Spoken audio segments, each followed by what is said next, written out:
Good morning. Welcome to... Wait, I gotta update the stream title. Subathon Day 4. As you can hear in my voice, we are fresh from karaoke.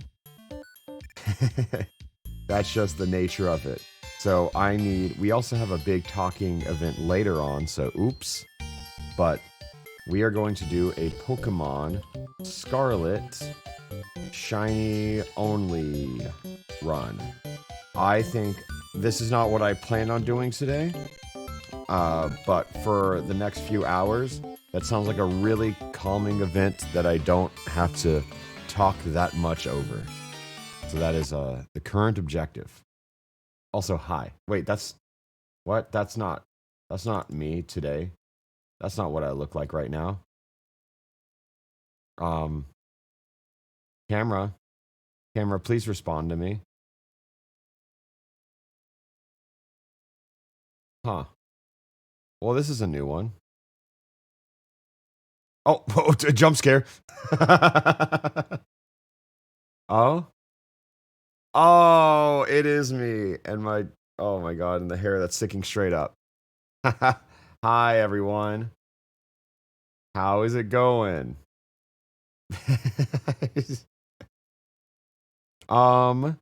Today, I mean, not today, just right now, I'm gonna get my Scarlet Violet set up.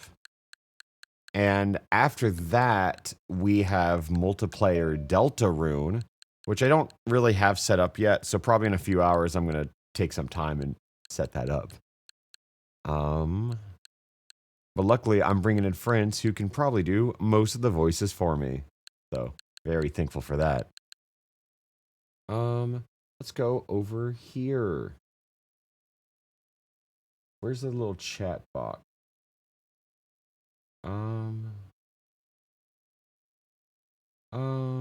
Let me find it.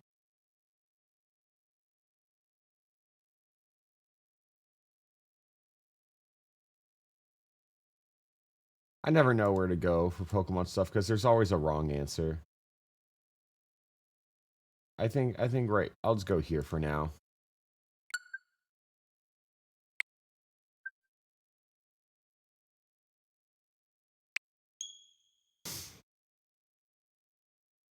Oh, did I put 2 T's in Scarlet? Oh, oops. I've always done that. I had a friend growing up named Scarlet, but she had 2 T's in her name, so I think my brain has always spelled it wrong. You know what I mean?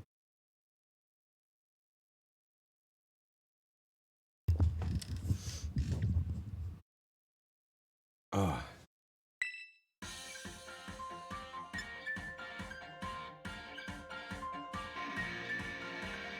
Also, I'm just excited because this means we get to play, whatchamacallit, Switch to Scarlet Violet.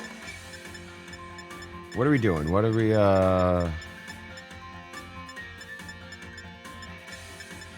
What's the character that we're going to create today? That's the question. Last time we did Shiny Man 82 for this kind of video.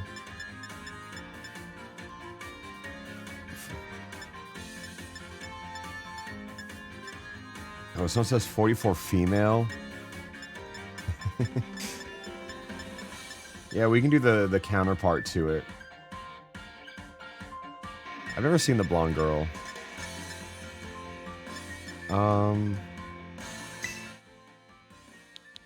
Let's see if I can... I think they might have it down here.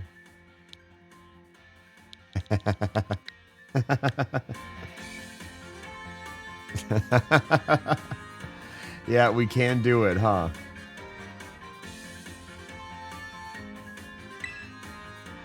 We have the counterpart now.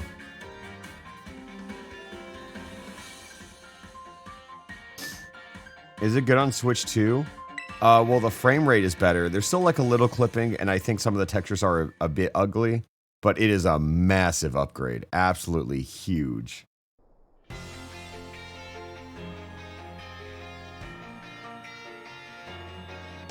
Also, going into today, we are 200 subs away from 7,000. So Wow, we climbed fast in the first 3 days, huh? Averaging over 1,000 a day. Thank you. So what a day. What a week. What a weekend. I just can't believe that we're only 3 days in. Last night after karaoke, we went to Buffalo Wild Wings because it was nearby. And some of the people who were going to go to karaoke and didn't show up, like, I think, like, John Spooky was there, Radstad, Scootish, and John was like, I feel like you've been doing your subathon forever. And I'm just like, it's been 3 days. I feel like I can say it's been a while, but, like, I don't know.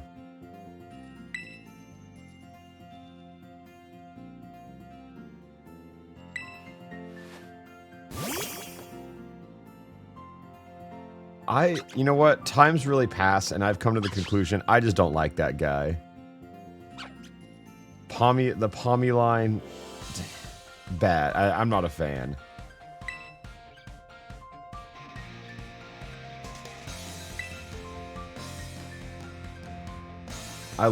People love Pommy. I think he's, no, I don't like him. I was gonna try and cut the difference. Oh my god, you see those frames? Oh.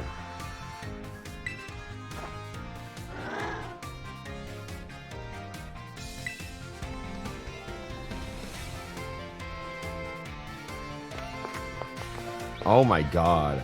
My standards as a Pokemon fan are so low because I see them move and I just go, wow. Technology is incredible, isn't it? Wait, seeing these cutscenes for the first time?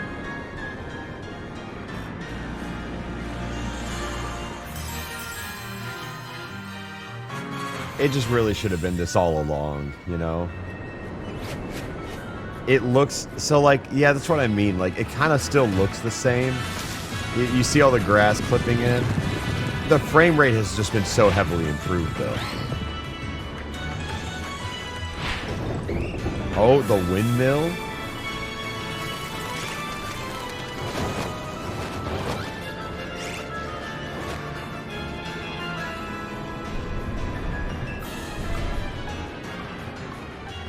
This one's pre-rendered. Is it? Because it still looks pretty... We still experience a lot of clipping. I don't think so. Also, Squawkabilly, what do we think?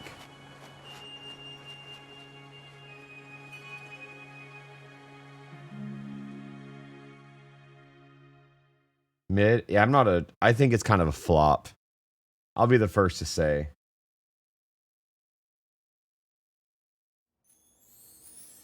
Come on, 444. 44 female.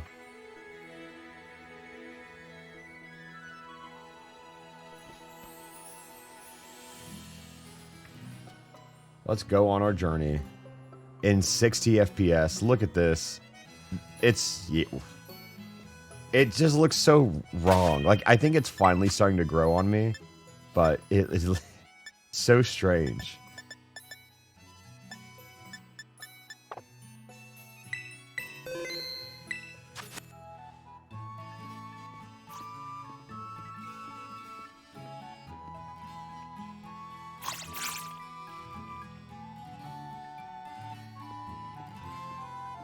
I think Pokemon in this gym, for the most part, is okay at best. Oh, that's so wrong.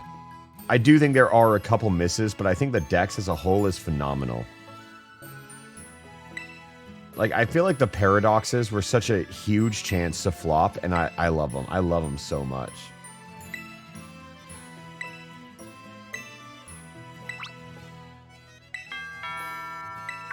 They need to add a 30 FPS version for everyone who has Stockholm Syndrome. You think the Switch version ran at 30 FPS? Oh, you would be blown away by 30 FPS. I promise you.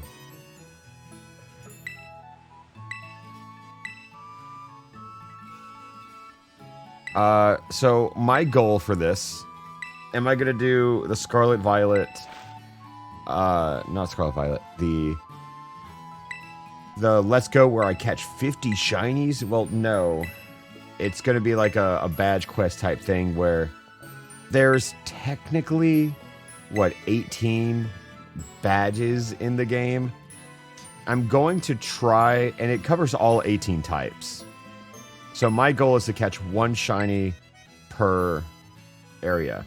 And, you know, if I can be honest, I'd like to get one of every type. I think that feels doable.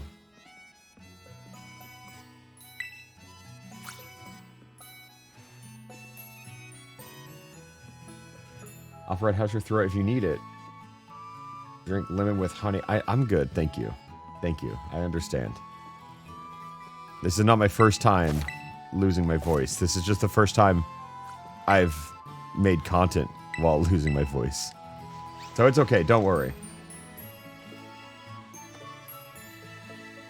Are you using any ways to raise shiny odds? Well, I'll make sandwiches when I can, but I really can't for now. I will take any slight, like, boosting shiny, or what is it, sparkle rate, shine rate, something like that.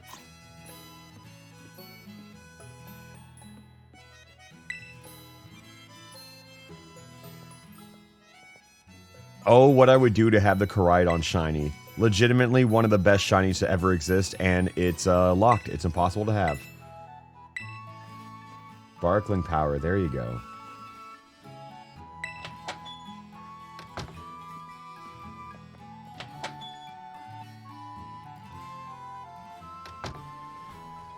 Okay, so the starter we choose here doesn't really matter because they are also shiny locked.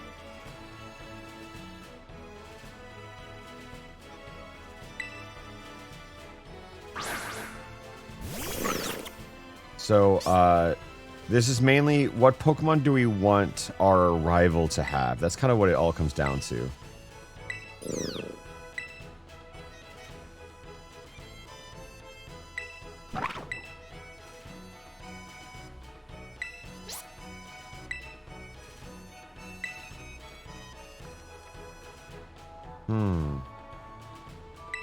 Yeah, this really doesn't matter. I'm down to run a poll for this.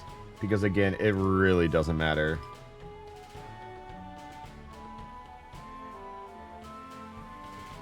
I'll just run a quick poll.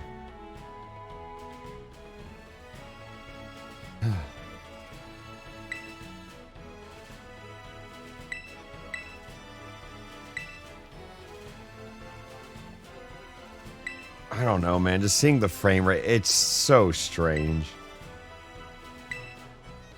It's in like a weird uncanny valley, even if the light clips in every now and then. Is this a Nuzlocke? Not necessarily. Why is the timer paused? Why? I legitimately don't know why people say this. We even added seconds, and people are still saying it.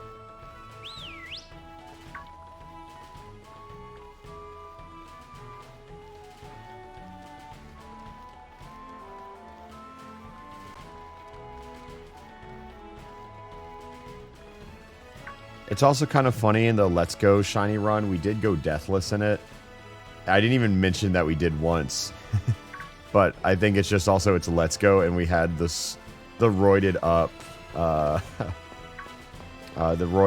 Bellsprout, huh? Okay, we'll choose the cat. We won't keep the cat.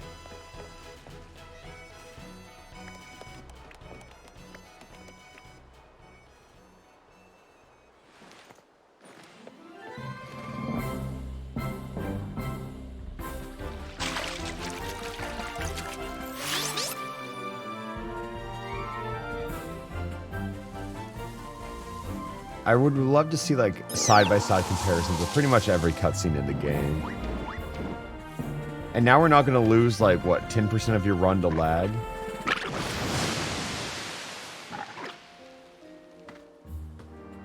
Am I leaving cutscenes on? Yes, because I want to see them. Like, this playthrough might be a little slow, but I kind of want to keep it in the background of the whole subathon, right? But I'm still noticing the no voice acting, you know? I think Donkey Kong Bonanza is a great step in the right direction just because it looks like we might start having voice acting in Nintendo games. Which is like, I think the bare minimum, personally.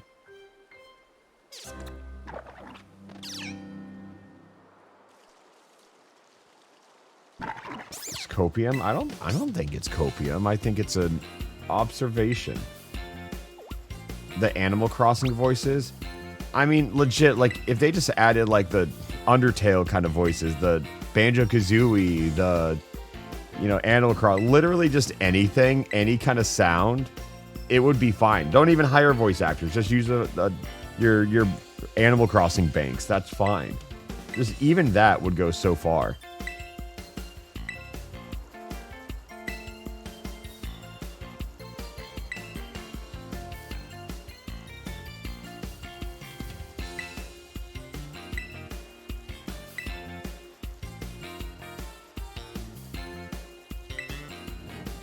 Yeah, there's still some clipping here and there. I'm just really excited to play through Scarlet Violet with frames. Oh, but it's still Scarlet Violet. It's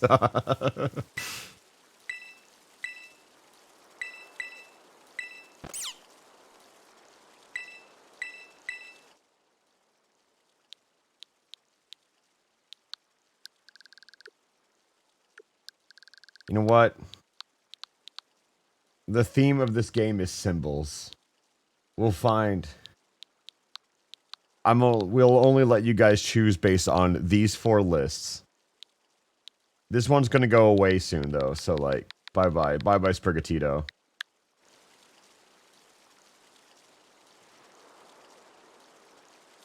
Where's my favorite Pokemon? I'm down to, like, a top 4, 5. I don't think Absol is far in the lead anymore, but it kind of comes down to Absol, Whimsicott, Fluttermane, Meloetta. I think it's those. I wish I could use Meloetta. I just think the design's incredible, but I'd never really care to use Meloetta in the games.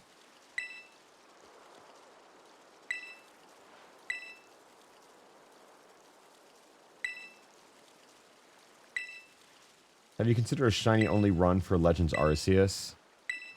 No, but I'm not against it. I love Legends Arceus, and I'd gladly find more excuses to play that game.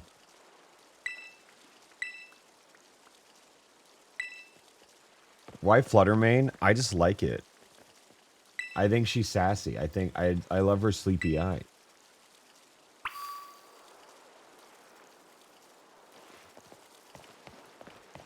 Every time I move, my eyes kind of take like a full second to like go, whoa, you know? It's just, I'm just so not used to it.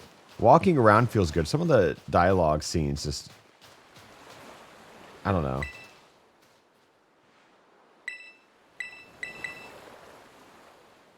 Is there a catch requirement between area for Legends? Yes, I mean, I don't think it's bad if I catch Pokemon in a game that's centered around catching Pokemon. I think I'll just only use the shinies, you know?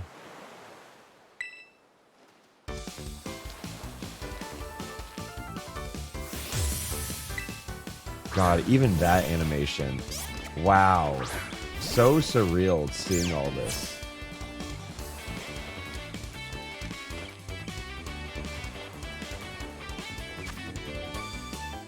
The question mark is so ominous, huh?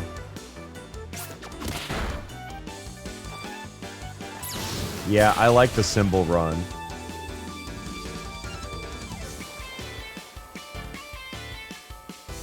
I didn't know if you do the same thing as Let's Go. Well, the thing is with Legends Arceus, I don't even think that would be an option. Like you just have to catch too many wild Pokemon to progress.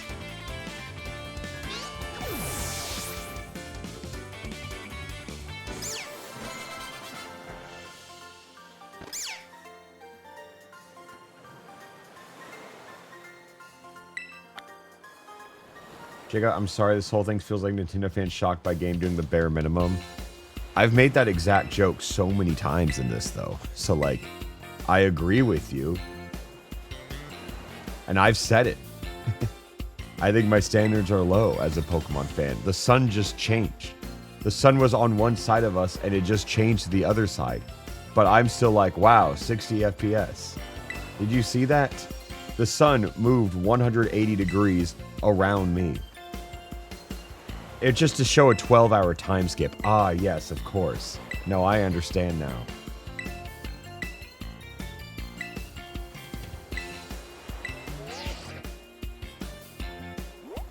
Thank you, Nimona. Also, as time passed, can we just talk about it? I love Nimona. I think she's one of the best rivals ever made. She's so good.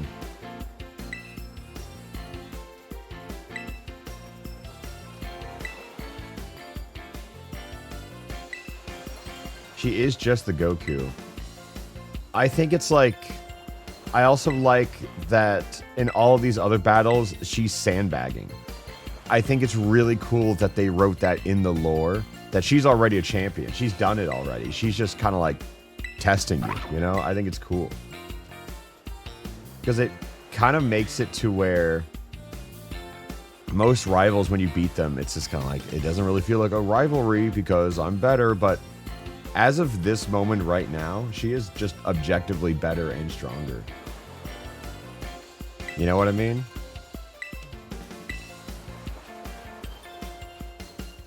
I think it's cool.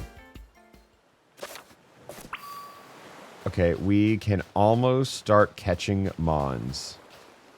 We got to go through these first few cutscenes, which I know, but I want to see them. I really do.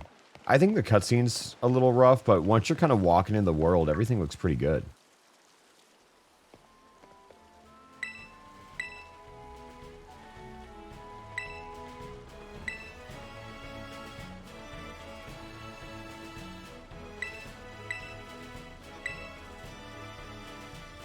Who will you be shiny hunting for? Well, for this first one, I really don't know. Do we just want to stay on this first route? And just take no sandwiches, no nothing? Do we just want to do this first one raw?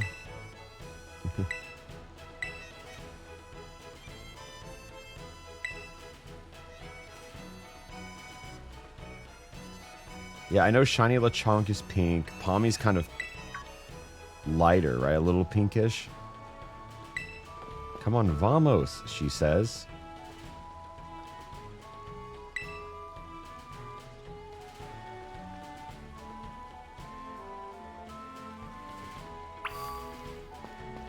God, just moving the camera is always what, like, tickles my brain. I'm just always surprised that it's an option.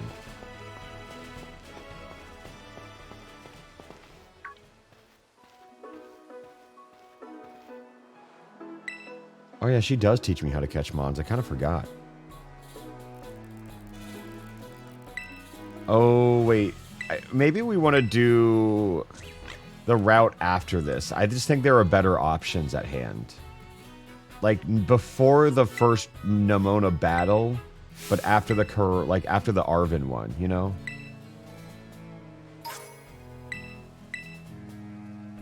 I just think there are better options.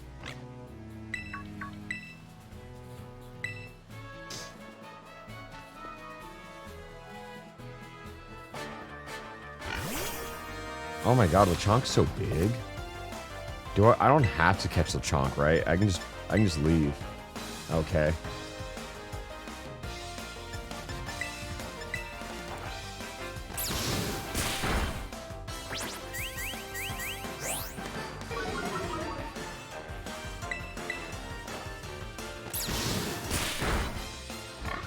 I wasn't paying attention. Is the starter shiny locked, or is it too much of a hassle? The starters are shiny locked. What an awesome mechanic that everybody loves. Is there a positive side to shiny locking starters, or shiny locking anything? I guess you could say on their side, oh, when they release them, well, I guess you can get the shiny starters. Is it a cutscene thing, perhaps? It's probably a cutscene thing, right? Would that be it? Because, like, the starters are used in that cutscene, and Koraidon is used in several cutscenes. It's probably a cutscene reason, right? Like, if I had to guess, that's likely the reasoning for it.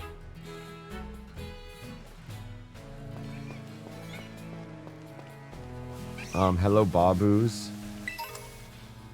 It's just so funny that it's been years, but that's still never going to be hop hip to me.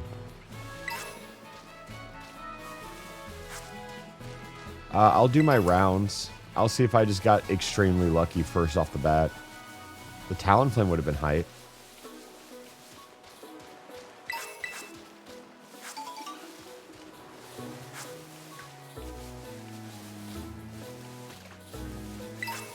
Look at these frames, though. Wow.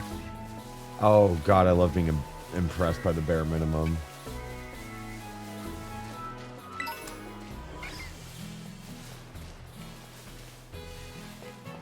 I was like, oh, that guy looked a little more yellow than I thought. But I guess I don't know what the Tarantula shiny looks like. I was like, for some reason, I was like, I thought he was more green. Never mind. It's like, what if? What if?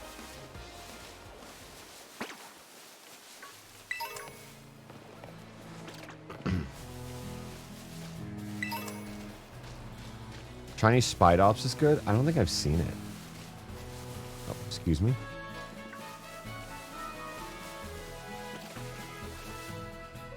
I just want to look around. I think on my day one of Scarlet Violet, I did walk past a shiny, I think it was a Medicham or something.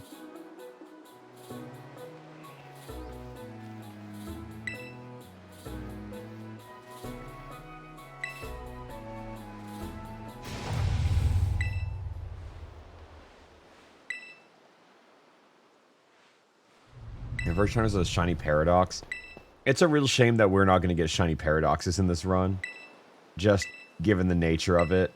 Because I want to go to the very end of the Professor fight. And you just cannot catch Paradoxes before that. Oh, oops. The ominous voice of God told me to not go that way.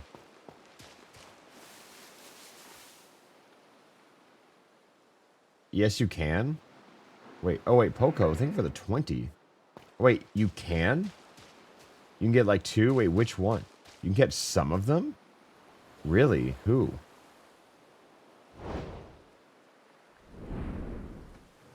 Fluttermane?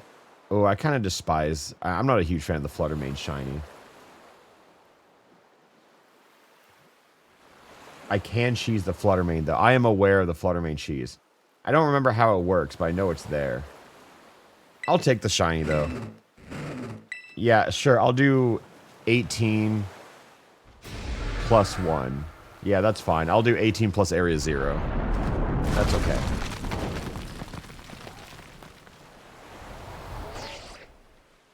Koraidon's not shiny. Well, Koraidon can never be shiny. Despite having one of the coolest shinies in the game. Wait, let me pull it up.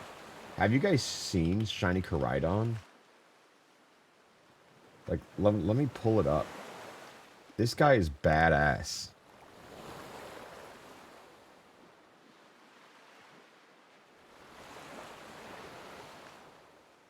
He is so cool.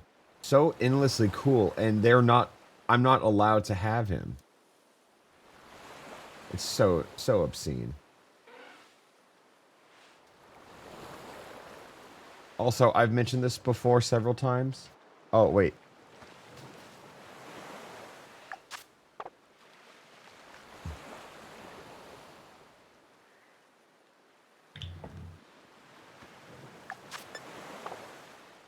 Here, let me, I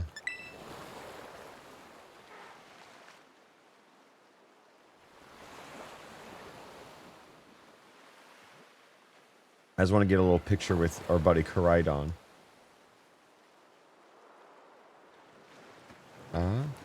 Day 4, starting a shiny only run. Later, we'll do multiplayer Deltarune with Jaden and Scootish. Should be fun. It's kind of, I think my computer's going a little slow, but I also think it's because I've been killing it for the past 4 days. I hope my computer survives the next 26 days. Like, we'll see. We'll hope it does.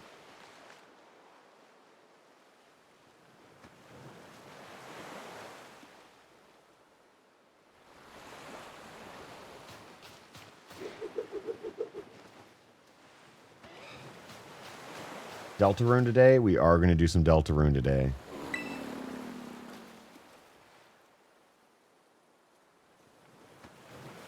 Hello? Wait, what? You need to, like, post these more? I just did. I don't know what you want from me. We'll give him a sandwich.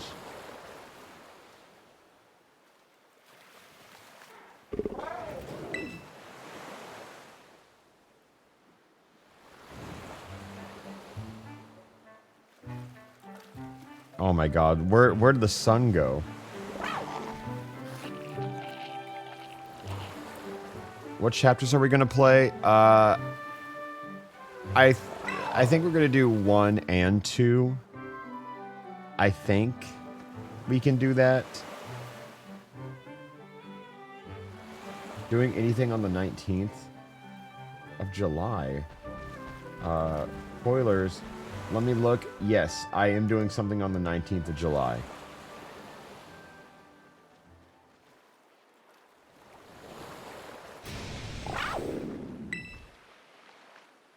First beset by a swarm of souls. Well, it's essentially Susie and Ralsei have a soul. And I guess Noelle too. God, this guy loves sandwiches.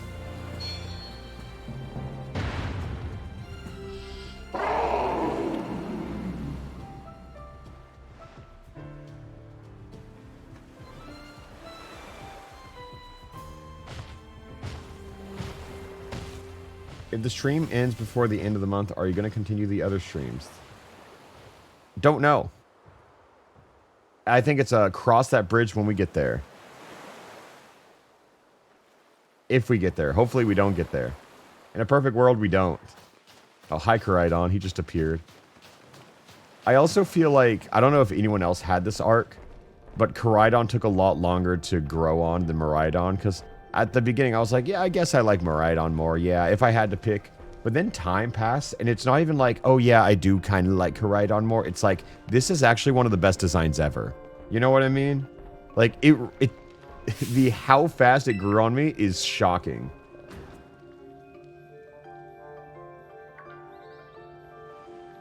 Fred, that's your favorite guy? He's such a good guy. Have you seen the shiny of Koraidon? It's so peak. No, I haven't. I haven't watched. Oh, that, you know, it sounds pretty cool when you put it that way. Oh, I'm sure he looks awesome. Whoa. Chat, do we have a shiny starter? You can't. Unfortunately, you can't. Hello, hi, Jordan.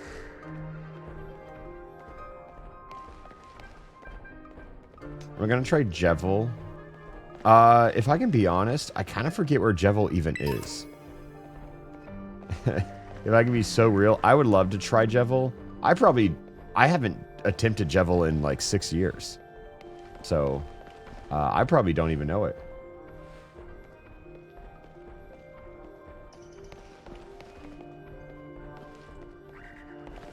He's in Deltarune? Okay. You sound sick? I'm actually not sick. I just did karaoke last night. That's the only difference.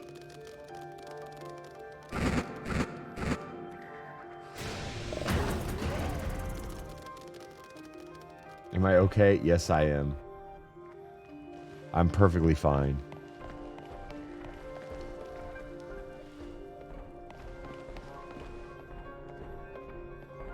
My go-to karaoke song? Dog, you just missed it. I don't know what to tell you.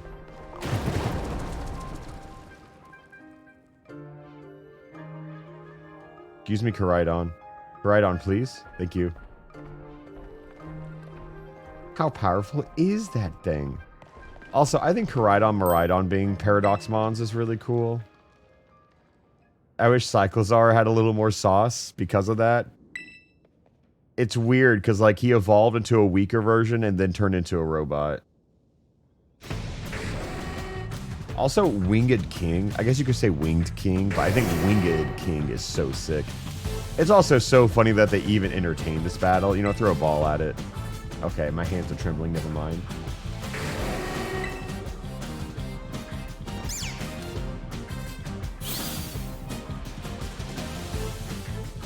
Cyclone should have had evolution. I think I'm fine with it not. So the paradox makes sense. But you know. Oh, it's so loud. Can we talk about these? Like, I don't know. Even these cutscenes being just... Also, Koraidon, like, you clear here so hard. A close combat for the crowd kills every single one of them.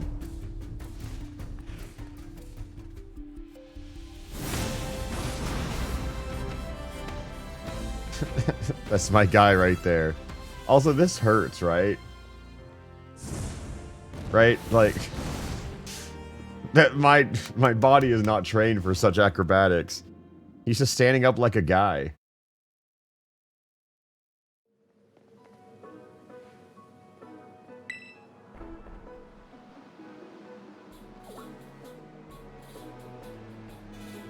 I could get the Screamtail shiny when we get to Area 0. But let's cross that bridge when we get there. Because I definitely want to go in with the logic of one shiny per split. So... And I want to get one per every type. I might get a little generous with it. You know, like normal flying, we're going to say that's a flying type. If it's like a fire ground, we'll like, we have a fire type, but we don't have a ground type, you know. We'll get a little... Well, I guess I really can't control it, because sometimes I might just get shinies that I don't have, so. We'll wing it.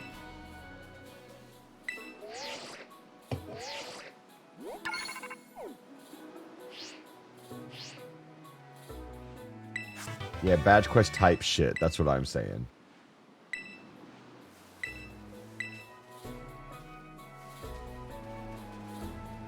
My goal is one of every 18 types. We will see if that's what happens. Kill the bug. Wait, no, you died there, Petito.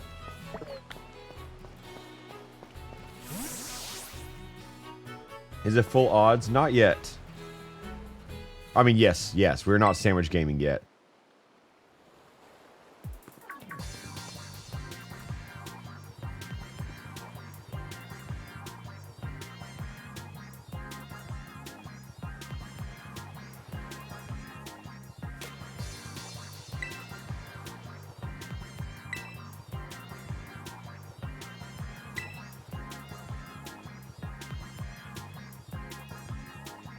What's my favorite shiny ever? I'm such a basic bitch when it comes to it, because I gotta say, like... like Mega Rayquaza. I love black and gold. It's such a cool color palette. Specifically Mega Rayquaza. Metagross also up there. Umbreon up there.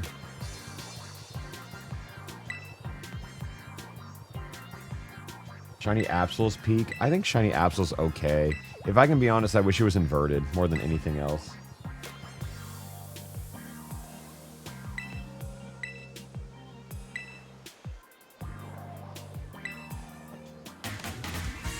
I'm not ready for this. I don't even remember what he has. Oh, okay.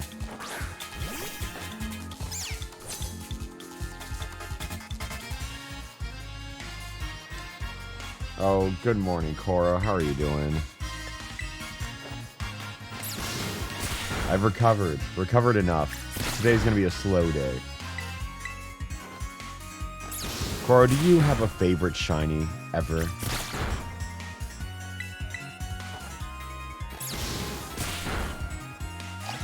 I mean, what is everyone's favorite shiny? Yeah, answer for the audience. Someone says Greninja. Greninja does have a very good shiny. That's up there. Halucha shiny? That's so sick. Is Halucha your favorite? Because I feel like every time I've had like some kind of run, you've always submitted it.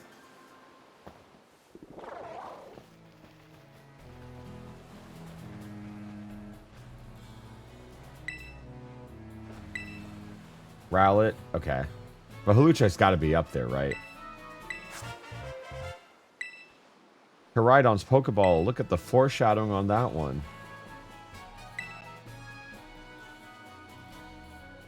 Can't believe they caught it with a Pokeball, too. Shiny Metagross, I'm basic. I'm basic too, I get it. Gliscor and Sneasel. Oh my god, Aaron, those are so you, Mons. Yeah, no, I get it. I like Gardevoir. I wish basic Gardevoir had the shiny that Mega Gardevoir had. So bad. Same for Mega Garchomp, right? Shiny Primarina. I recently did a Too Many Types Nuzlocke off camera. I did that back in like December, just for fun. And I didn't catch the shiny. Wait, that's just a different story. No, it's Pokemon Go I caught on like Community Today. I got a shiny Poplio. And that's Sabrina right there. I had to. Sabrina Rena. Okay, we're almost to the point where we're just going to walk around aimlessly and hope to find a shiny.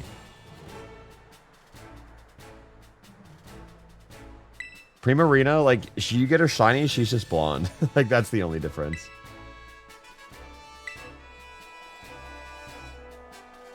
Would a Shinypedia be a boring idea to you? Do you mean, like, get every single shiny in the game? Catching every Pokemon would be boring to me. God forbid making them shiny. One time I thought about doing, not like a subathon, so to speak, but like another event where I try to get all 1025 Pokemon. And I put a lot of work into this idea because it would take, I've already mapped the route of every game I would have to play in order to catch every single Pokemon. So I've already done that work. But I was going to do it at nights for this subathon, and I was like, that's just going to take up too much of it. So maybe a different event. But yeah, I mentioned it before, but I really like doing like the marathon kind of streams like this. So in the future, I'd be really open to doing it again. Not like a month long, but perhaps like, you know, a weekend, a week.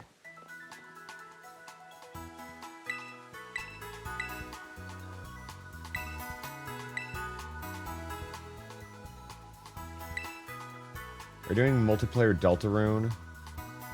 Wait, what's that? What's this? Are you doing multiplayer Deltarune just so you're not the only one talking after yesterday?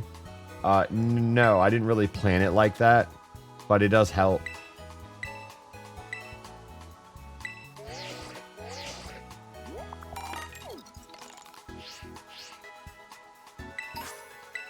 I think he said yesterday he's going to do at least chapter 3. In the multiplayer? I mean, we'll do 1 and 2 for sure.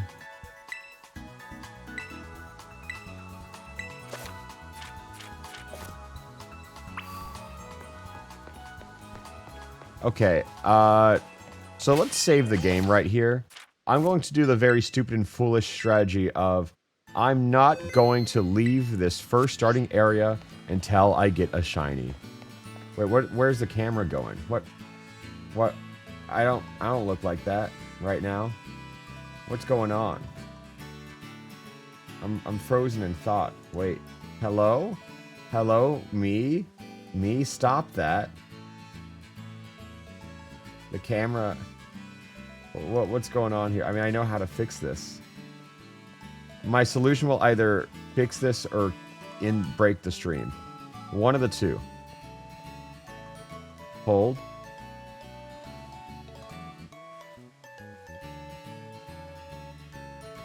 Alright. No, this is a good thing. This is absolutely a good thing because it will be fixed now. Wow, okay. I was so scared when it didn't work. Weird. Well, that's a new one. Anyways, yeah, I'm going to do the very foolish strategy of not leaving this starting area. Oh, wait, but I don't even have a bike to run around. Oh, wait.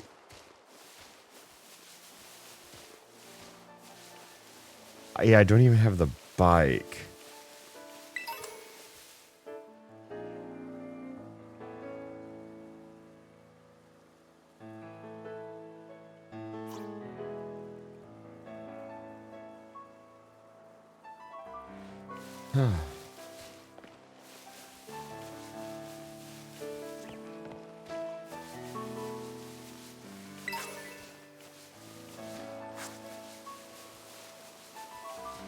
I should at least do the school stuff for the treasure hunt.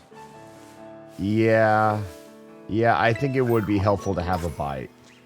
Oh, frozen again? What the hell? Wait, what? What? What is happening to this camera? I have never had these issues. You know what? I'm gonna assume... Do I want to assume that it's because I've had it on? I accidentally did leave it on overnight. Maybe that's what it is.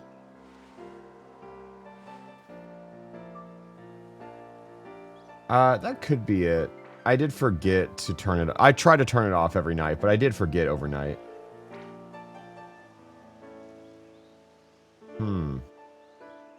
Maybe no face cam. I'll give it one more shot. I'll give it one more shot.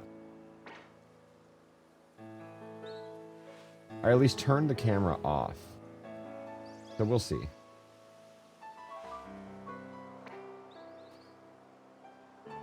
We'll see. I'll give it another chance. I think just given how slow I move as a character, I kind of would like to... I'd like to get the bike first.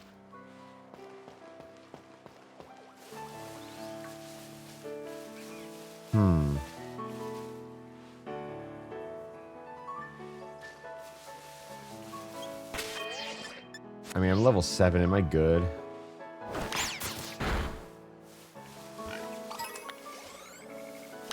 Oh, let me get to like level 8 real quick. Maybe 9, because that was kind of easy. I'm just going to fight Lechonk into Lechonk. Oh, hello. Oh my god, little guy. Wow.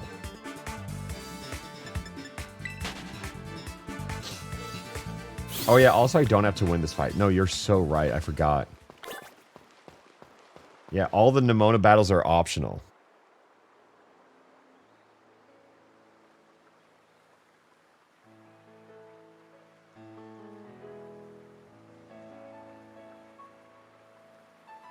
Oi! 44 female.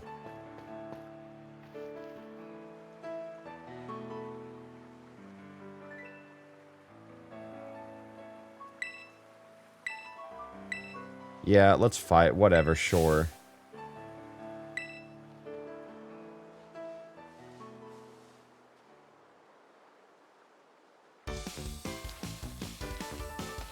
The Nemona theme is so good.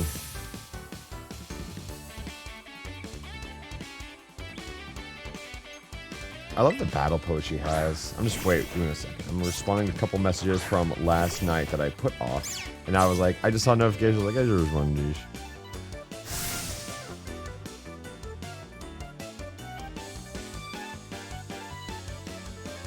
Alright.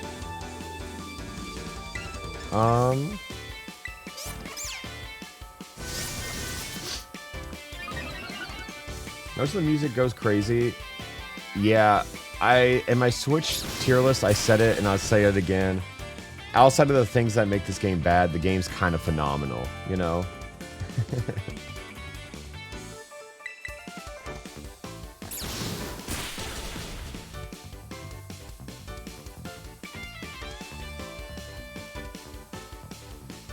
Look at that stupid little duck. Arlie, hello, how are you?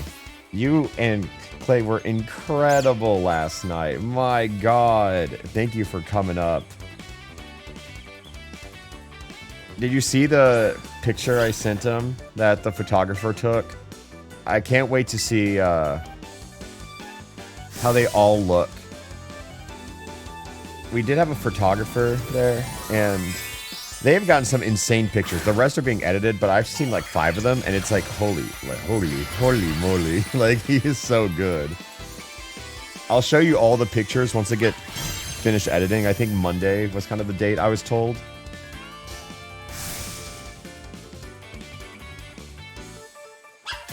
Arlie, I'll let you guys know of any other little things we end up planning.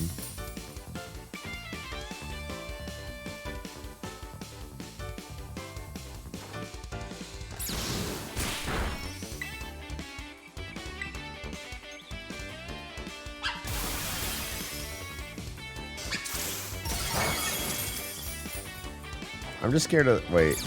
Can T-Shock even, like, para? I don't know.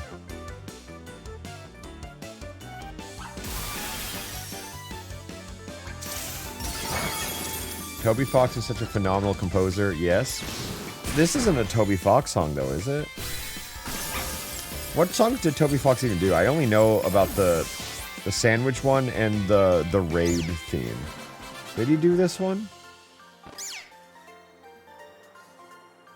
I actually do not. I don't know. No, he's just good? Oh, okay, cool.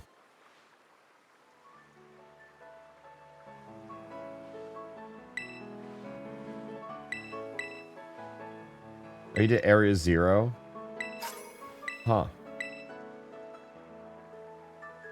The Area Zero song always felt like a Xenoblade track to me.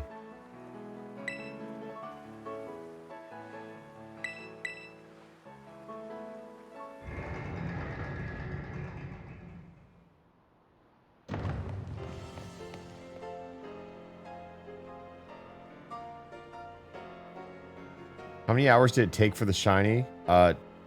We haven't done it yet. We have to play through the game before we can start shiny hunting. Which I'm not upset to do this because I kind of just want to experience the game myself in the Switch 2. Loves his Xenoblade mention. Yeah, big fan, a little bit, kind of, sort of. No shiny starter? We can't. We absolutely cannot. It's just not an option.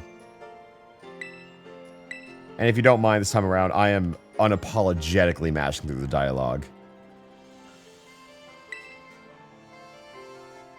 You ready for an hour of mashing A? It's only like 20 minutes from here, I feel.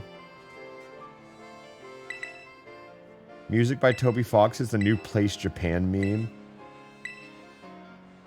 What? What are those words that you just said? I don't get it. I don't think I follow. I can see how that might have made sense. Yeah, bro's just saying words.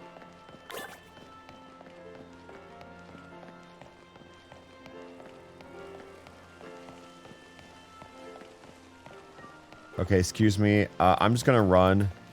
I don't got the band to change my outfit yet. I'm just gonna play the school story. And... yeah, what? I got 2 battles up ahead of me against Team Star. Then we gotta mash through some dialogue. We gotta start the school. I gotta meet Penny.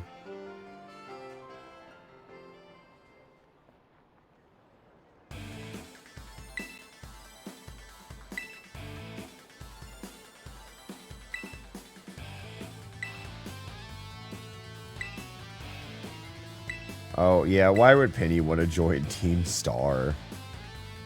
And now we're in this.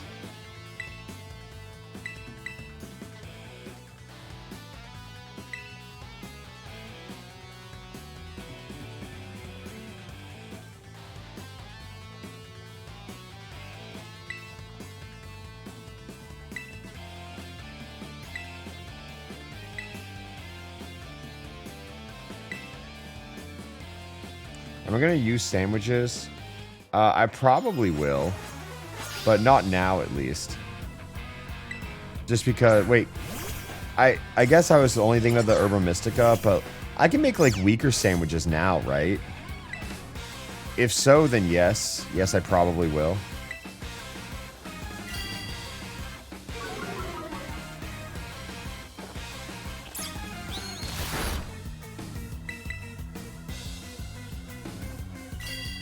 I can do encounter ones. Is there any sparkling power? I know that in the DLC, there's like the sparkling power general sandwich that might be very good.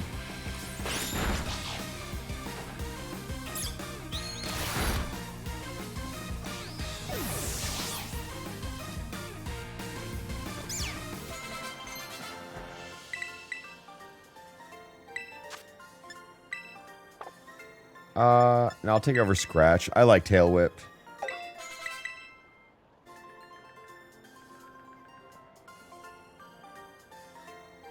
I need Herba Mystica. I know for the level 3 ones, Is there any like level 1 sparkling power sandwiches to make? Because I'll take even those early on, you know?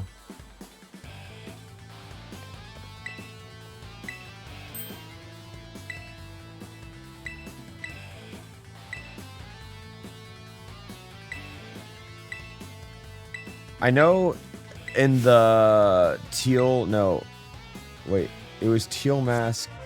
Oh, indigo disc in that area. I know you can buy a sandwich that gives sparkling power level 1 to all. And I think that's pretty cool.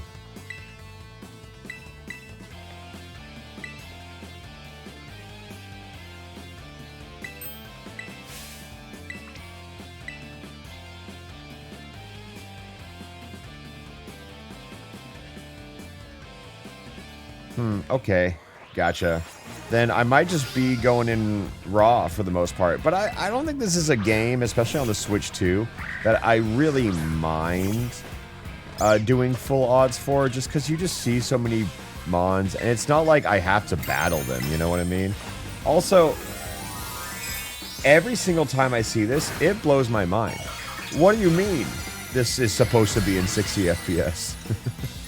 Why is the terrestrialization animation so smooth?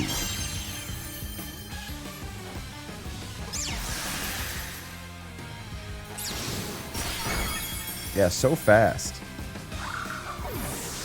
Whenever I first saw Terra, I was like, God, these hats look stupid. But then it turned out to be legitimately the best mechanic they've ever introduced to the game. Oh my God, Terra is so good.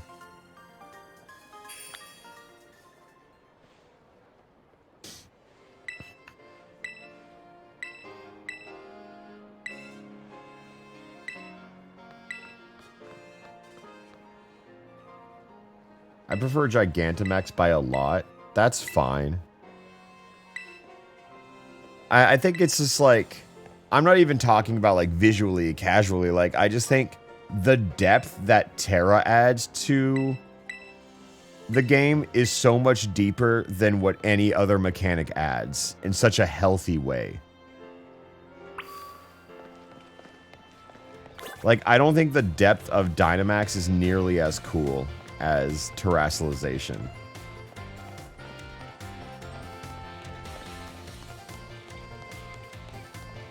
Here's the thing. I think Megas would be a lot cooler if they didn't require the held items, because I think that it, again, limits it, and also only few mons can do it, so it, like, restricts your pool so much because you have to have a Mega, but now you have to pick from 1 to 30. I don't know. Megas are so badass casually. Do not get me wrong. I love them. I love that they're bringing it back, but terrestrialization is just, like, the best gimmick. Without held items, it would be so OP, though. Okay. Alright. That's fine. I'm willing to take that. It's not broken if everyone can do it.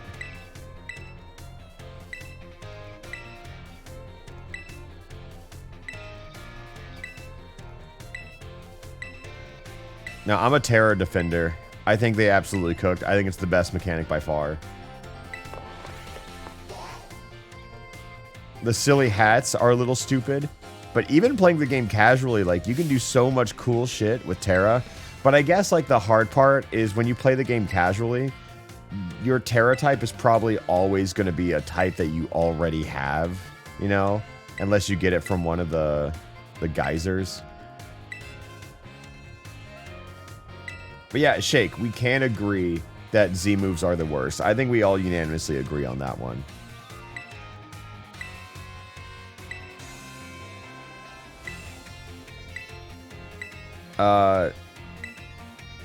Let me say casually, like, just based on the spectacle, Megas are number 1. Probably, I don't know. I think Megas are the best. I don't know about anything else. But I think for me, what I enjoy using more, it goes Terra, Dynamax, Mega, Z moves. I think Dynamax is cool. I think, but casually, like, Megas are the best. But just like an actual, like, function, right? Does that make sense?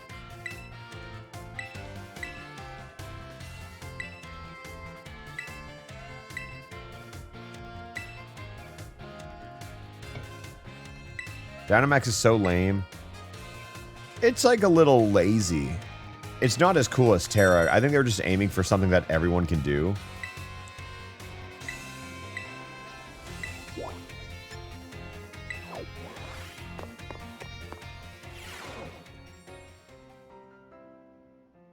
But one thing you gotta appreciate, like, I don't think Gen 8 ever really got its flowers, if I can be honest. Because I think the one thing that they did right was every gym battle in the stadium with the theme, with the crowd, with the chanting, with the Dynamax Pokemon, like, I think it lands pretty hard.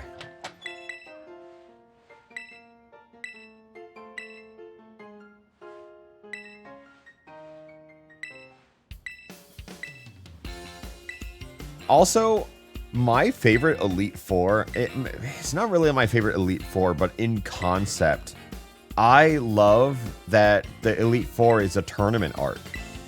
Like, yeah, it's of people you've already fought, but I think it's so sick. I don't think Gen 8 does anything wrong except Dex it. Dude, I've said this so many times. I don't give a shit about Dex it. I think them limiting Mons per game, I'm like, yeah, that was inevitable. Like, they have so many Mons to deal with. I think like 400 to 500 Mons per Pokemon game is like a lot.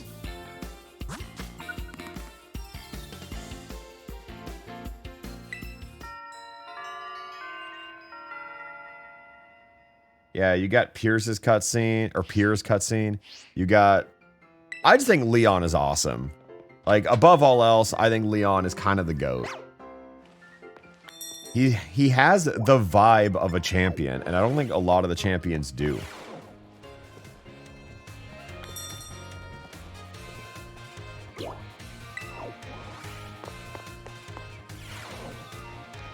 God, the frames, it's just so shocking to me all the time.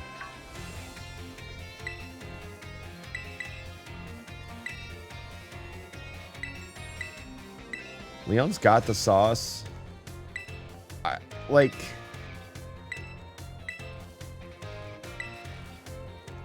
Okay, hear me out. I love Cynthia. I think she is my favorite champion. But is it just cool theme, pretty woman, huge dragon? Like, is that most of it? I think that's most of it for the common person, right? Like, it's just one of those three things.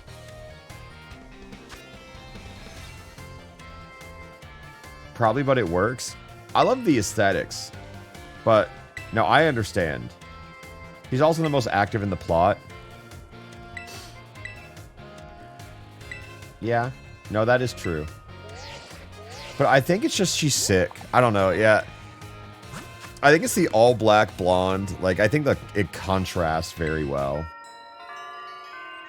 But, like, Lance is also very involved in the plot, and I don't really give a shit about Lance, you know? I think it's just the piano. I think the piano gives her aura, and then we respect her, and then everything else about her. I think it's just an S-tier design. Like, above all else. Can we just say that?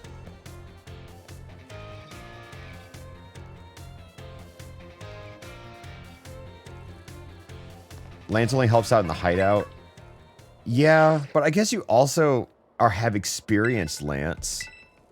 Because he's in Kanto. I don't know.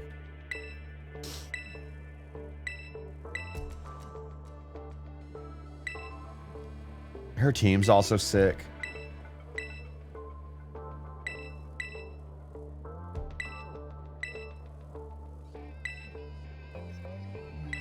Who's my least favorite champion? I think Geeta's kind of the potential man, right? I feel like, you know, she had all these Kalos Pokemon, and we were like, oh, just wait. Oh, it's gonna cook. We're gonna see how Kalos... I mean, I guess they could introduce Geeta and ZA, and they'd be like, oh, it's like that, blah, blah, blah. You know, but like... Geeta is like the potential man, I think. I don't know if she's the worst champion, but she's like bottom 3, at least. Oh, wow.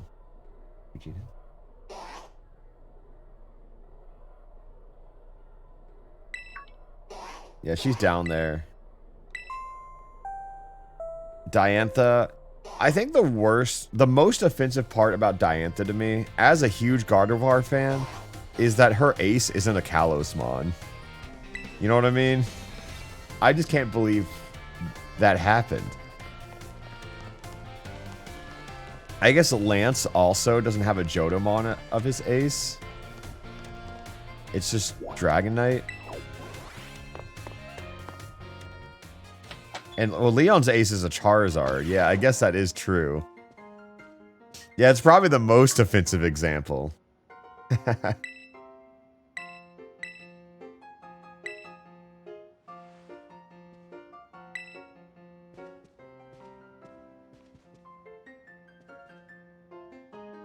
Even, yeah, I don't know.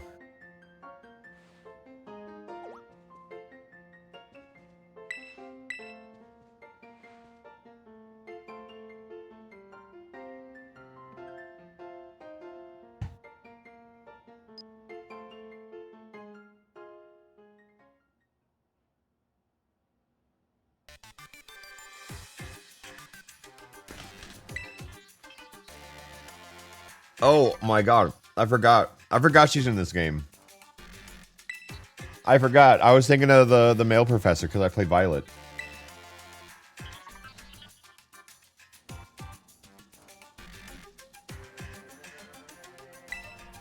Who's the best professor?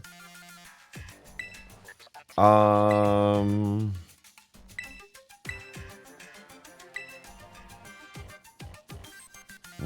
I'm thinking.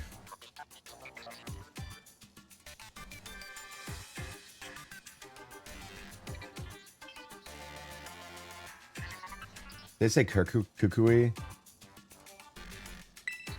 When did they? I mean, I feel like they just started making the professors hot. You know, like that was like a. It was Juniper, and then they never went back. I kind of miss them just being like, you know, nerdy old men. I think who is the hottest professor? I think it's Sycamore, right? Right? Am I alone in that?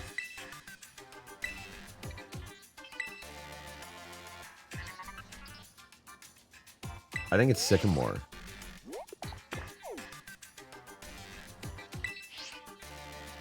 I think Sada is absolutely up there. Or at least that's where my Birch baddie's at. Some said Elm wasn't that old. Well, he was bald, so it's like the same thing. I don't know.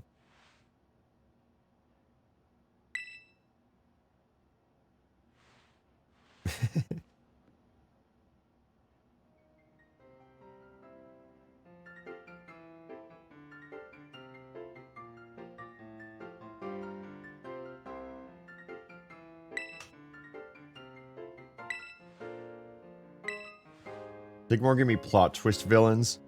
Yeah, what a sociopath to give you Charmander. Yeah, no, he was plotting something nefarious.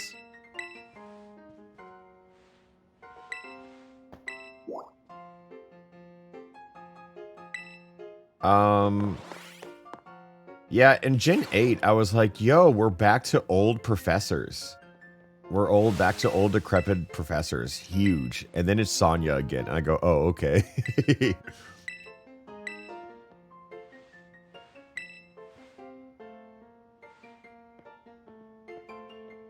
I think the coolest part about Kukui is that having the professor be the champion that you have to fight is kind of like the shit I'd expect from fanfic in like a positive way. I was like, oh, they'll never do this, but this is badass. Like, I love that. I love that you fight the professor. I love that the guy who starts your journey is the strongest guy. I think that's so sick.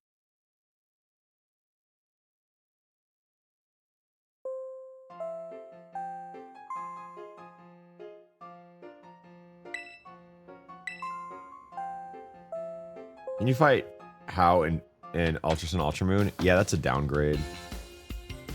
It's also pretty hard because I think doing the rival as a champion has been done because that was the first thing they did, you know? You also got to keep in mind, in Gen 1, having a champion was a twist.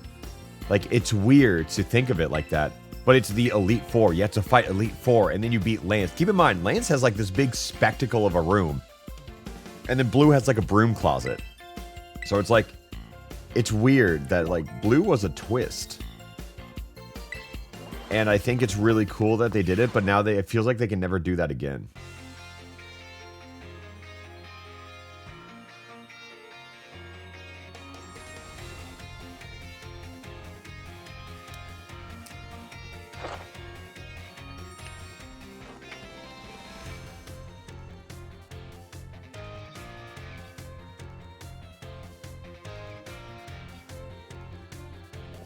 Now, wait 1 second.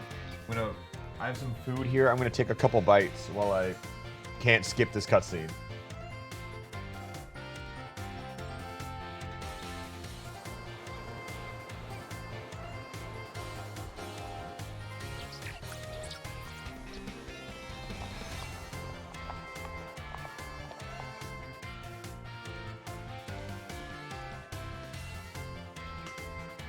Awesome voice acting, true. Isn't there a setting to skip the cutscenes? Yeah, but I want to see them. I don't like want to read them, but like I just want to see what they look like on the Switch too. That's kind of all it is.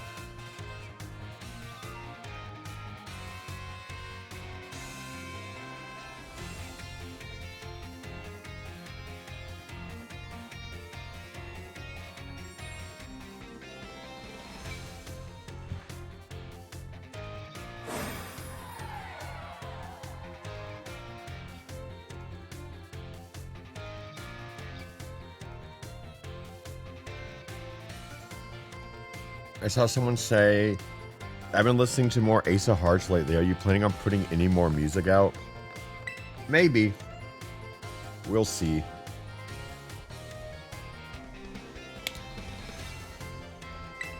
I'll see what I can do.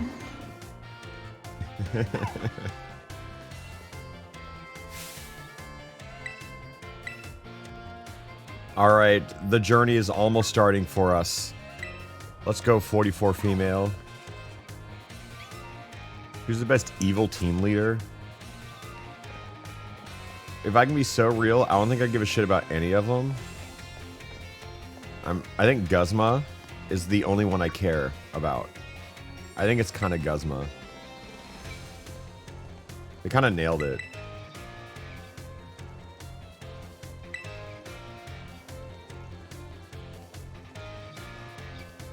You should attempt the Drayano Gauntlet. I'm good. I didn't even beat those games individually, much less without chaining them into each other.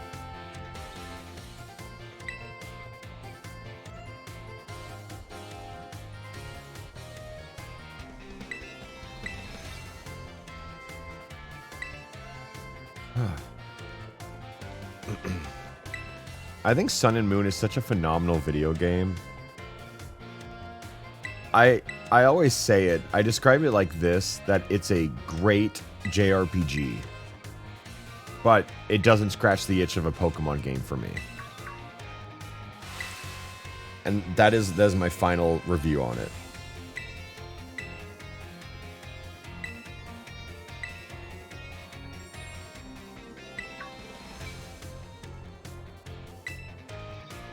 I think the Gen 7 is the most underrated gen. Well, here, I think it's just the cycle of Pokemon. Give it 10 years and we're going to start praising Gen 7 and we're going to start saying Gen 9 is the most underrated. You know, like, I think there's just cycles to this that we just have to admit. Like, we were so focused on that one tree in Gen 8. You know, like, we were really focused on that one tree, right? Like, we spent a lot of time focusing on that one tree. And now everyone's like, who gives a shit about a tree? The gym battles were cool. Any merch in the works? If you type !merch. Wait, let me... I have... Oh, wait.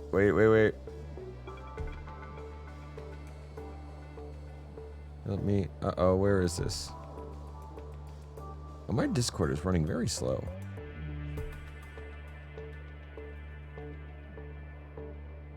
You know what, I'm just going to pull this up right here, right now. I'll cut to it whenever I need to. Hey, look at this. New items every week at creatorinc.com/Alpharad or pleasebuymymerch.com. Currently, we have an emote pin set, we have a dad hat, we have a signed poster or an unsigned poster if you want it. And you can get this right now, and every $10 you spend adds 1 minute to the subathon timer. Wow, wow, wow, wow, wow.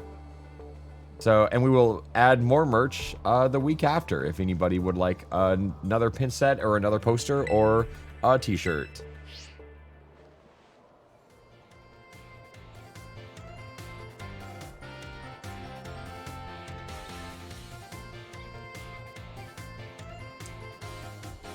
Does the $10 thing include shipping costs? Probably not. I don't, that's not information I get reported, actually. Does the poster go away when the new one drops? Yes, it does. We will likely re-release, I'm going to say this here. We will likely re-release all the posters in the future, but we will not re-release signed versions of them. That is likely what's going to happen.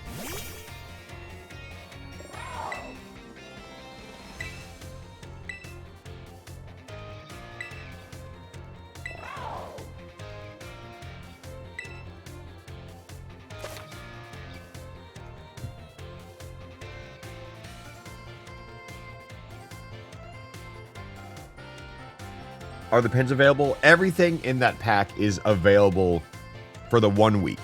And then we're going to rotate. But it is possible for us to bring the pin sets back eventually. It's possible for us to bring the posters back.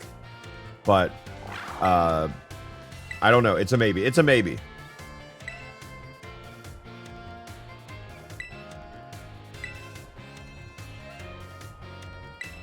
The Koraidon doesn't look shiny. No, it is not. Unfortunately. The starter... No, we have not started our shiny journey yet. We're just really playing the prologue right now. And the game has started. There we go. Oh, wait. I can't dash. That's right. Oh, that's another thing I have to unlock. Well, I say I have to earn the dash. So first, let's get one shiny Pokemon to take down the giant Titan Cloth.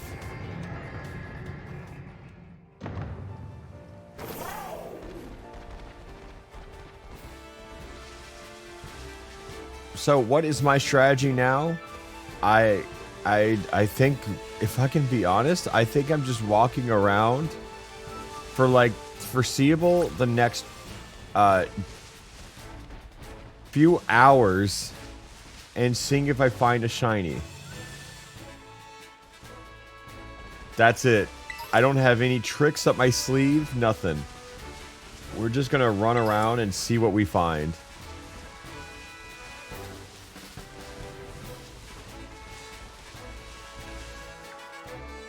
I'd be a little mad if it was Sudowoodo. I also gotta keep a lookout. Aren't there shiny outbreaks? Well, the world is so limited right now. Whoa. Oh wait, how do I... There we go. I mean, like, I could, but it feels... You know what I mean? Like... Well, I don't have access to any of them right now, that's for sure. Oh my god, camera froze? Here. It worked better when I turned it off for a little bit. This is what I'm gonna do. Here, sorry guys. We're just, I'll be back. I'll be back when the time's right. The camera's being mean. I'll let it rest for a few hours. I think I just left it on and it's upset. If I can be honest, I think it's just upset.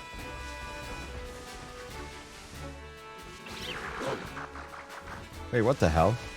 They're so strong over here. Wait, what?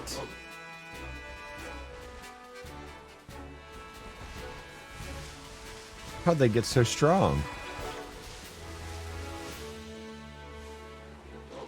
That's Toxel. Oh, I did a skip. I thought I didn't realize it was that easy. I didn't realize it was so easy you could do it on accident.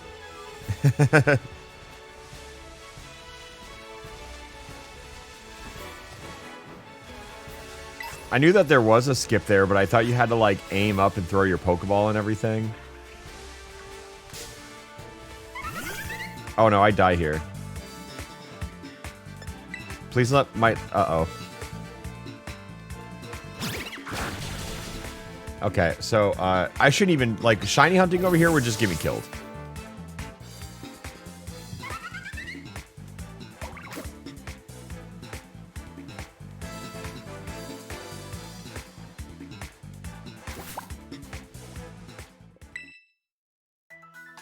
Is there anything I can do to increase my odds? As of right now, I don't think so. Like, I could obviously recruit people from the stream who is watching to help me get, whatchamacallit? Help me get mystical Herba Mystica. I could get carried, but I don't think that is in the heart of the challenge. I want to use the resources I am supposed to have. So I am just going to run around, if I can be so honest. Is this a bad idea? Yeah. But I've done these shiny runs before. And my strategy has not really changed. Well, and like Let's Go, there were like a lot of things I could do, you know? And in this, I'm just going to run around. If it happens, right? Plus, I kind of, during the subathon, I wanted a real do-nothing type of game, so I can, like, fill time and talk to the audience without having to, like, be constantly engaged. Because, like, think about the thing we did yesterday, the Mario Kart thing. Like, whenever I'm in call with people doing, like, an event, I really can't talk to chat. That's just the nature of it.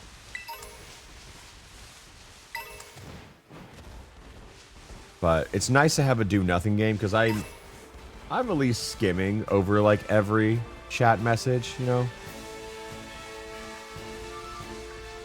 Oh. Hello. Start by breeding shiny starter? No, thank you. I'd rather get a new starter.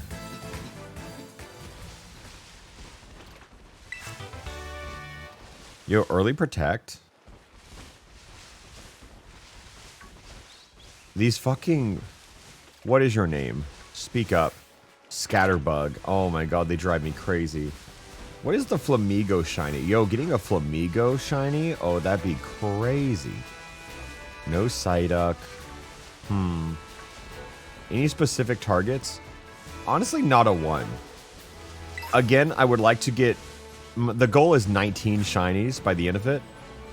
Which, if I can be honest, I think that's, like, kind of about what I had. I think the final count for shinies in Let's Go was 23. Maybe something like that. So it's probably, like, not too far. But I do think it is... Well, with going full odds, it actually might not be easier. This might be a lot longer than I think. But I'm fine with that. Again, I said it before, I just really like having a do-nothing game. Can I swim yet, or is that like an ability I have to unlock? Okay, got it, he drowned.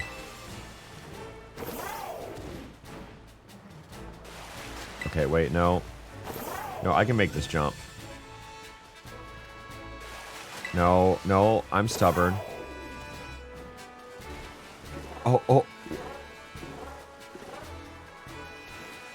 What? Okay, whatever. They had mercy on me. Oh, little gimme ghoul. Oh wait, Gassy would go crazy. I'm gonna look. God, they really give you so many Pokemon right off the bat, you know?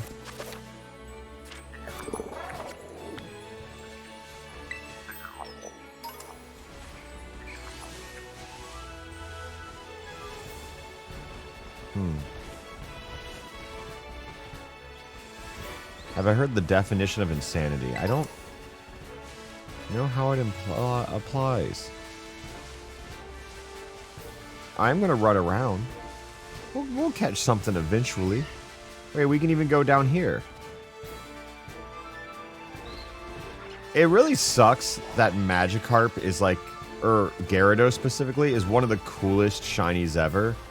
But you really forget it because you get it for free. Like, I talk about it a lot. It's just, it's such a cool shiny. Even Gold Magikarp is kind of nice too, you know?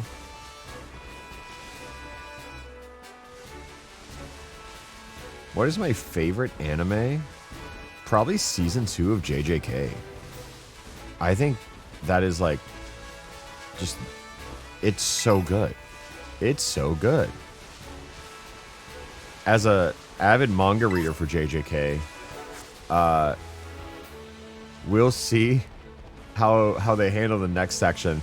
But I actually believe that the anime can make the Culling games be really good. I have a lot of gripes with it. I recently reread it, and because I was like, I feel like I don't remember a lot of stuff. And then I reread it, I'm like, oh, they just didn't say it. So I believe in season 3 of JJK, because I think the anime genuinely elevates the manga very much. Oh, Johnstone raid. Oh my god, brother, welcome. My camera died. It'll be back later. But I am in the midst of a subathon. And in the subathon... oh. Wait, what is going on? Yeah, in the subathon, I am doing a shiny hunt. Where I am... It's essentially just a badge quest. I'm just trying to get one of every type for one of every split before, you know, from the Team Star to the team... to all of it. And I'm just going in raw. I'm just going full odds. I don't have any Herba Mystica. It's a new save file. We're just going in raw. Oh, yeah, we're doing a subathon. You see that little timer? Yeah, we got 43 hours left ahead of us. So we've had a very productive one. We're on day 4 now. Has this been good second monitor content for everyone? Has everyone been having fun? I'm glad that we've done a lot of ideas. I think the last thing I wanted with the subathon, like, I know this is kind of a do-nothing stream, but I just wanted it to be planned. I wanted it to be prepared. I wanted to have a lot of ideas.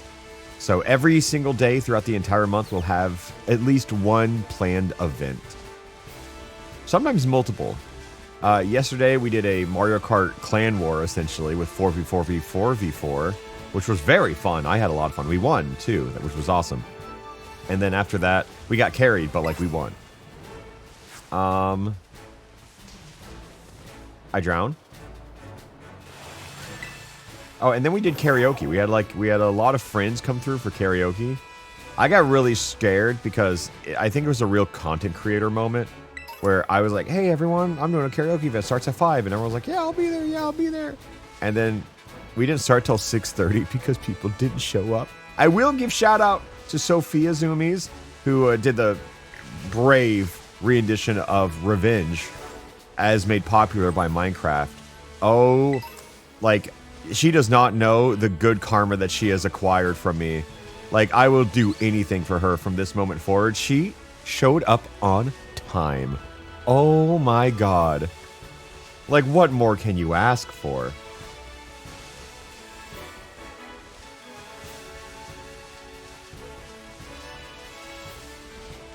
Yeah, very, very grateful for her. As I just run around aimlessly. Johnstone, I don't... Okay, Johnstone or Johnstone viewers, I have a question. There is nothing I can really do to influence my odds this early on in Scarlet Violet, right? I think I'm just walking around aimlessly, and I'm fine to do that, but I'm pretty sure that's just, what I got to do here. No? Not really? Got it. Okay. That's what I thought. I just wanted to make sure.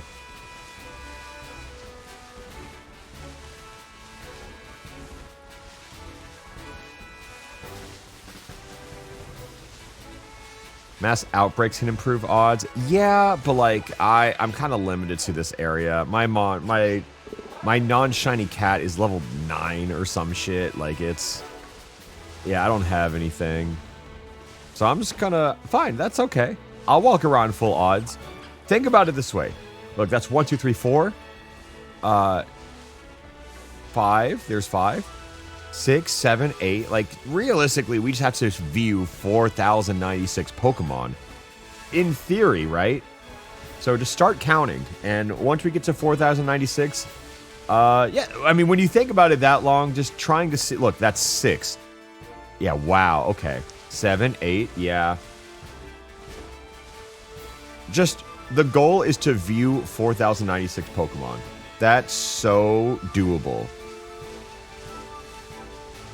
Do I have to do anything to refresh it, or if just is walking around enough? Because I just don't want to keep viewing the same Pokemon if that's not what I should be doing. Buy Pokeballs? I think I have like 15 already, though. I think I'm chilling. I'll ask Mr. Pokemart guy. I have 24. I think I'm fine. I'd rather save the shmoney.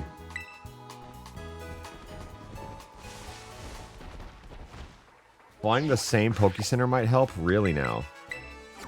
Okay. I'll keep that in mind. I'll do my rounds. Thank you.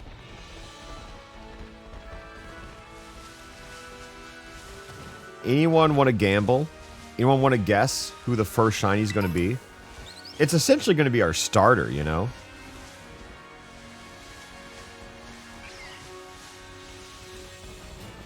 I can do it by setting up a picnic. Oh yeah, I did know that.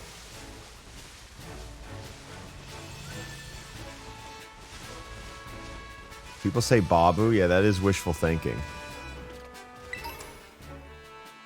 I think the Wooper would be fun. My guy, stop drowning. You're being a little dramatic. Come on. Come on now. I keep thinking that Azurill is a shiny Paldean Wooper. I don't know if this is like an unpopular opinion, because it is a little fan servicey. But whenever like different forms of Pokemon shiny just pulls from the color palette of their original, I really like that. I think the Galarian Birds is a great example of that. Also, the Galarian Birds, oh my god, they killed it. Like, 3 phenomenal designs on top of 3 already phenomenal designs. As a whole, I think I like the Galarian Birds more than the vanilla birds. They're so good. Like, I think Galarian Zapdos is still my favorite of the 3. Zapdos is also my favorite of the Cantonian birds. But I just like him.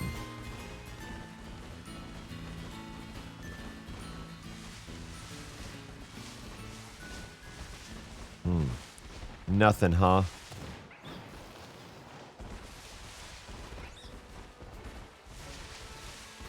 I love both Articuno. Yeah, Galarian Articuno is a very good one. Uh-huh. Cool. I see no guys. A little game. Oh, that's a littlest guy, though. What Pogo team did you pick? I don't remember the names. I go through phases of Pokemon Go. I picked the blue team because I like the color blue. But then when I started hanging out with Jaden a lot, we kind of had to be like, she was yellow, I was blue. I was like, oh, I can take this gym, you can take that one. Like, and it was just like we're always doing everything together, but we can't. You know what I mean? So I eventually did the switch. I went to yellow just because it was more convenient, because I spent all my time with Jaden. So that was the first thing I had to do. But I was blue at heart. It was just more convenient that way.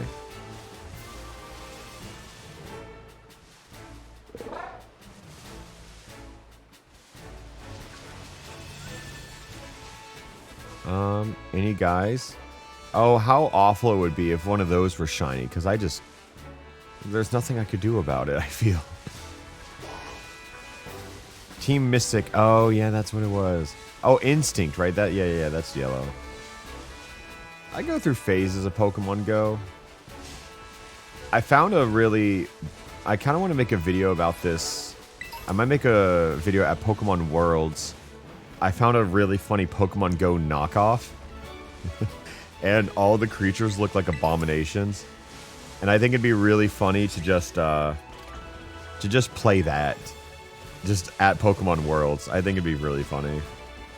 And, you know, when people come up to say hi, just try to get them onto it, you know? Like, bro, you gotta try this.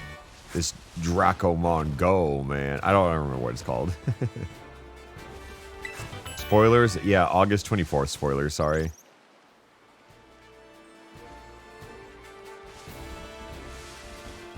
I had to look extra careful. I thought it was.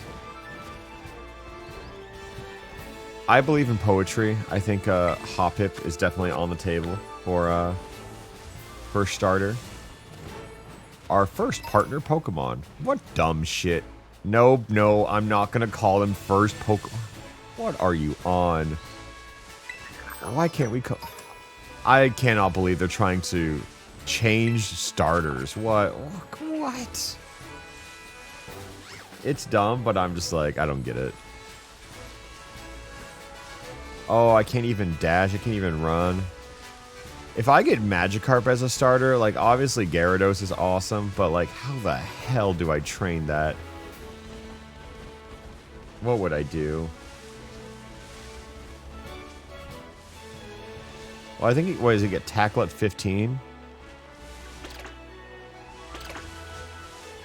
I could switch train him to 15. Or I could travel the world and find candies. That, unironically, if I get a shiny Magikarp, that's the play. I'm just gonna have to travel the world and pick up, like, random candies off the floor.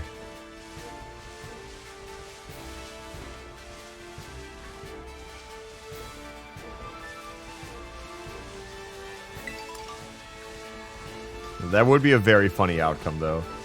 Auto battle? Yeah, I guess that is a less funny way. But yeah, you could do it. I guess auto battle is kind of the answer, huh? But you can't evolve in an auto battle. All the Gengars always look so blue in this game. I always think they're going to be shinies. Okay, I have trailed way off of the beaten path. Let's go back up here. Can they even do auto battles if they don't have attacking moves? I would assume so. Isn't it really just the typing of your Mon? Doesn't your moves have nothing to do with it?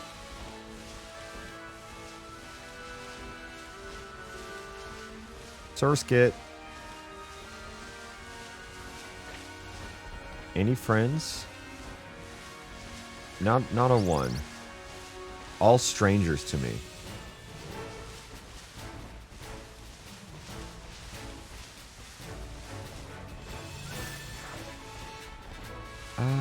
I'm just perusing. We're just window shopping. Kind of a pacifist in nature, if you think about it.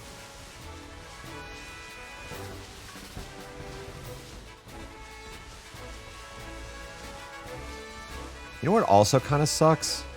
So, the subathon, all July, right? I feel like there were a lot of good movies coming out in July. So many that I really want to see. I think the first few days of August, kind of like my freedom of subathon, my plan is to just kind of like, I just want to go like a triple feature, you know? I love going to the movies. I didn't used to. Well, just something clicked in me recently. Now I really enjoy going to the movies. But I would probably just go for like a little triple feature, I think. Yeah, I want to see Fantastic Four. I want to see The Bad Guys 2. There's something else that comes out like today or something. I don't know. Recently. I don't know. I don't remember. I just remember thinking, oh, there's a lot of movies I want to see. Did you watch Sinners? I did. That one was a double feature from Sinners to Thunderbolts. I like my double features. Sinners, F1, Jurassic Park, Fantastic Four, Superman. I don't really care about Superman, but I think I'll watch it. I'll watch it to be part of the conversation, you know? I really enjoy consuming media that I don't care about. I know that sounds weird, but I like being part of the conversation, and that sounds kind of sheepish in nature, but I think it's just very easy to say, oh, that's not for me. When something's like popular, I kind of like consuming it just so I can definitively know if it's for me or not.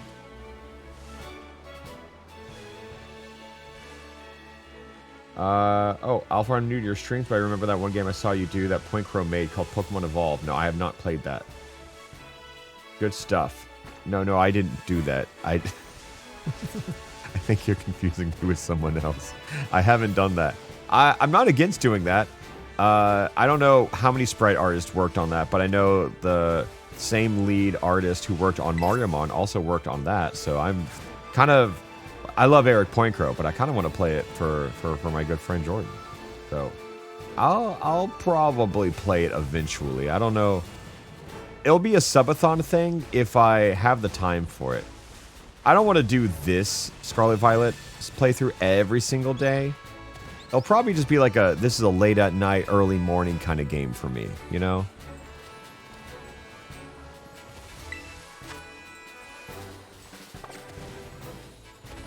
Yeah, I would like to play the evolved one. Damn it. The brothers. They cast a curse on you. Curse of Ra!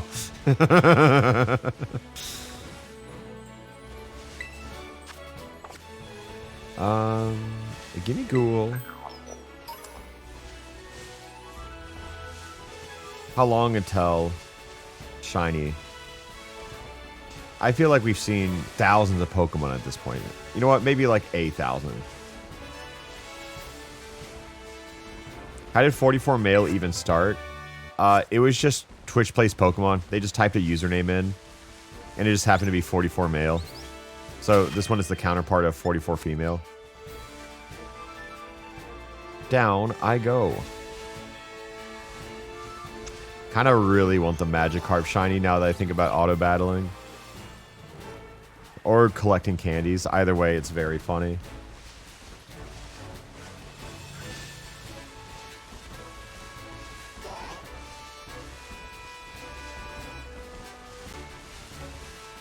The first name got a very quiet veto. It was a very loud and vocal veto, actually. But I don't remember what you're talking about, personally. Oh, Weasel. I think I have a pretty, you know, up-to-snuff computer. But I'm very curious if it can survive 30 days of streaming. Because, like, having your computer on for 30 days obviously is not good for it. But streaming is, like, legitimately one of the most straining things you can do to a computer. Would I ever pick up Animal Crossing again? Sure. I think for me, I just don't know what I would do with it, like, content-wise. Like, it's a nice, cozy game, but I don't know what me as a creator would do for it. Yo, Twitch Plays Animal Crossing. Yo. Wait. I feel like you guys could really get behind in that. I said I would play with Della like a year ago. Yeah, and it just didn't happen.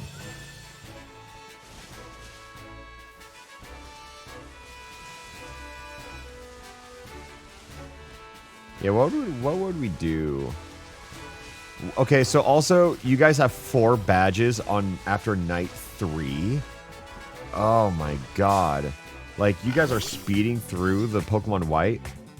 What game do you want to play afterwards? Because is there any other game that works nearly as well as Twitch Plays Pokemon? I don't want to put you on another Pokemon game. I don't want to just give you another Pokemon game. I want to... We could just do post-game. Twitch Plays Mario. Well, that sounds very, very hard. What is like a very easy game that has low...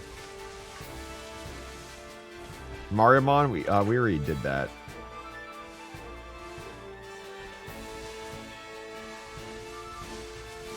We can do Smash Bros.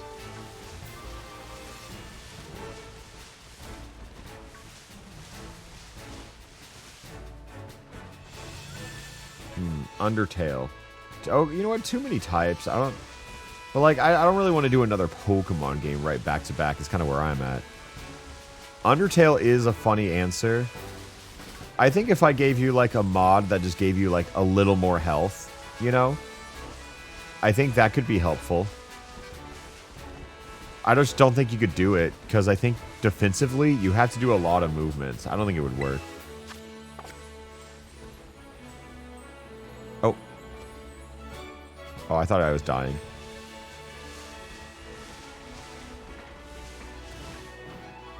What color is shiny Tarantula? Oh, yo, if I saw a shiny Finizen. Yo. They're just like lighter. Wait, no, the hero one, isn't he like dark and badass?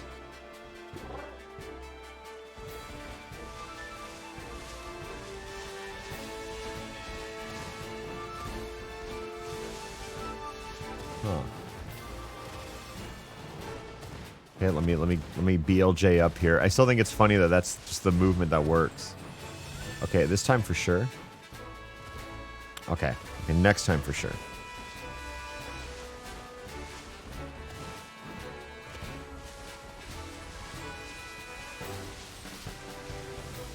So, once again, I will ask, any predictions? Dude, I love Palafin. That guy really grew on me. I do wish that... I'm not a huge fan of the 0 to hero gimmick. I just like hero Palafin. I wish I could just have that guy, even if his stats were like drastically worse.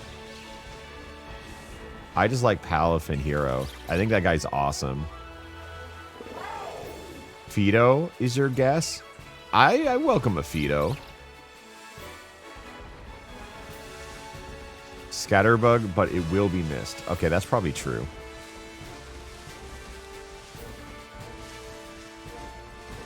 Twitch plays Pikmin. So the thing with Twitch plays is that you really can't... It kind of has to be turn-based, because you just cannot give them any game that requires them to react, I guess, is the real answer.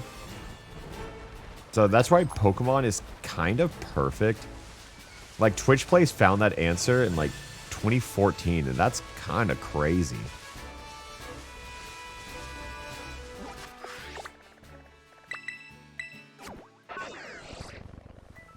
Twitch Plays Final Fantasy, but, like, which one? Because most of those aren't turn-based. They have to be, like, an older one.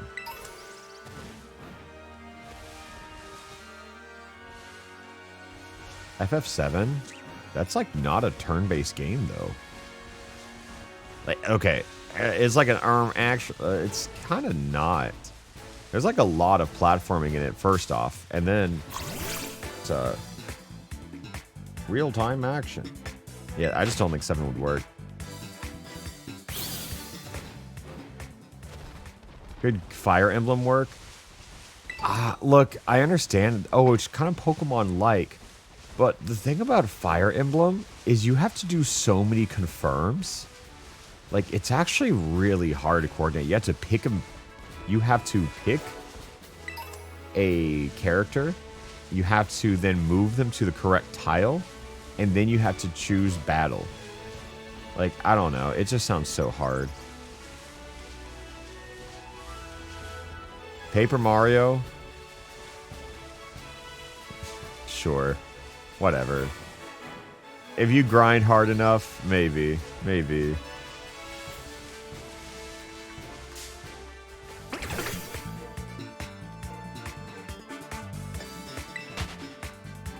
I still like Undertale. I think if I can find a mod to give you more health, Undertale is like doable.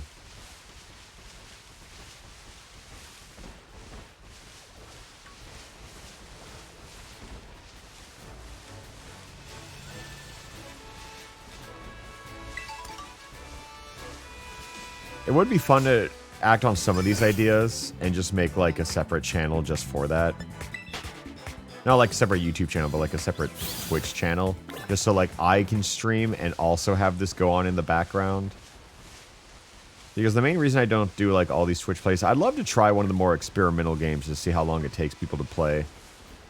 And if I separate it off my main channel, then it would probably be more possible with fewer people there. Because, like, we can't lie. Like, the hardest part about Twitch plays on this channel is even I tune in. I woke up in, like, the middle of the night last night. And I was like, let me see how Twitch Plays is doing. And this it had like 2,100 viewers at like 3, 4, 5 a.m. It's like, that's crazy. That's so many for what entertainment value I'm not providing.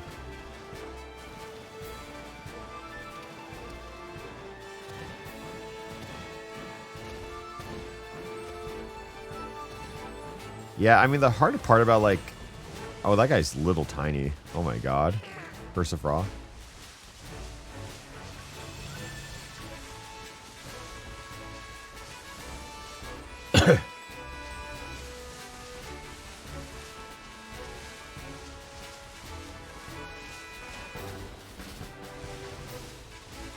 What do we have? Any guys? It's not just me. You guys haven't seen a Miss Shiny, right? Surely not. Twitch plays tic-tac-toe, yo, no, that's the stuff. I forgot I have food right here. Oh, you know what? It's actually cold now. Oh.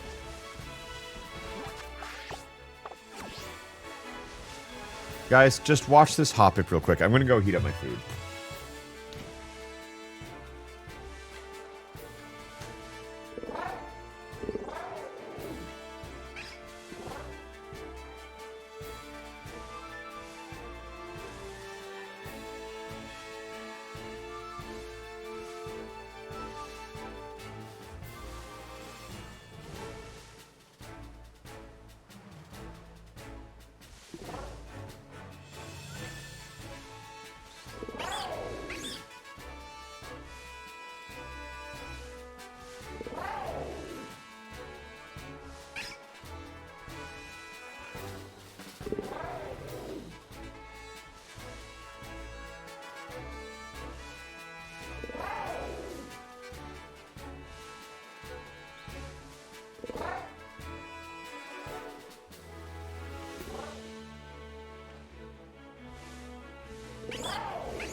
Yay, I got warm food.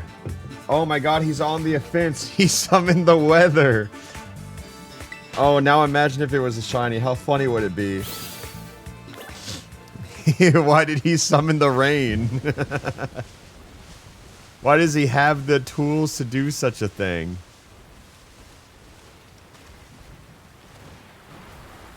Do you have any Persona content planned this subathon?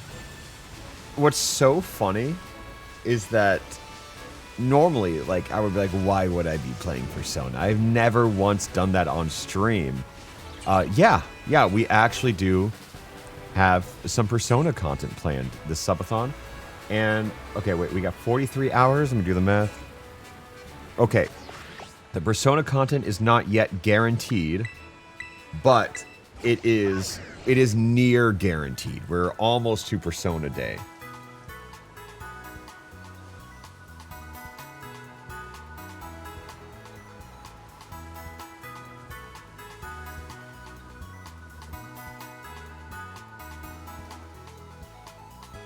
And no, it's not PSX or P5X.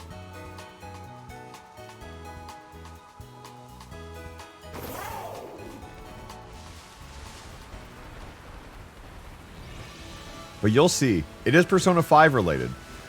I've also mentioned it several times, but I'm not now for whatever reason. Being a little coy, because it is yet to be revealed.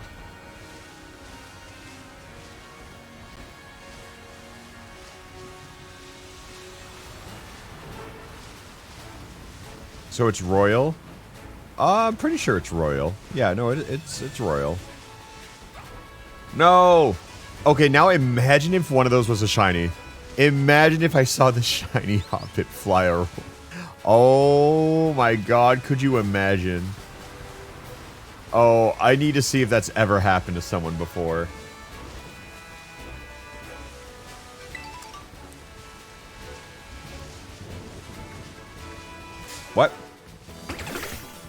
Where did he come from?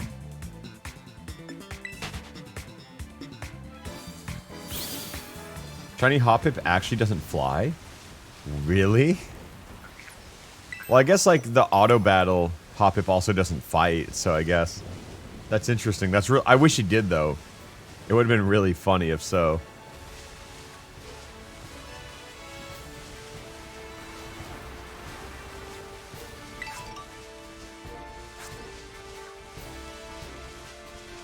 Chat plays Metopia.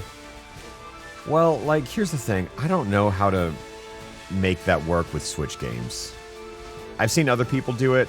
I've asked them how to do it. But I haven't bought, like, the necessary equipment for it. So, like, Switch games are kind of off the table. Twitch plays Persona 5. Unironically, I think that could work. There are a few overworld sections that I think make it a little difficult. But ultimately, I think it could work. Kind of that could work.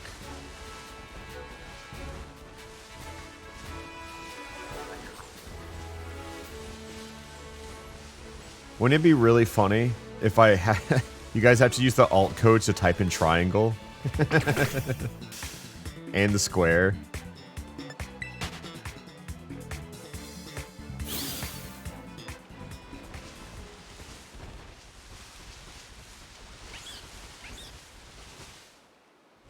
How would Twitch Play work with picking the cast? Well, that too. I'm sure you get a lot of default characters, and it kind of ruined the fun of the Mad Libs.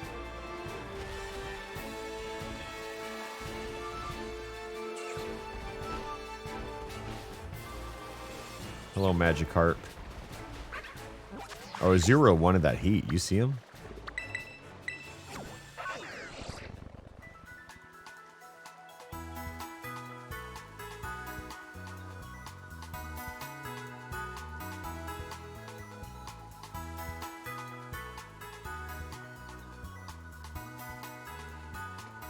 Is the P5 thing too many mods?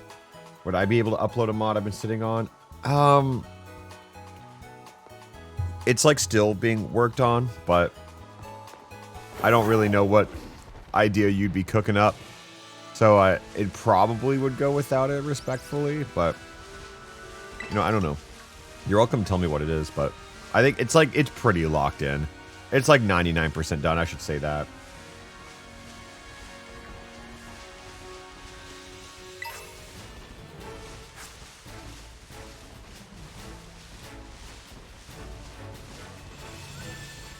I think I'm now at the point where the game looks normal to me. You know? Like the camera movements at 60 FPS. It looks normal. But it's like every time I come back to it, I have to remember it. Because I think in my head it's just very ingrained that it's not supposed to look like this. Oh. So many guys.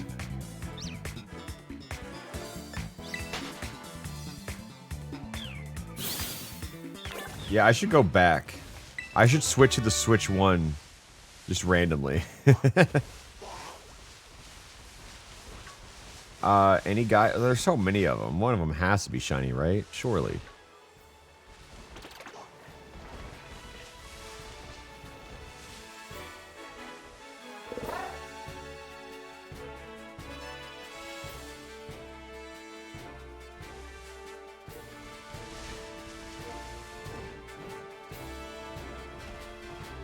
Someone said Twitch plays Marvel Rivals.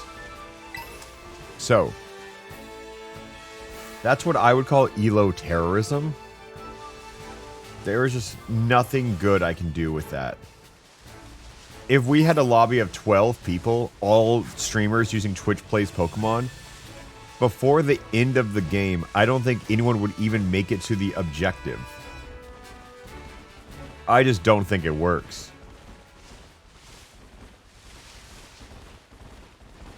Plus, I also think with Twitch plays, like, how do you control mouse movements?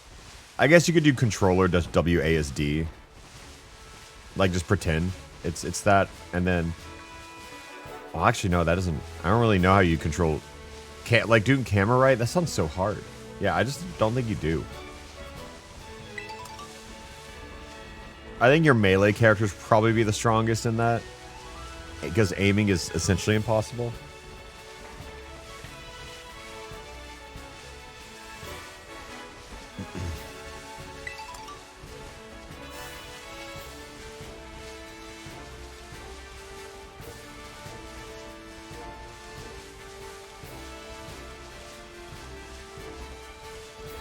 How about Twitch plays Peppa Pig? I don't think that sparks as much joy as Twitch plays Pokemon. I do gots to say.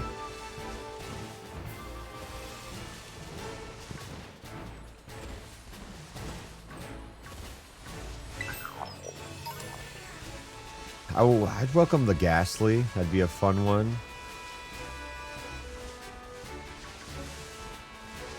I think I'm open to pretty much any of these shinies outside of the Scatterbug. Which, saying that out loud makes me scared that now it has to be Scatterbug.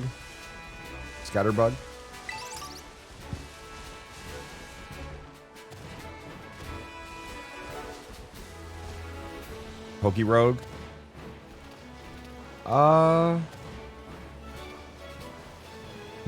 I guess Pokerogue isn't a bad idea. I'd probably have to toy with it quite a bit, but yeah, that's definitely doable. I forgot this game can run at 60. Oh, every time I come back to this game, it just looks a little weird, you know? It's so... Your mind has to, like, orient itself to, like, process what you're seeing. Because every time I look at it, it's just incorrect, you know?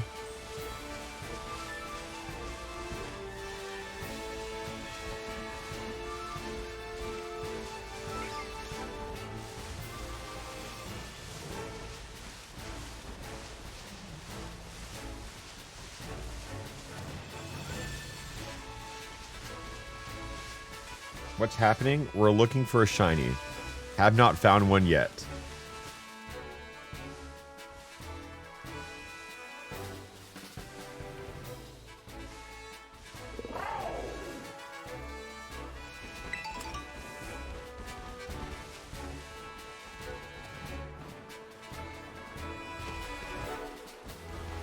Have you bought any Pokemon merch recently? No, I don't think so. I probably will when they unleash Gen 7 Sitting Cuties. I think I will buy some of those.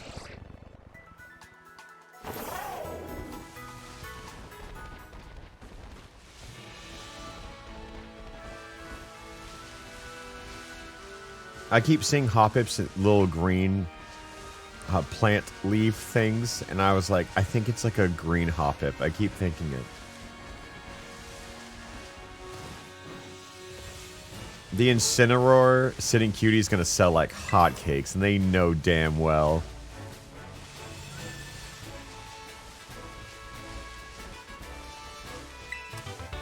Struggle Bug. Well, I've picked up a lot of good TMs, at least. I have a quite a expansive moveset I can design.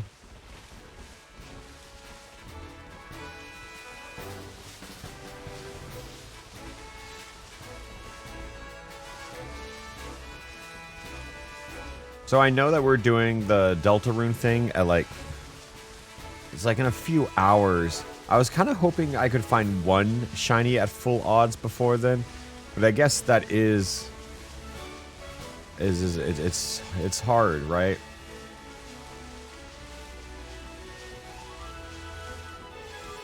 It's not as full odds is feared for a reason.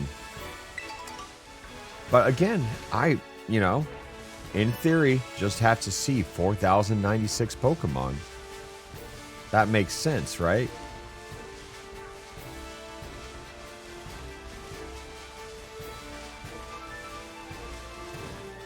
That's how math works?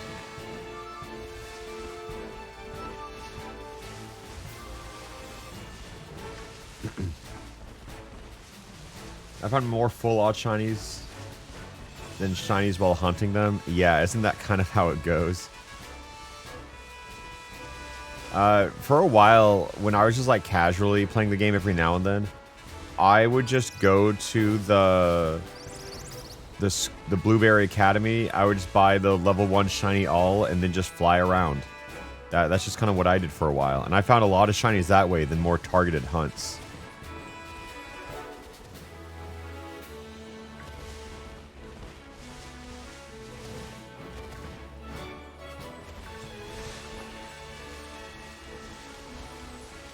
Wooper would be cool. Yeah, I'd accept the Wooper. I don't think so.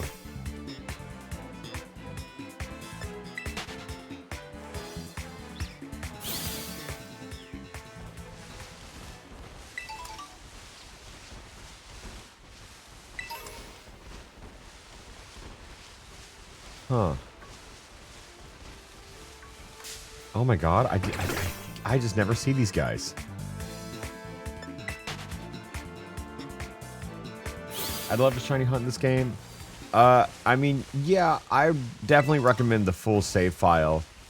Having all the tools, having fast Miraidon, having the shiny charm, having sandwiches. Yeah, shiny hunting is really easy in this game, and I think that's awesome, personally. But, yeah, right now, I'm just kind of like, huh. Huh. What do I do?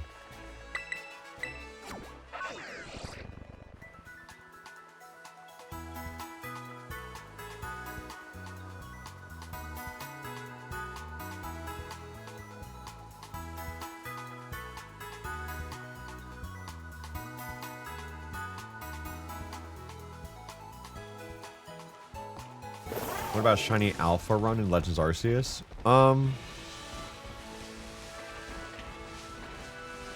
I'd probably do a shiny run before a shiny Alpha run. How do you even shiny hunt Alpha Pokemon? Is it just kind of full odds going in and out? If so, that shit doesn't really sound fun.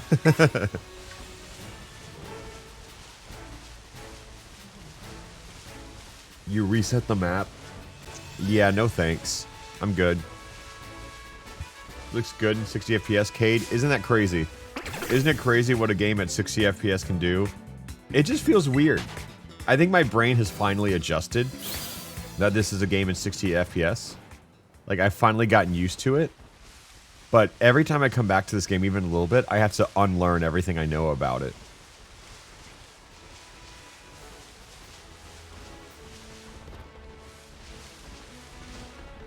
Just any shiny. I welcome the Fido. I think I like the idea of just running around and going for full odds. Simply because... I could just be anything. And it allows me to use Pokemon that I don't normally use, most likely. So I really welcome anything cool.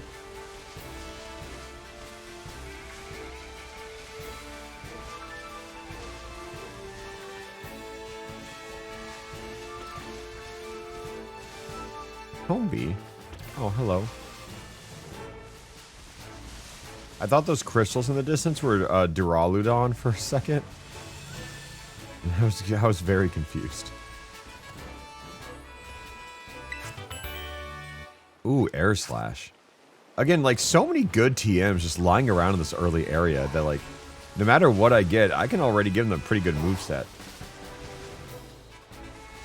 Why does a dinosaur have a wheel to be a motorcycle?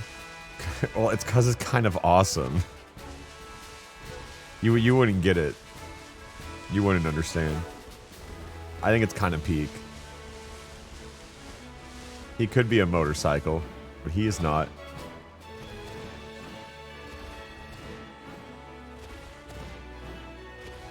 Oh. Okay, he drowned though.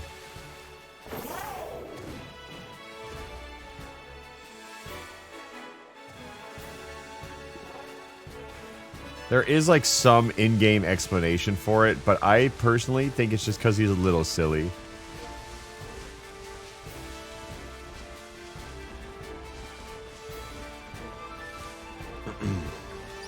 Wow! Whoa! Look at all those chickens. Look at them. Wow, I just didn't expect to turn and see so many of them. And not a single one is shiny? No, that makes sense. Wow. That's so many tiny birds. That's the power of the Switch 2 right there.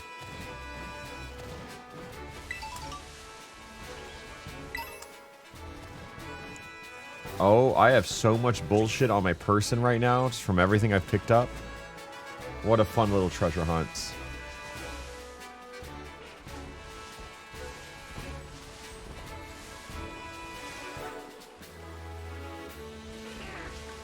I would love Shiny Talonflame. That'd be such an awesome first Mon to have in this team. Okay, we've gone through a full day-night cycle. No shiny yet. The hunt continues. Whoa, where the hell did you guys come from? Excuse me? You guys have found something I want?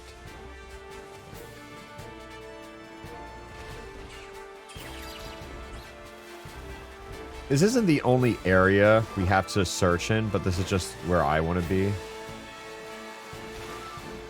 I'll go up here, though.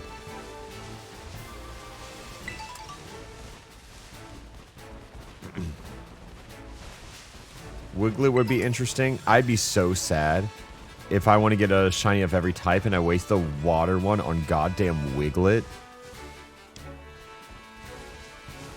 Oh, like... Toadstool, absolute hit. Toadstool, hit. Wiglet, no. Okay, but like, what if? You know? Alright, I think we would have seen it already, yeah. No thanks. Okay. Well, okay, fine. I didn't even know Gimme Ghoul could be here. Oh, any shiny locked? Oh, never mind then. I'll just take the 50 coins, though.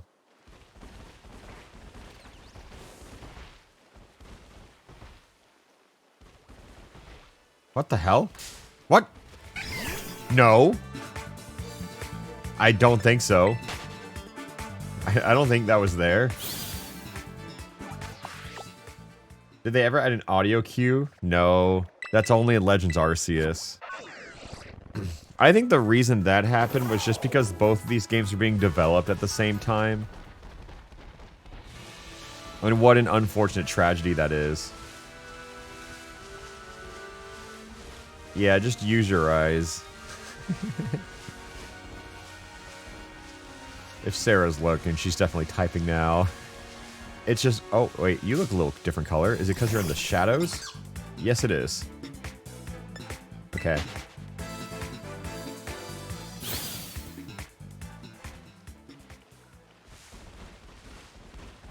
Yeah, I don't even know what every shiny looks like. Well, I know Paldean Wooper is blue.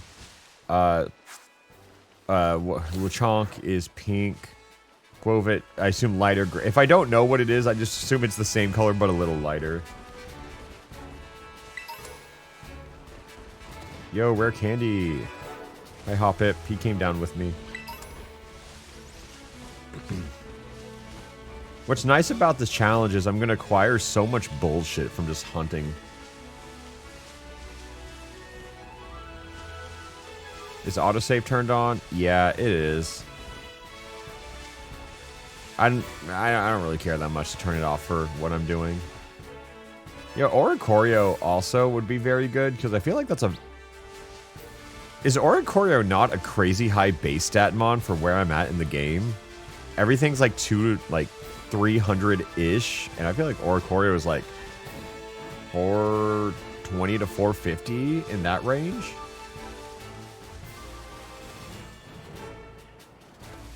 $476? Wow, even high. I thought I was being generous. I was like, 450 would have been my final guess. Yeah, 476. Wow. That's so high. I know. That's crazy.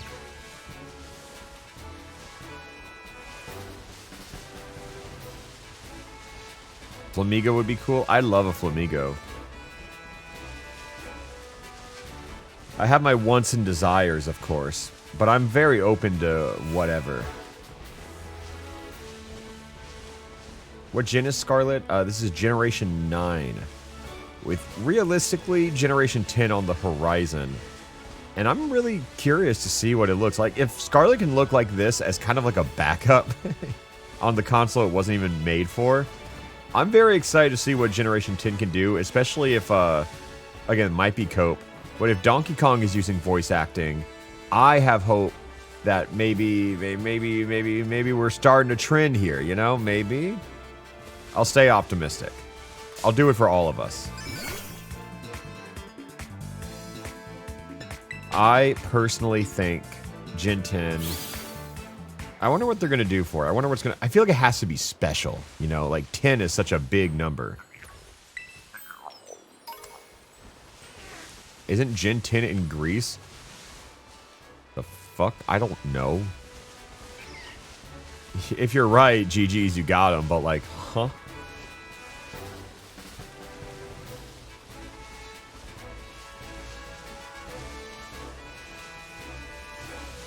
Kanto again?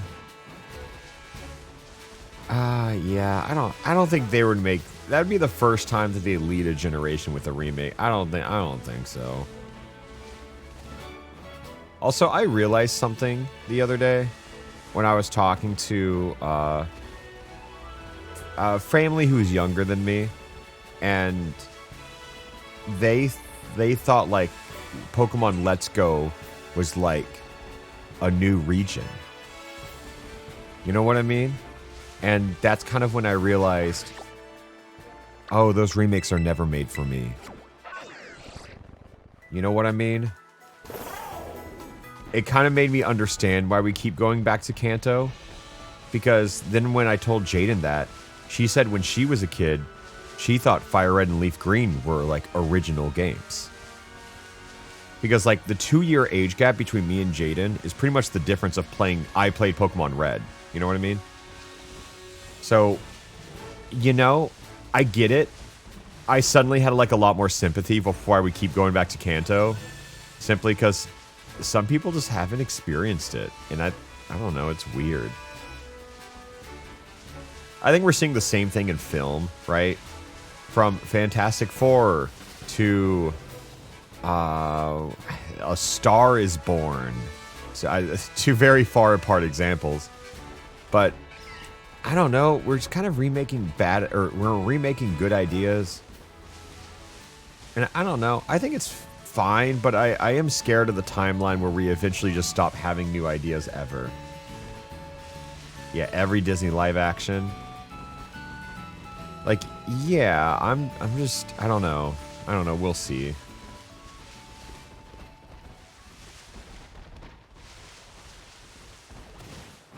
I feel old now. I mean, I think it's just the way the word works. I think I have a very positive outlook on aging, personally.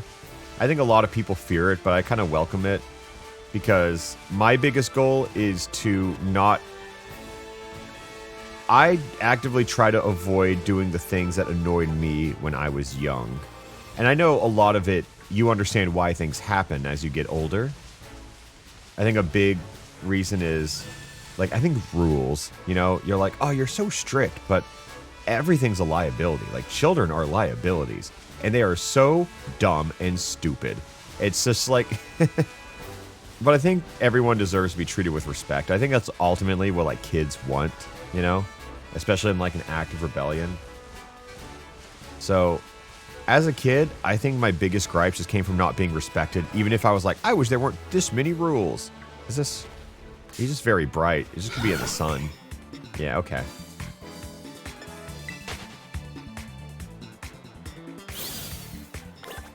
But also, you said fuck them kids? I did not say that.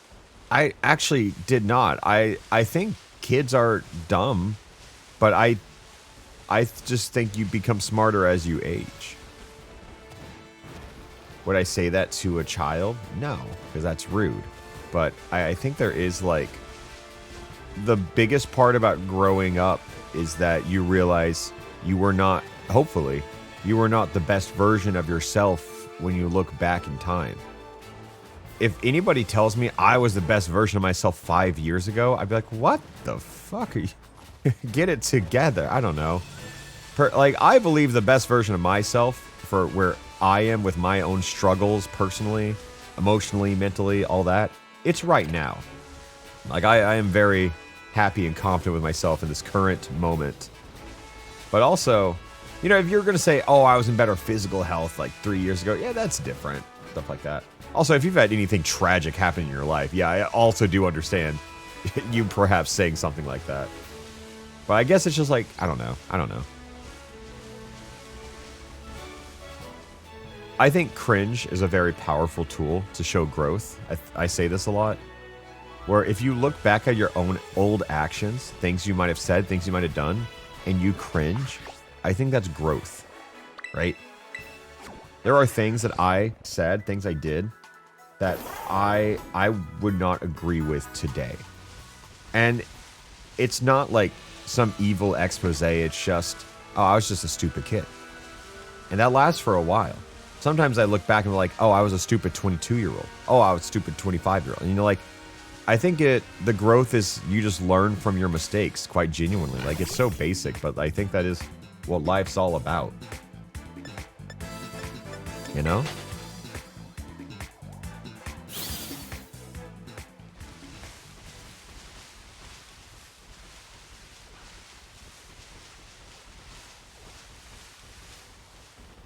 Oh no, I'm dying. I'm still dumb? That's fine. Get smarter. Just give it time. I personally think I was kind of just reckless for, like, especially in, like, personal relationships up until I was, like, 25. I think I was just not as considerate to, like, close friends. I didn't try to view situations from, like, their point of view. Like, I would think I would, but I would ultimately not, like, settle until the compromise was, like, more in my favor, you know? Which sounds pretty bad, but I think it's just because people don't like vocalizing the flaws of them, right? I think I was very difficult. I was very stubborn, but in a way where we would come to an issue and I would, like, my answer is correct, you know? So I think that's, like, kind of what it is. That obviously I don't feel that way now. I think I'm very, like, personally, I think I try to be very considerate of friends, and I think trying to be considerate is enough, right? Because I think just the fact you're thinking of other people and how, like, people might react to a certain stimulus or something. Yeah, therapy does wonders. Yeah, maybe I'm just advertising therapy here. I started doing therapy when I was 21, 22. I was in it for, like, a steady, like, 5 years. And I'm currently 29. I've kind of bounced back and forth from therapists. It's been a few years, but I think finding a therapist is kind of like dating, I think, because a lot of people will be like, therapy didn't work for me. And then they stop going, but it's probably you just didn't mesh with this one therapist. So I've kind of bounced back between a few therapists. Haven't really found one that clicked in the past couple of years. But also, things have been kind of smooth lately. So I haven't, like, needed therapy, but I like going to it because it, like, I think it keeps you centered. But I think the biggest thing is having... I'll get into it. I think I had one moment. Oh my god. I had... Poof. It was like back in 2022, maybe 23. I think it was 23. I found a therapist who, you know, after the first session, she was like, hey, just as, like, a full disclosure, I'm aware of, like, your YouTube thing. Obviously, like, I mentioned it and everything. And she was like, oh, I'm aware. I have watched it. I'm kind of, you know, in, like, adjacent to, like, communities, like, was, like, a fan of, not me, but, like, of, you know, of games that I play, and kind of was, like, found me adjacent tangentially. And I was like, oh, cool. I think that's fine. And, you know, I didn't know. It was strange. I respect her for being upfront about it. It was strange, but I was like, it also means I have to explain fewer things, you know? Because in the past, with my therapist, I've had to, like, oh, this is how YouTube works. This is how I collect ad revenue. This is the pressure of my job. You know, I was like, oh, this could be good. It's a weird dynamic. I think we only did 4 sessions together. Ultimately, like, I was kind of venting about someone in my life who, like, kind of wronged me, who was also, like, a notable creator, and they're like, oh, yeah, I know them. And I'm like, oh. Like, personally? You know, and they're like, oh, I've met them once. And I was like, oh, okay, well, that's weird. That's really weird. So, that was kind of my moment when I had to, like, end it. Yeah, that's really weird. And, yeah, it was weird. And then one time, like, a few months later, I hosted a house party for friends of friends of friends. Well, it was like for friends, of course, but friends of friends came, and they came. They knew it was like my party, and it was like they came with a friend. Who, obviously, the friend did not know that that was once my therapist, right? But that's weird, right? That's really weird. Yeah, so that's just a weird it's just like a, how do you even explain that dynamic to someone? Yeah, so obviously that therapist did not work out. Most every therapist, the reason I haven't gone back to him is just like a vibe didn't match or anything like that. But that was like the first and only experience where I'm like, that was weird.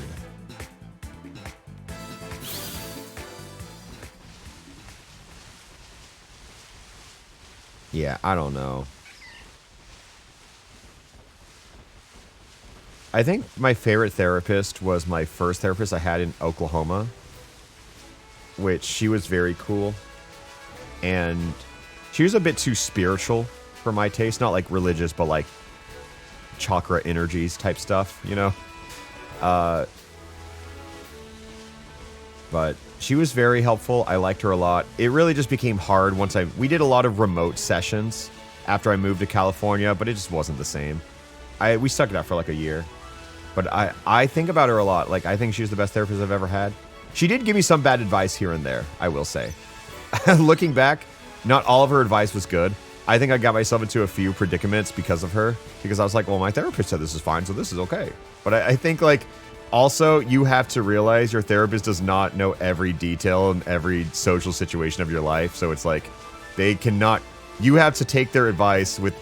you have to mold their advice, you know what I mean? But... I think it's also very easy to, like, have it enable your bad tendencies if you can get them to say, oh, that's fine.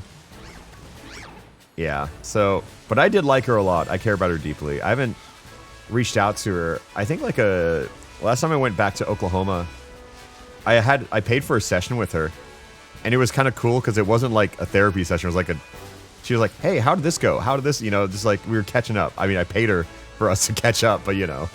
Yeah, I liked her. I liked her a lot. Hi, Katie. How's your trauma going? Woo, talking. See, you're talking about therapy. Yeah, but no, I liked her a lot. She was great. Paid friendship. Well, here's the thing. I feel like if I asked her, she would have done it for free. But I don't like taking free work from people.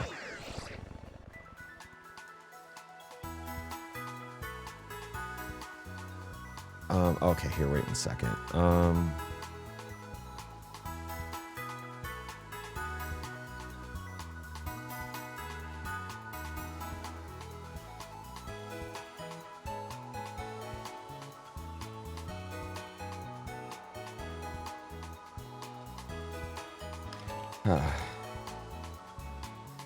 Okay, wait 1 second. Wait. Oh, I had to respond to some work messages. Oh. Wait, what's... Oh, no. My computer is moving so slow and it scares me.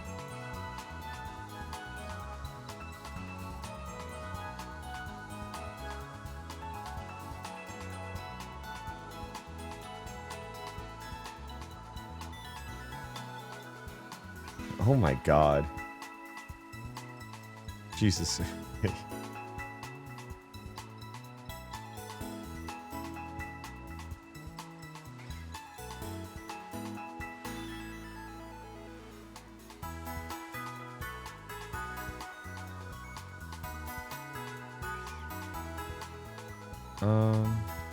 Wait.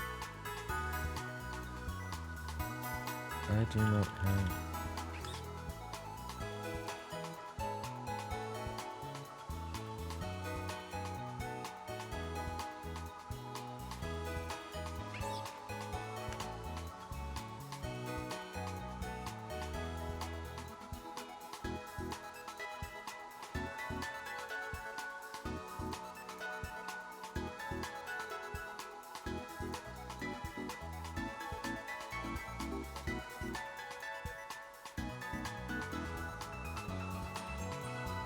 So, I'm just gonna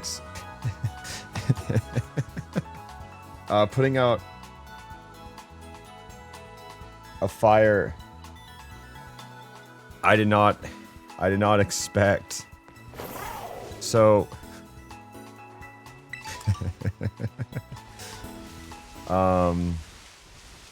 so I told you, earlier in the Twitch plays, I had a sponsor I had to work on, right?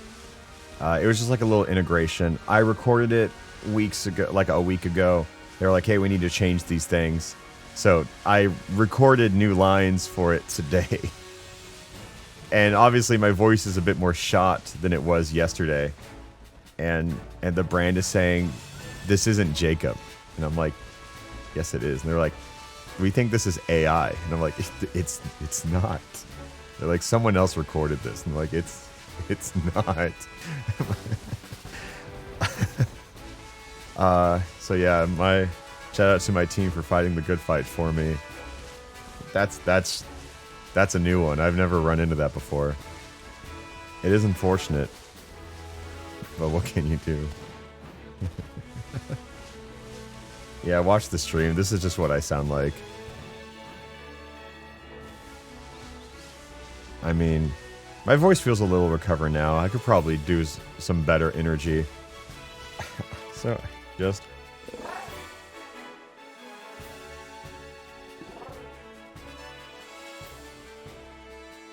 That's so funny.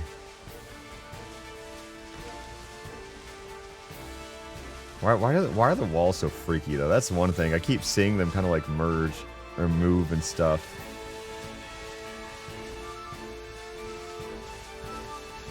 Nothing. Nothing. No dice.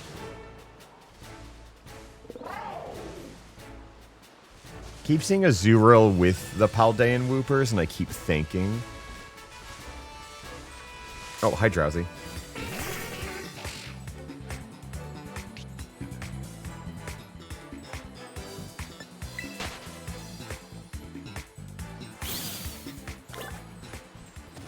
My streamer is AI just today, apparently.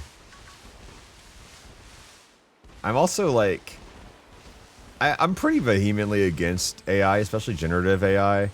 And I think it's... I've taken this stance with several sponsors who use AI that I kind of just say no. I just say no. But it's really funny to have the tables turned and the sponsors now telling me they don't want to use me because I sound like AI. Oh, and that's why there's no face cam. Exactly. Yeah. No, you're right. You're right.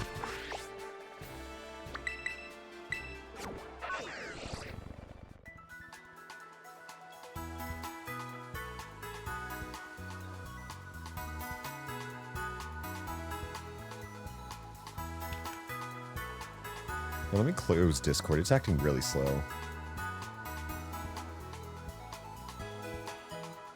How many shinies do I have at the moment? Ooh. Ooh. Bad news. Bad news for you. Yeah, the whole subathon, it's AI generated. It's pre-recorded. All that karaoke, yeah, that was from like September of 2 years ago. Yep. Yep, sorry you had to find out this way. Oh, yay. Why do they do that? Why do they...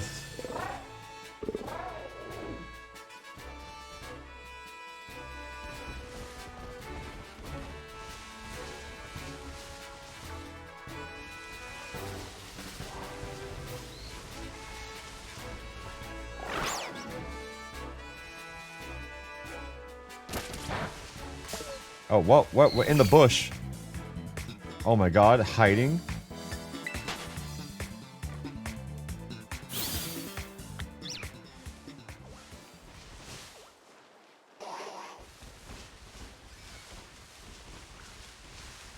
That's crazy, though. I've just never dealt with a claim like that.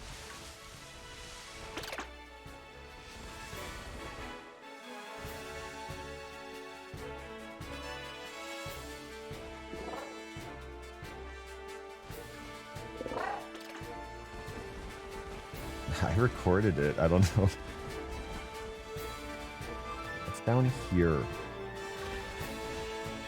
Oh, hello. Oh god, I die again. Oh, they're not gonna... I thought it'd be lower level. Oh. Okay. Oh, just quick attack. Oh, we die. Okay.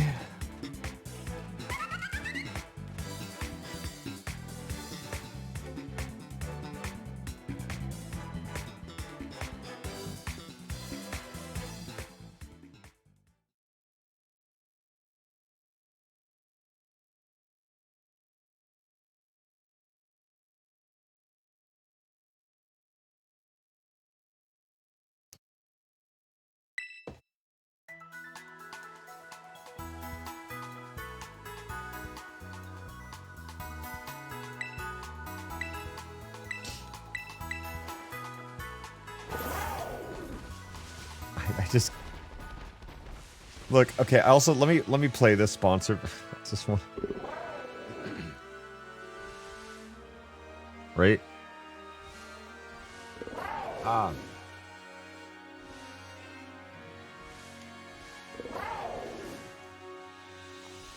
And with the. Wait. You can have multiple favorites. Or whatever. You heard enough words there. Sorry. But like, it sounds a little lower. It's not in the YouTube voice like this. Well, I can't even do the YouTube voice right now just because my voice is shot. I don't know.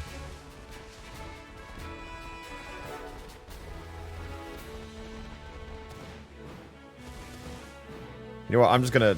Here, wait a sec. Give me a second. I'll be right back.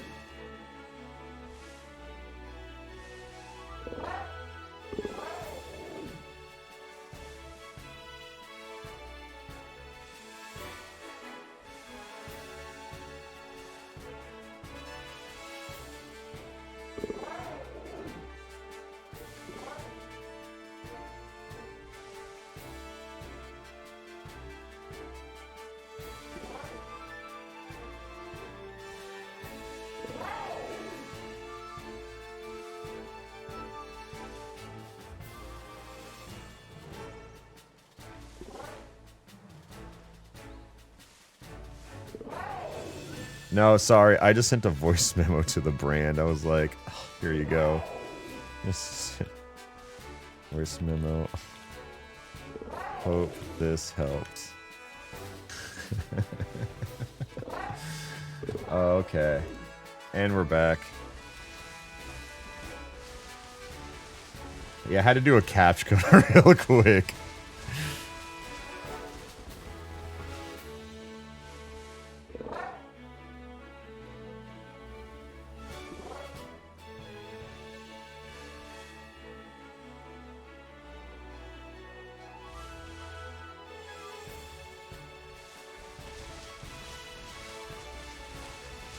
Yeah, that's a new one. Yeah, I just had to do the verbal captcha real quick.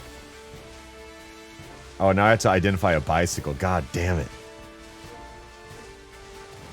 Oh, the hills still move a little funny.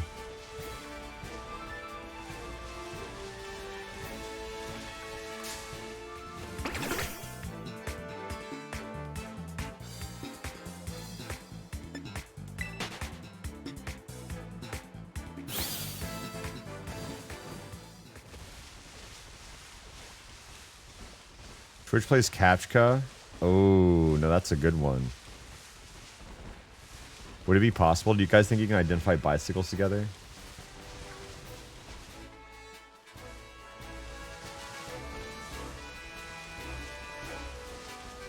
Can we, actually... Wait, can we generate an AI? Can we get some, like, shiny? Is that possible? Is there anything we can do here? Wait, action replay kind of, if you think about it.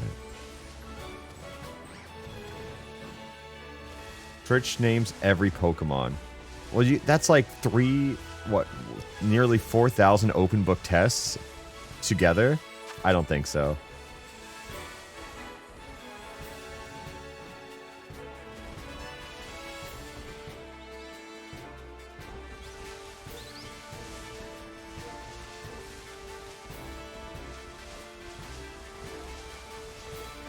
Could be a good short. How long does it take? Oh, but here's the hard part. Everybody has control of the keyboard.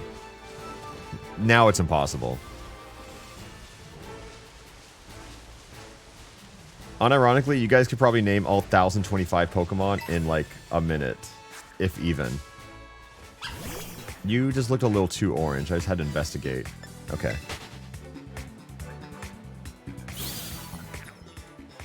Oh, I heard the little guy.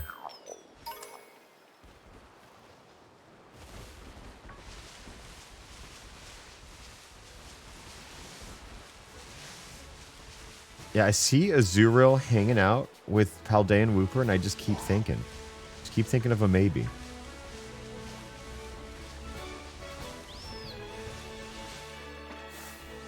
Oh.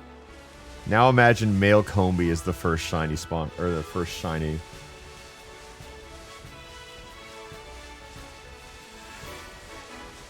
Oh, oops, Suncurrent. I know you're around here.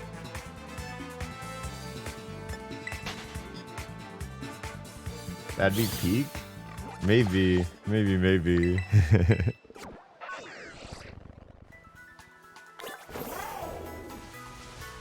We would, if we got the male shiny Combi, I'd probably take it to the end. Like, that has to make it to the final team. I don't know what purpose it would possibly have, but we could figure something out.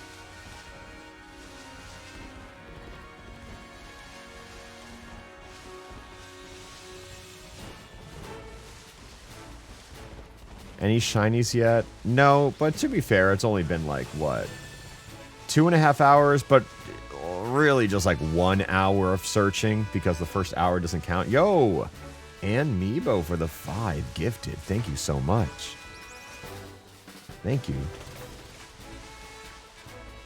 And thank you for raising the timer just a little bit more. I mean, 43 hours. Whew. Like, it's already... This is the highest... Or I guess the highest it was at 45 earlier. But that was absolutely the highest it's been. Because normally for the first 3 days, it kind of sat around that 20... It was like 20... It was always kind of above 20 hours. But now, we've over doubled that, so... Is Subathon merch available until August? So it actually rotates every week. There is a chance that we might bring it back in the future, but the signed prints will never come back. That's like the one thing that's going to be Subathon exclusive, because there's no limit on those. I will sign as many prints as you ask me to make.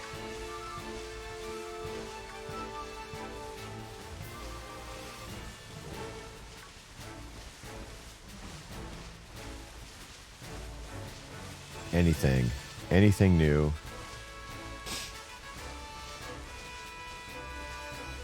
Not even who you think it will be, but is there a shiny that's in this Pokemon pool that really stands out to you?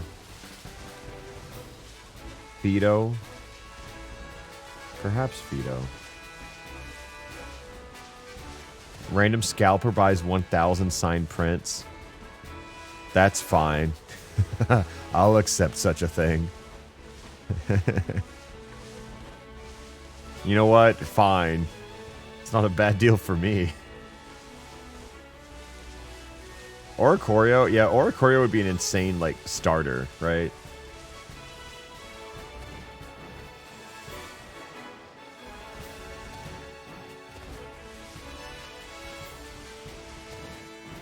Oh, excuse me, Hoppip.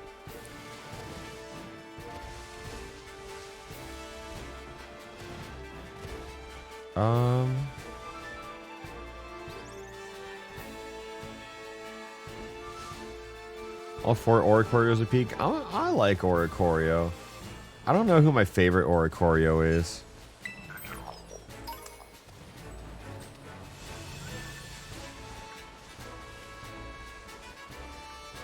I don't know. I don't know all the names.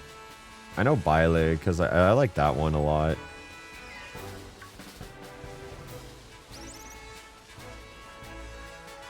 Oh, Pom Pom. Yeah, when I see the names, I know them. I just don't have them memorized, I guess.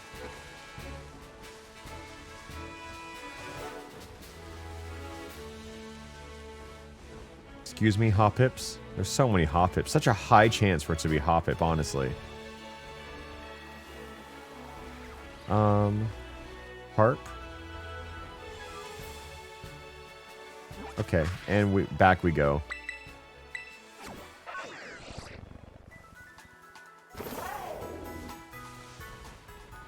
Okay, I'm gonna go on my silly little path, and we'll see how it goes.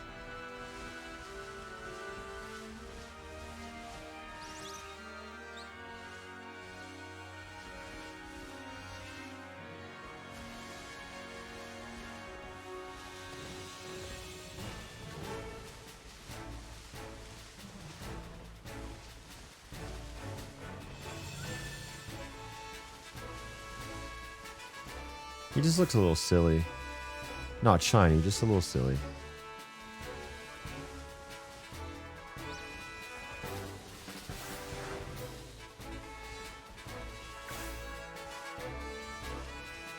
So, I don't know, I just like getting the little close-up of them.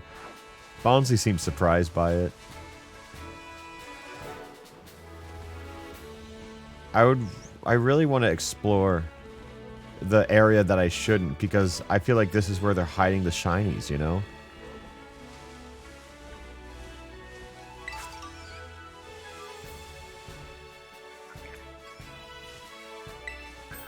Oh, little Gimme Ghoul. Hi, Goomy. Big Goomy fan over here. I like that guy a lot. Maybe they're not hiding the shinies, though. But I do feel like I gotta be a little more careful, because this is just where I die. If I start one battle, I'm dead. Even with a stupid baby, I'll probably still lose. Oh, wait. What's happened? The PC exploded? It actually didn't. I'm still chilling here. Wait, what?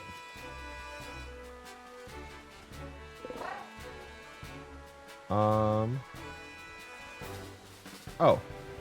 Well, that's weird. Let me resolve this issue real quick, because I'm technically still streaming. This is, I guess, going to be for the VOD only, huh?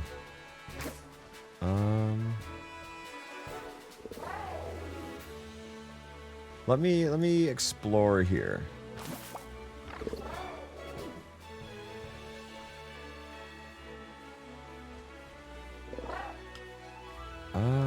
I think I had a mistake.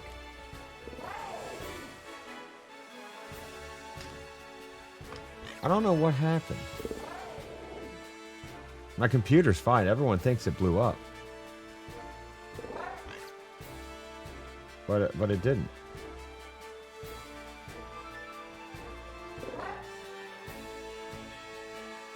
Huh. I'll try again.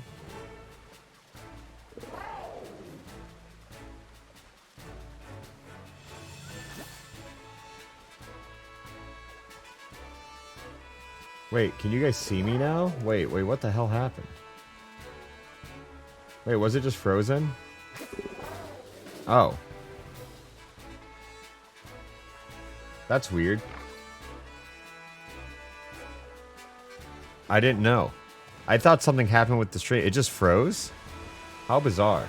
Well, I think when we stream for essentially a month straight, we are going to run into some inevitable tech problems.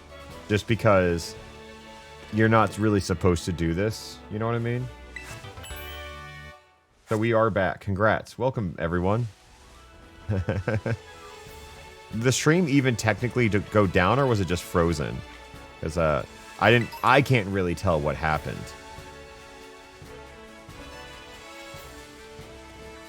It was just frozen? Okay. If that's the case, I now know what the solution is whenever it freezes again. Cool. Cool. Alright, I got it then. I'm good.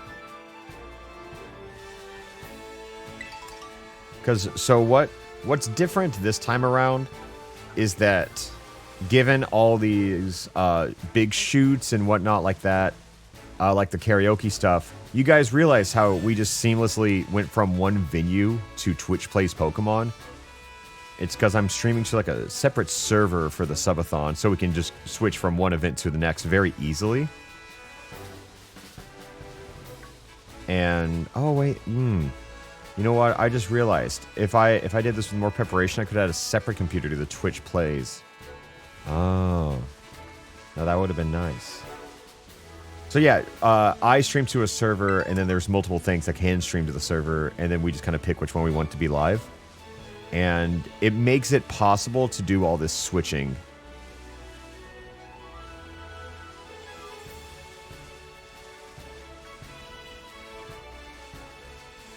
Okay, wait a sec, let me...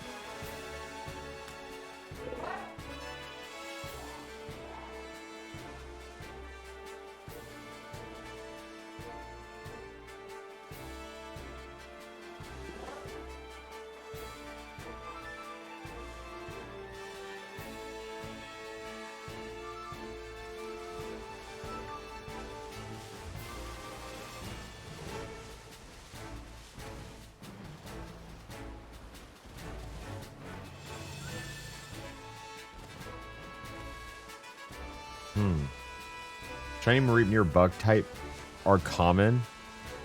I don't think the Mareep by the gym is more shiny than the others. I think there's a 1 in 4096 that Mareep is shiny. You know? It's just my estimates.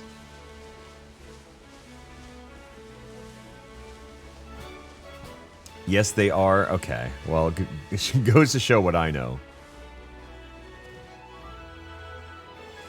Nothing, huh? Oh, Aracuda. I didn't know he was around here. Nothing, huh? I mean, we can go to these other areas. We can explore, but I kind of like to keep our first one up to here. Wait, what is the first thing you should do? What's the lowest cap? Is it Katie? Is it the first Star Guard? Is it the Cloth Titan? What should I be doing?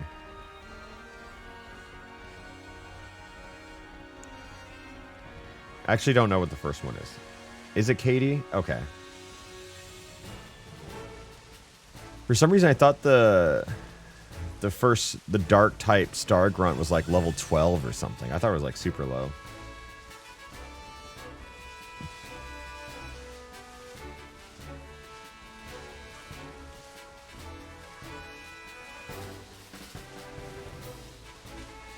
Gym, Cloth, Star. Okay, got it. I will do it in that order.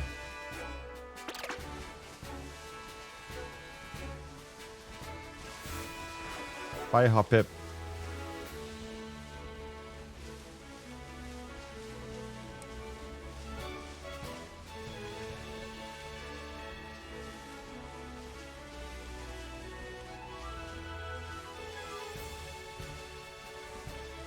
The second hands is so small. Well, okay, yes.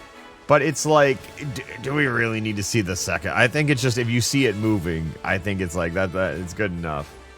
I think there is a way to make it bigger, but I kind of like it being really small and tiny and stuff. I kind of like it.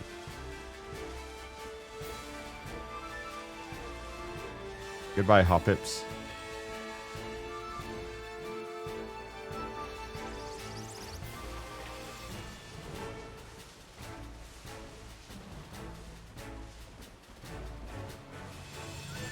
What time is Deltarune? I should probably try to get it prepared. You know what? I'm going to go grab my laptop to use it as a Discord machine for the subathon. I think I'm going to do that.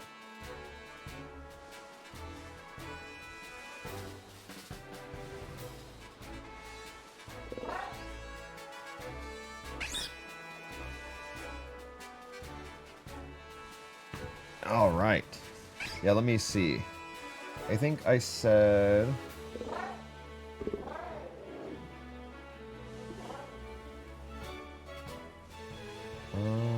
let me see, let me see.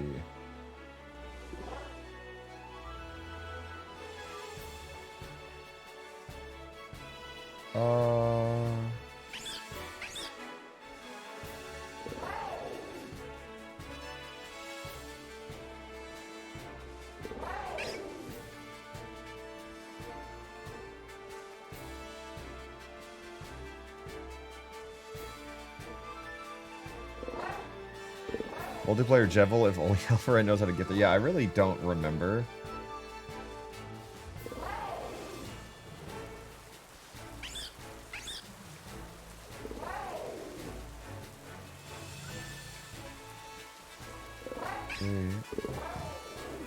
Alright.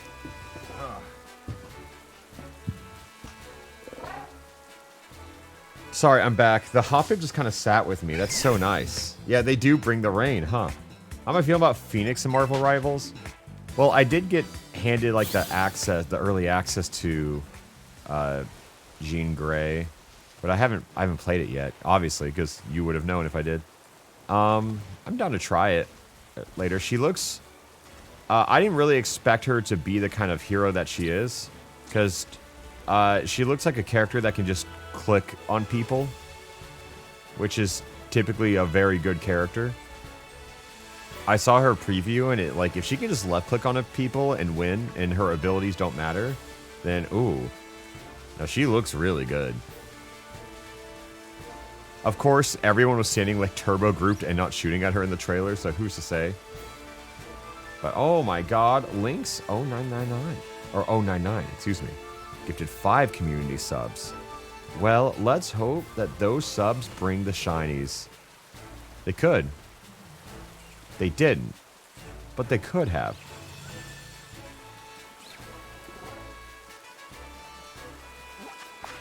He's drowning.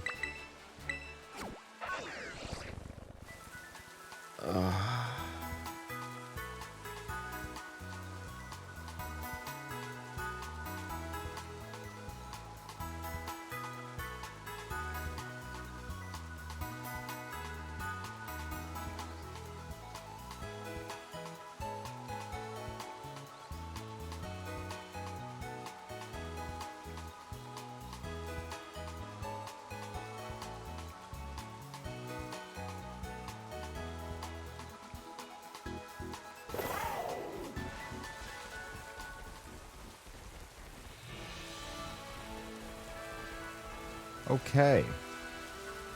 I kind of got... I don't know what it is. I have like this little tingling sensation.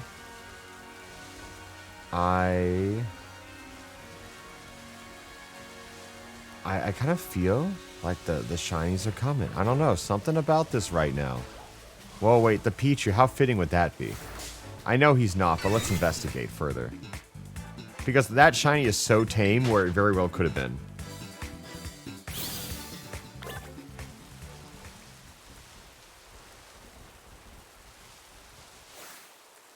Palmy.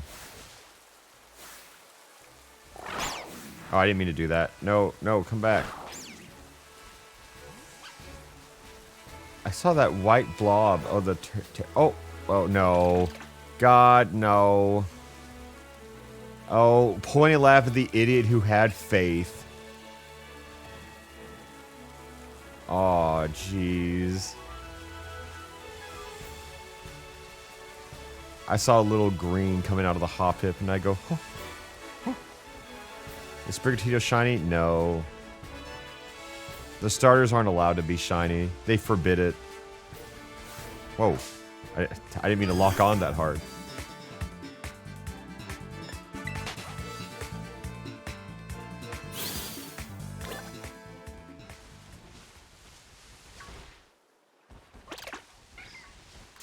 Jesus Christ, I hate these little guys.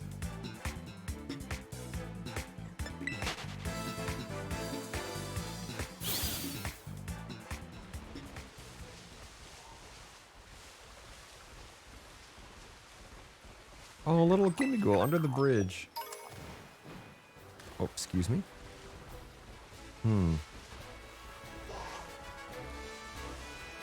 I would welcome a Buizel. What does Fido look like? No clue. I'm just kind of walking around till something doesn't look right, you know? So to all those shinies who are like barely different than the mons that they're shinies of, yeah, I'm probably cooked.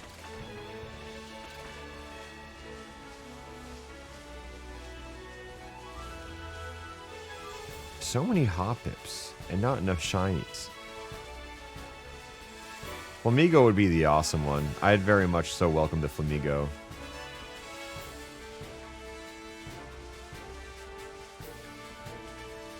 I guess I just could turn the encounters up for like fighting types if I really wanted to, you know? Like that's something I could do. It doesn't increase the shiny odds, but it could make it more likely to get a Flamigo. I don't know. If y'all had $1, what would you do?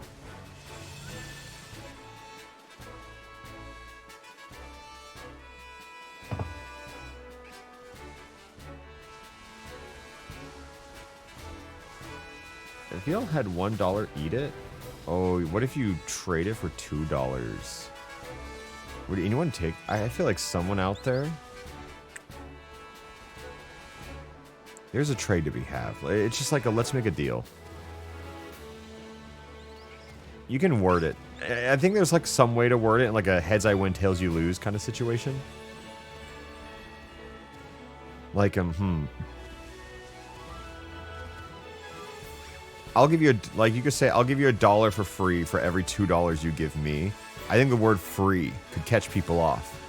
You know what I mean? Where it's just two individual transactions. The wording is still honest. Technically, you know what I mean?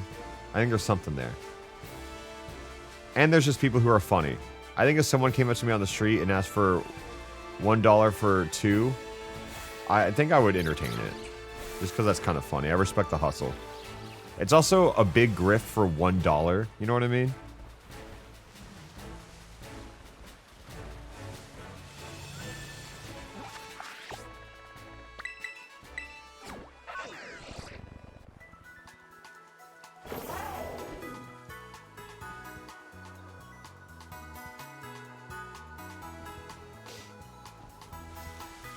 Will I be doing autographs at Pokemon Worlds? I mean, I don't walk around with the marker or anything, but sometimes people will come up to me and say, hey, can you sign this? And I'll go, sure. But it's also like, look, I want to say I love meeting fans. Let me say I do love meeting fans. But Pokemon Worlds last year was kind of the most overwhelming con experience of my entire life because, like, I've been to conventions and stuff. And you can imagine that, like, any gaming / anime type convention will have, like, fans there, right? But I think Pokemon was definitely, like, the highest concentration of Alpharad fans I've ever seen. And it was probably, like, the most, like, genuine swarm. Like, I would be walking from one place to another, and I would get stopped once for a photo, and then that would cause, like, a 30 to 40 minute delay from me walking another 15 steps before it happened all over again. And like, yeah, it does make sense because also like when you get stopped, other people look and be like, oh, who's that? Oh, I want to get a picture. And for what it's worth, I absolutely don't mind. I do love it. However, I have like a mental limit. So for me, I've just kind of had to accept that this comes off like a little sad. It's not meant to be like a pity party because the pros definitely outweigh the cons, do not get me wrong.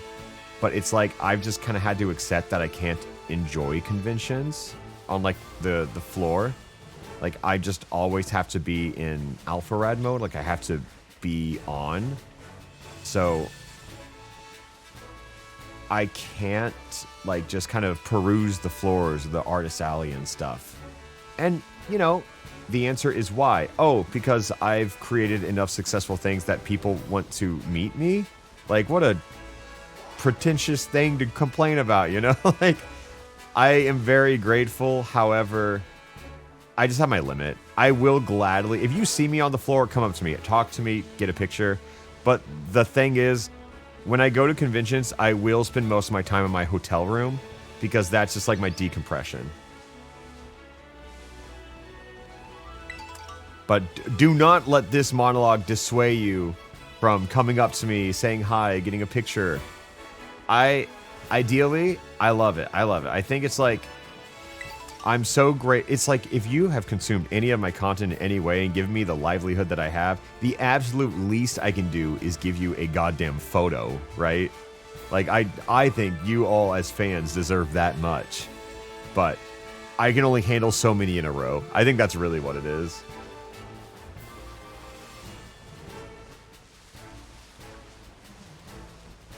I'll just point from afar and say Sanji. So that's also not... I won't laugh. In fact, I'll be a little annoyed. It's... I don't know you, respectfully. I think it's just another thing. Like, I think it's the same energy. One time at Pokemon World, someone went up to me and they were like, "Hey, Alpharad, you're my second favorite YouTuber." I go, "Oh, okay. Who's your first?" And he goes, "Ludwig." I go, "Okay, yeah, he makes great content. I get it." And he was like, "Oh, I just wanted to see your reaction. You're actually my favorite." I go, "All right." It was just an okay. So, you guys want to hear? This is probably... Let me help you, okay? This is not just for me, right? I don't want to say, like, this is how you should talk to me. But I think if you want to go up to any creator, you know, if you're at Worlds, oh, you see Wolf, oh, you see Jaden, oh, you see Purplecliffe, you see anyone you want to take a picture with, I think the best interaction you can give them is, unironically, you go, "Hey, Jaden, hey, Peachow, hey, whoever, hey, Point Crow, hey, big fan of your content. Can I get a picture?" And they'll go, "Sure." And then you get the picture. Or, "Hey, can you sign this?" They go, "Sure." And then you go, "Thanks." Yeah, it's just, "Love your stuff. Can I get a picture?" Those are the #1 best interactions.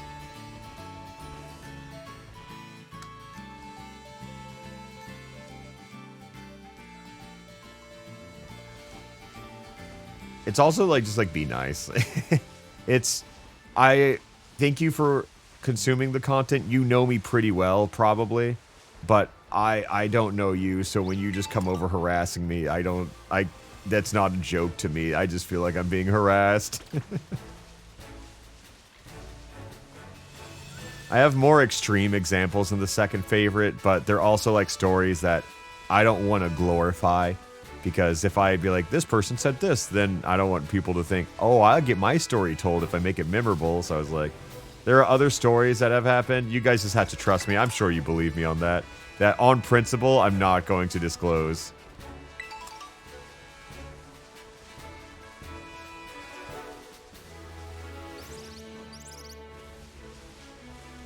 What do we have, though? Yeah, you get it.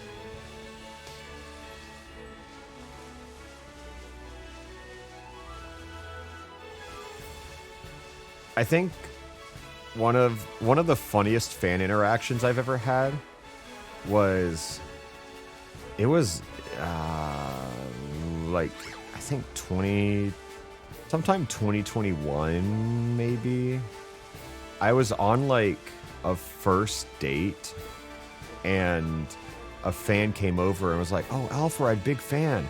I watched that whole like charity thing you did recently." Oh, and they didn't know anything, but they just said it. And then it was like, "Oh, you did a charity thing recently." Like, it was the most clutch fan interaction I've ever had. They didn't know. Yeah, paid actor. Absolutely. They didn't know what the situation was, but they came over and they delivered their lines perfectly.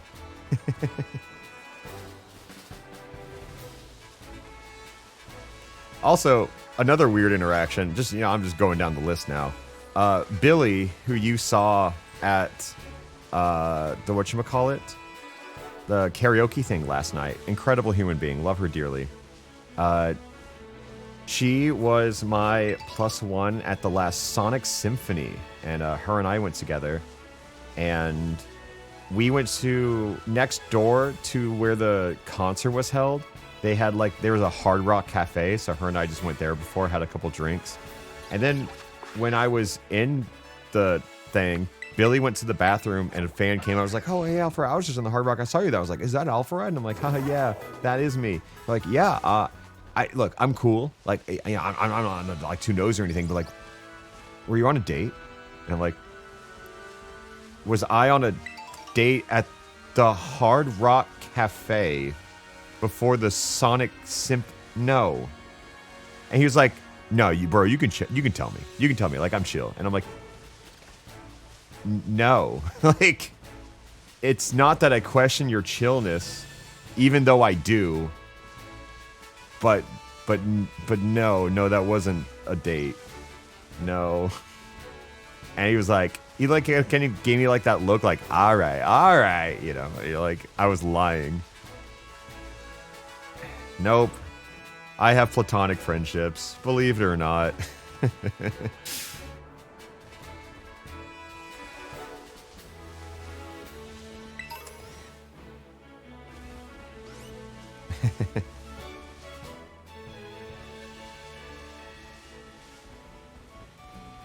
I would go on that date. Oh, that's fair. The Hard Rock Cafe and the Sonic Symphony. Yeah, I think like also most of my viewers realize that most of my closest friends are just women, and that has kind of just been true. Like I think it's very uncommon for that on especially the stream. Yeah, people can be crazy. People do be weird. I think it's also like a level of projection, right?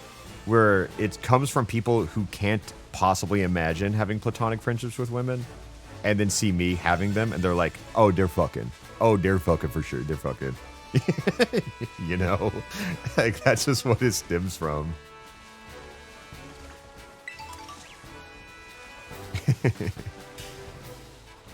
It's just annoying. But I think you get used to it after a while. But like into like you have to get used to it. You know what I mean? Like it's like, oh. Oh, no, don't drown. Don't drown. Don't drown, buddy.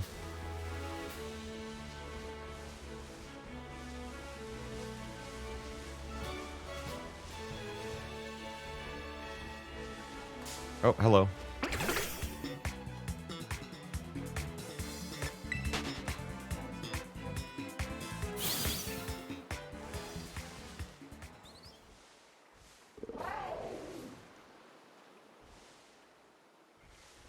As a woman, yes, there are guys out there who just can't be friends. Oh, I know. I know. I think also what's been nice for me is having most of my friends predominantly be close, like my close friends be women, is that I'm aware of every red flag. I have tea on everybody in my extended friend groups because of that. Like, ooh. It's like everyone who has ever hit on any of my friends, oh, I am so aware of it. Oh, I know every story.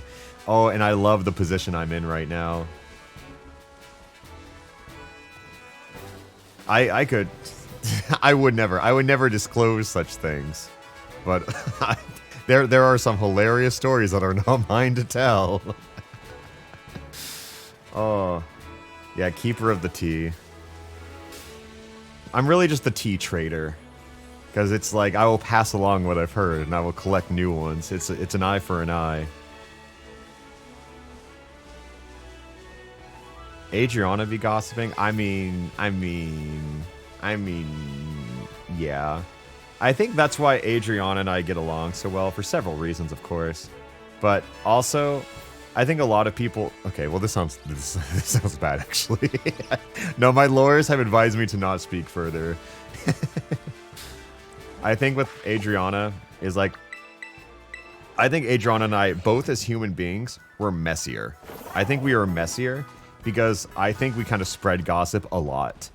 But now, between me, her, and Giwi, we have a group chat, the cattiest group chat known to man. And so it was called Tea Time. We've always had the group chat called Tea Time. But one time, Giwi got drunk and accidentally opened it. And I don't know how she did this, but she got in the group chat name menu. And her drunk ass was like, oh shit, how'd I do this? And backed out. And she changed it. She added a V in it from Tea Time to Teva Time. So it's just Teva time now. Like that's just the name of the group chat forever. It's just Teva time. It's TV time? No, it's Teva time. It's so funny. But yeah, I think Adriana, me, and Giwi were all just messier divas in the past, right? Because we love the tea. But now, it's kind of nice having this group chat, because I think it makes us less messy, in a way. Because now I think we collect more than we dish out, you know? I think we share it with the group chat, and that's it. You know what I mean? Like, I don't think we cause as much drama as any of us used to. It stays contained, but we hoard it together. Like, the three of us are a combined central storage unit. You know, it's healthier this way. It is. You can't trust... I will say this for anybody. Anybody.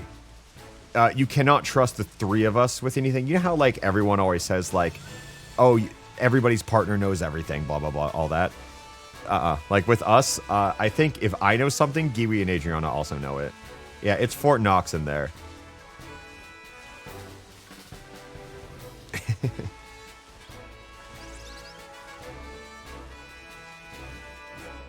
I need a group like that. No, I love them dearly. Cattiest bitches I know, and I wouldn't change a thing.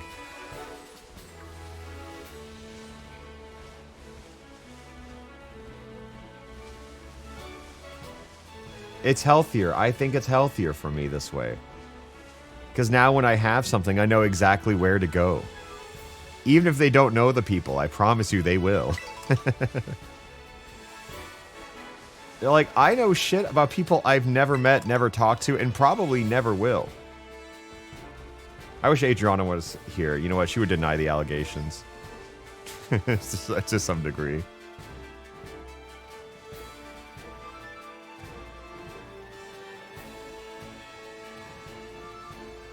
Oh my god. Buddy. You gotta be a little more patient with my BLJs, it seems.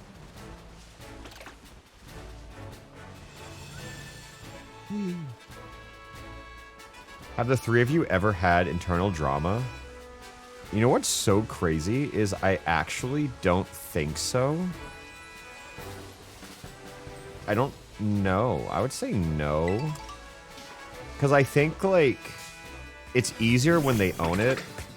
Like, yeah, we've tried to make brunch plans, and Giwi's late ass cannot get ready till 6 p.m., right? But that's just part of her. You have to accept it. She owns it.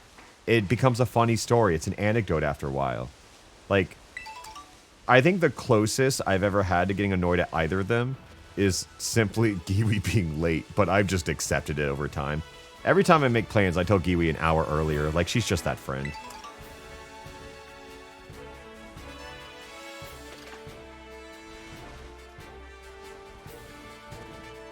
That would stress me out. Well, in a world of content creators, you get used to it.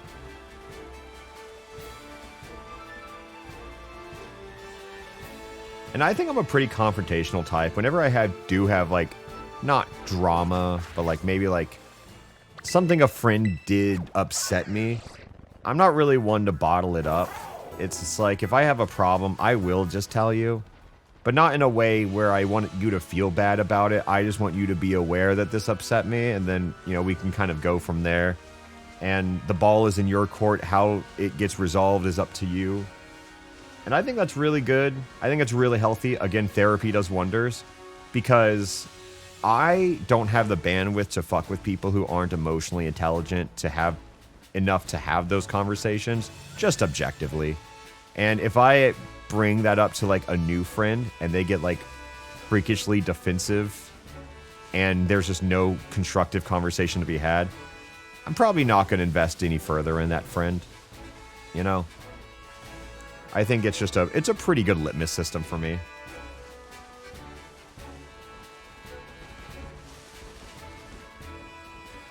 God, there really is nothing here, huh?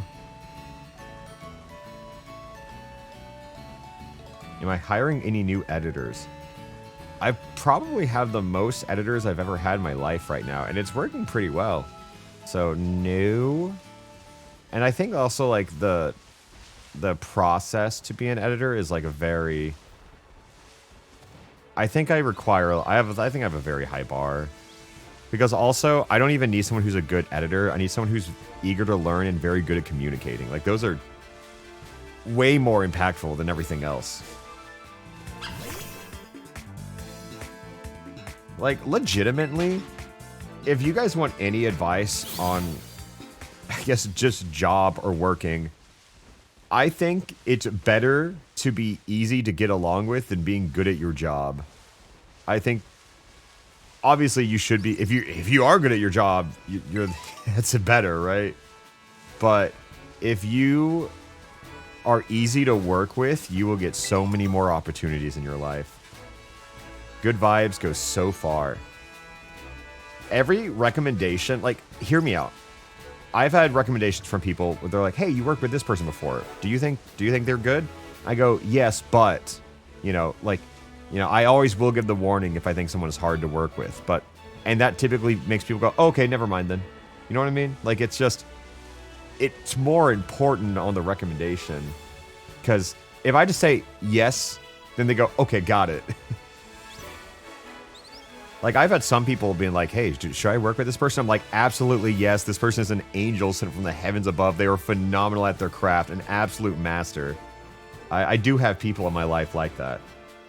And I think you saw a few of them last night. I think Avali, who puts together the whole karaoke and all the other events we're going to be doing throughout the month, she's absolute master of her craft. Ever since I met Avali, I always wanted to do some kind of project with her, and I finally got it. She's producing the entire subathon, and my God, I'm just happy to work with her. Like, I've been wanting to ever since I first met her. Oh, hi, Hoppit. And also, like, Caitlin Sweet, or at Sad Dad, or maybe some underscore or something, but she is one of the most talented artists I have ever met.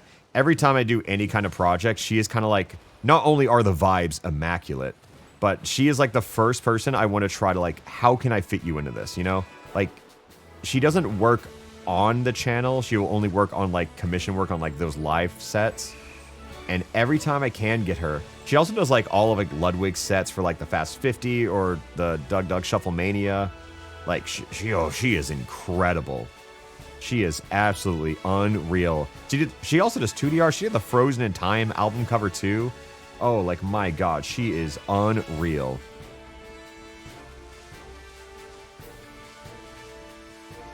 And it's also, like, I gave her, like, multiple months heads up for everything she's done. But, you know, you can come to her and be like, hey, I have this in a week. Can you get this done? She's like, yeah, sure. You know what I mean? Like, I don't know how she's so talented. Yeah, master of all trades. You know what? And it's like, not only is she genuinely one of the most talented people I've ever met, she's also, like, just so sweet. She's an angel sent from the heavens above. Like, the most talented and kindest person I know. Because usually, when you're that talented, you have to have an ego to some sort. But I really like the people who have, like, a very controlled ego, where they're like, yeah, I'm very good at what I do. I want to do it, you know? I will do it. This is how much I charge. I'm very good at what I do. But they're also very easy to get along with. She better see this. It doesn't matter if she does. She knows it. I tell her all the time. I gave her an expansive directed monologue one-on-one after we finished the karaoke thing last night.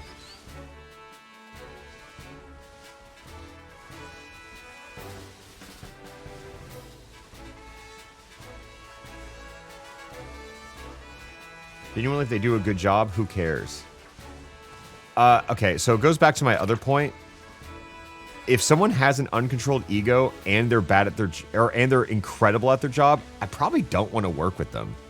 Like, you have to realize jobs in the creative field are never in a vacuum. You have to work with and around so many people. And if someone is just like rancid vibes and they're the #1 best at their craft ever, I don't want to work with them.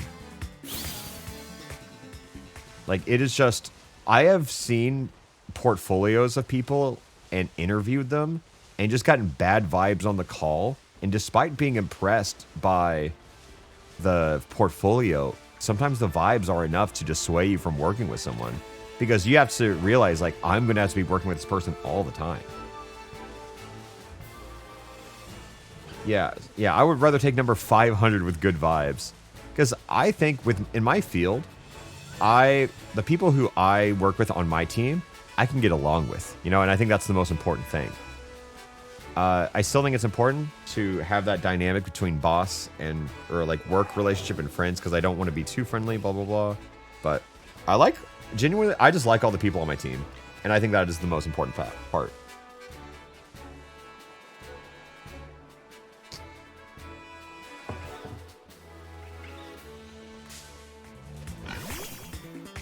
Emotional intelligence is so important in entertainment. Does anyone here work in production? Just curious. Stage production, editor, graphic design, anything like that. Just who have to work with like clients, but not just like clients, but like talent, you know. IT, well, yeah, that's I would call that production in some way. I do theater. Yeah, it's like, what's really cool is obviously I am a creator, right? I am talent for the most part. But I also host a lot of events, so I get this weird median of production, but I don't do all the nitty-gritty stuff. There's a lot of other people, but I have to be on top of it enough, you know. With talent, you have to pamper them. I don't care who. I think everyone who's ever been talent on anything is a diva to some sort. Even the nicest person you've ever met on set is going to be a diva to some capacity. Because they don't see all the work that goes behind the scenes. They just see what they see, and they're like, I wish this looked like this. And you go, okay. And that's the job. That's production. It is to do the work behind the scenes that even the talent doesn't see. And given that, you have to coddle the talent. And it's like, I kind of alternate between production. I do talent, and I am the talent, and I manage talent. Like Wild Card, right? Like that was talent management, right? Because the hardest part is, how do you get people to care? Oftentimes, production will care way more about the final product than the talent. You know? How twisted is that? I think one of the craziest, like, awakenings for me, you guys, some of you might remember that a few years back, I did that Google Play Live thing where it was kind of just like a Nintendo Direct for all the Google Play apps and stuff like that. I was like a host on it. Do you guys remember that? Some of you might. It was essentially like a 4-hour live stream. But the thing is, obviously, I had to read a script, right? I had to read a lot of things. My heart wasn't, like, I gave it my best. I think I did a very good job, and I think I did a very few pivotal things off script that kind of helped or saved the production. But like, it wasn't a passion, right? For me, it was a bag. Like, it was like, I'll do this to the best of my ability. However, I'm doing it because the prize tag is very nice.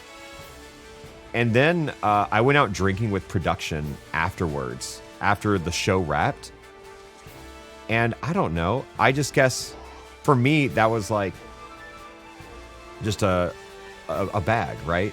It was a stop on it. But everyone who worked production was like, oh my God, this is going to be, I got all these pictures. This is going to be so good for my portfolio.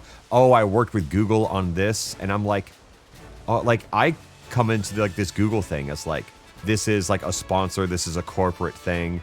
But all the people behind it were passionate as hell. They were artists who got commissioned by Google to just try to create the best things they possibly could. And you know what? It kind of humanizes all those projects, because behind everything like that, there are artists who genuinely want to make it good. And that changed my perspective on a lot of things, because they were proud of the work they did with Google Play Live. You know, and I'm like, was that my best work? Absolutely not. But like, I don't know.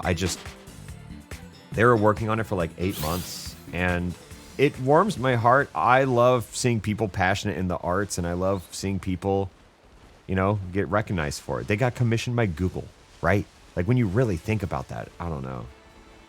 It was cool, and it made me think about everything so much more, because whenever you interact with like those corporate posts, they probably weren't decisions made by the artistic people, but they got the artistic people to do it to the best of their ability.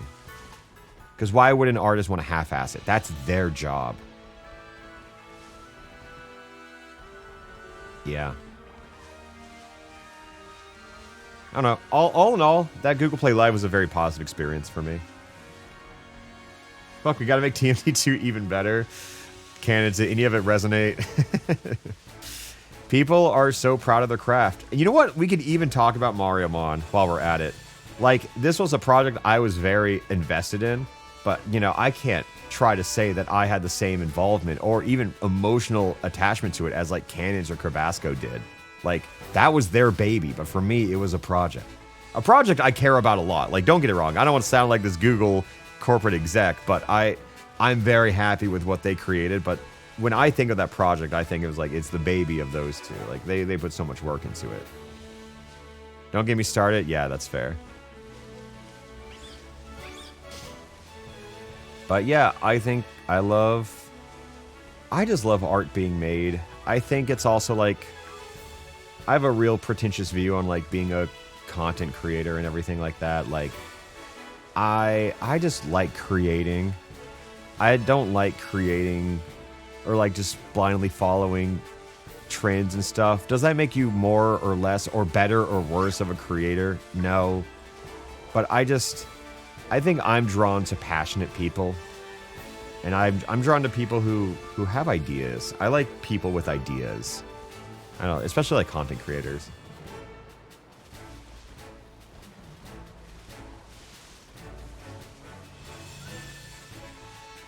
I think also I can start talking to someone and I can realize how much passion they have flowing through their veins, like within a few sentences. I can tell when people like what they do. I think most people can.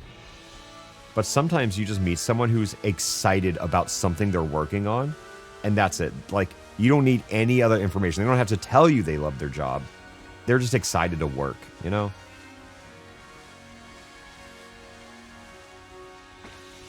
Toasty, I hope you knew with mine. Okay, girls. So, Toasty has put together a wonderful animation that's coming out within the week for Twitch Plays Pokemon Emerald as a little recap since it's coming out. I have to tweak the ending a little bit, but yeah, so that's coming out. Toasty, I want you to know, Venus, for those who don't know, everyone internal does, she's kind of like the second in command at Alpharad Incorporated, if you will, where she handles like all the business side. I love her dearly. She's worked with me since 2017, and she's the first employee of Alpharad, and my God, if there's me and one other person in the company, it's going to be her. But yeah, Venus is great. So Toasty, right, turned in how many hours she did. Do I disclose this number? Because Venus came to me and was like, I got this number and this cannot be right. And I was like, that is like over 75% of the time that she's been awake in the past month. So I told Venus those hours are probably correct, but it made me concerned more than anything. Toasty, I did not know you were working that much. You are absolutely forbidden from ever working that much again. You shouldn't. You should not do that. Don't in the future. I talked to Cora about it, and he was like, yeah, she was kind of putting stuff out nonstop. I didn't know how much time she was putting out. I was starting to get a little concerned. I would much rather delay a project than you do those hours again. So, like, Jesus Christ. This is a PSA for everyone. Just watch out for her. Jesus Christ. I'm not even saying the number out loud. It was too horrible. I'm just built different. No. That's not your takeaway. That is not what you should say. Realize 160 hours is considered full-time in a month. Right? Right? Can we agree on that, Toasty?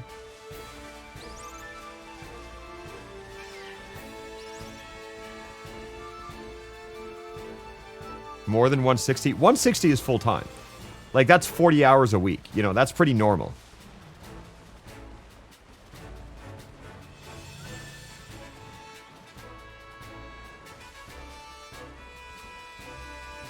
Christy did more than 160? Look, okay. I would never advise Toasty is an independent contractor. She's allowed to work the hours she wants. She sends me an invoice. I pay it. But I saw the hours for the month. No, I'm not disclosing it. I feel too bad having worked someone like in my history of creating content. I have not even worked someone that much across 3 months. It is a disgusting amount. I hope you enjoy the video. Yeah, that's all I can say. You kind of have to. What video is it? It's the Twitch Plays Emerald video. Because I lost the footage in it, so I had to get it animated. So Toasty drew it. I tried to make it. I was like, this is as simple. It can be so simple. You can make it just kind of like storyboards. Oh, guess who didn't make it storyboards, huh? Guess.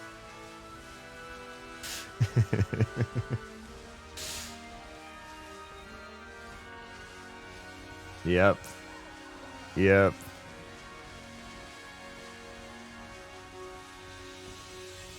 Well, at least Toasty's done now. At least you're done. You do have a fat paycheck coming your way because you were hourly for that. I will say, I think that is probably the most I have ever paid anyone in 1 month. Again, in the past 10 years of making content. So, congratulations. You're breaking records left and right.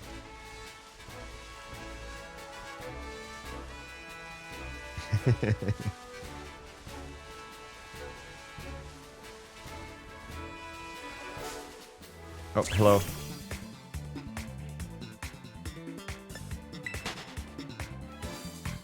Also, doing the math, it's just like you couldn't have even slept well throughout the past month, too. You know, I'm done dragging you. Okay, no, never mind.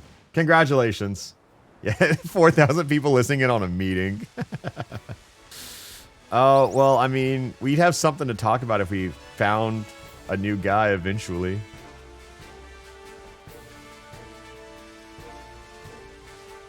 Also, just to kind of give a little feedback, how's the subathon been for you? Highs, lows, aspirations, hopes, dreams?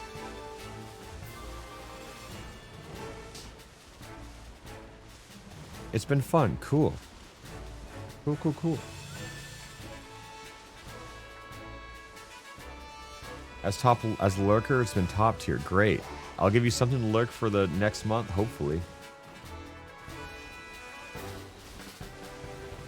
Karaoke was awesome. Well, what's funny is I originally had 2 separate karaoke days planned. And then, like, I think a week before the subathon, I canceled the second one because I was like, actually, I think I might lose my voice on July 4th. Factual. And if I try to do another karaoke late into the month, there's just no way I'm going to have the energy for it. So we did one at the beginning of the subathon because it would have just been too hard otherwise. A lot of the events are in the latter half of July, I will say, just so everybody knows. I don't think the next big event we have is until July 10th. So a week from yesterday. Just as a heads up. But we do have a lot of fun things. Oh, wait a sec. Let me, can I get a sign up for...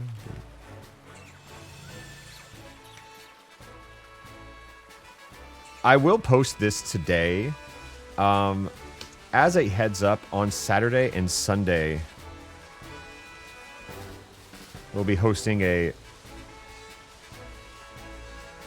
Oh, okay, maybe just Saturday. Let me think about this.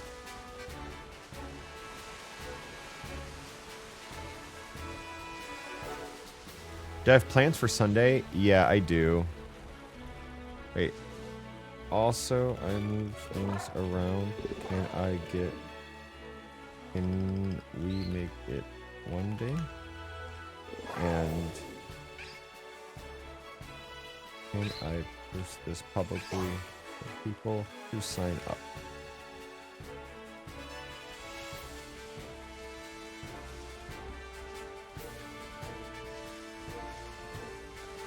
Oh, hello. Hi, Iggly Buff. So on Saturday tomorrow, we will be hosting a Mario Mon VGC tournaments.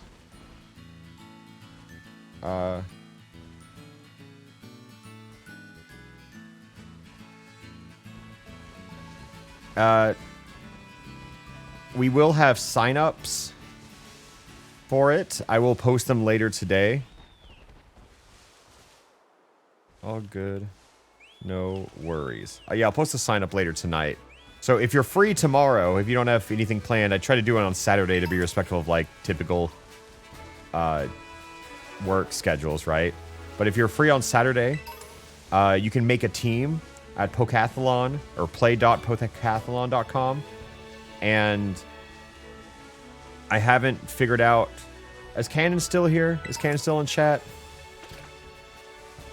What do we want the prize for this to be? Because I don't want it to be, obviously, like a cash prize. Oh, we're hosting the Mario Mon Open Bracket VGC tournament. Oh, we could just, like, name a toad after the winner first. Like, we can take someone's name and put him on, like, a toad or something like that. And, like, the Luigi Mon, whenever. Yeah, we could do something like that. For the creator VGC, we had him choose a Mon, and Flagpole got chosen. I would allow people to submit a Mon, but we have so many, like, rules and conditions where, how about, like, a Mon within reason?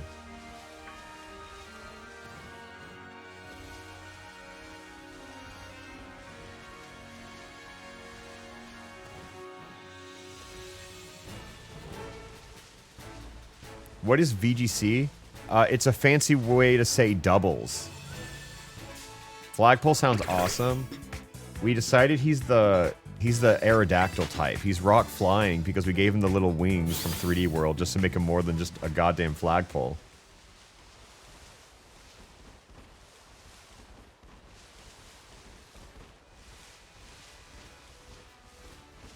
Is Sonic allowed in the tourney? He is not, no.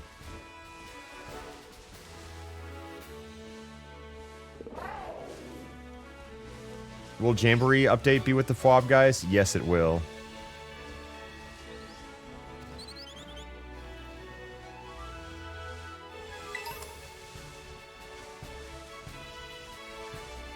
So, about that shiny hunting, eh?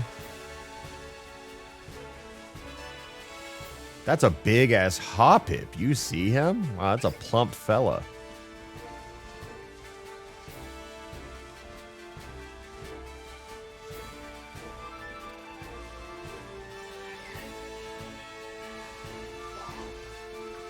I'm still a believer. Well, I think the hardest shiny is definitely going to be the first one. That's always how it is. We don't have any resources. We just have to find it raw, full odds. Do you think we've seen 4,000 Pokemon at this point? Probably not. I don't think we're, like... I think we're closer to it than we are close to 0.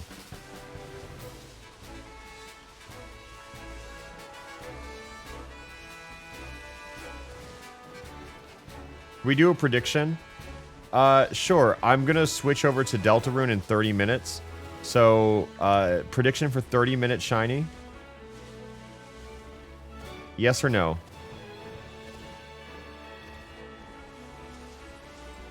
I should actually probably do it now. Like, switch over so I can get everything set up. But, I think in the name of the subathon, I'll wing it. I'll figure it out. Also, I have my honey tea right here for my voice. It is coming back. You hear it? Throughout the stream, it's gotten better. Also, I used to hate honey tea. I used to hate the taste of it. But, you know what? It's fine. It is, I think I'm just not a huge honey fan in general. But I think I just force myself to take so much honey tea whenever times have been rough, vocally speaking. Where it does feel better.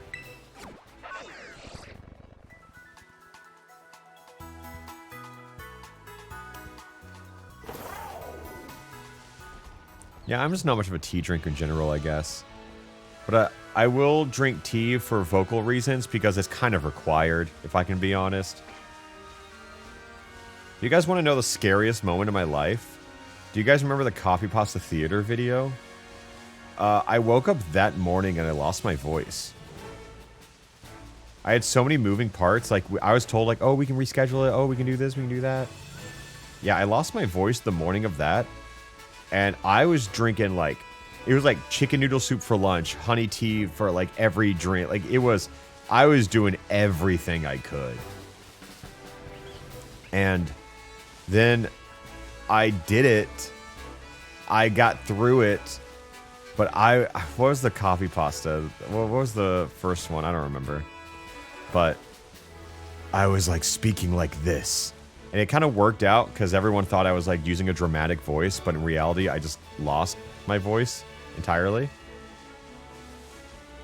Grandpa's Cigarettes, the Ninja one. And I think there was a third one I had.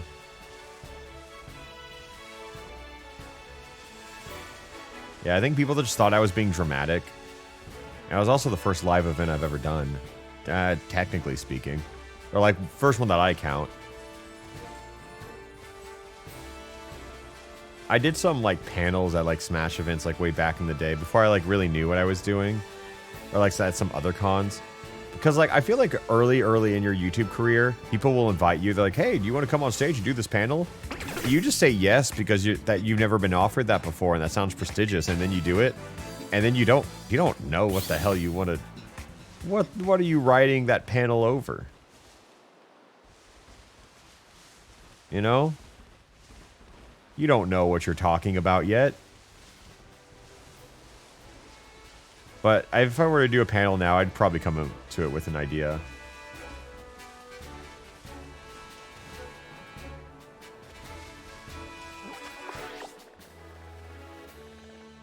Okay, so also, as per the Pokemon Let's Go rules,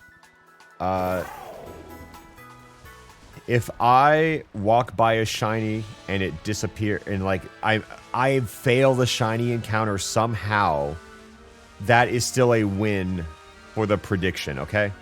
Let's get the fine print already locked in, okay? If it's like oh, I don't see it, and someone clips it an hour later, they're like, oh, actually, you missed this. That doesn't count. It has to be established and acknowledged in the confines of the time that I saw a shiny and it got away.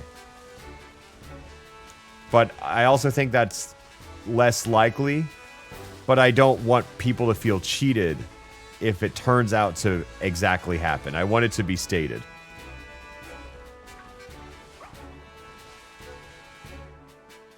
What color is Shiny Fido? One of them just looked a bit more yellow, but I'm sure it's not yellow. Whoa.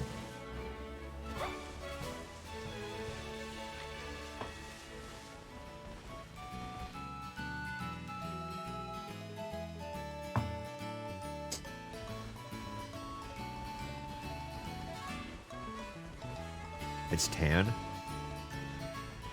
Cone asking how many shinies just to find out the answer is 0. Cone, you excited for... I can't spoil what day because we haven't gotten to that many Julys yet, but we might have a Neon White event planned later. Yeah, just maybe. Just maybe. It might be on the docket eventually. And if you don't know, Cone's just one of the greatest Neon White players to ever grace the sticks.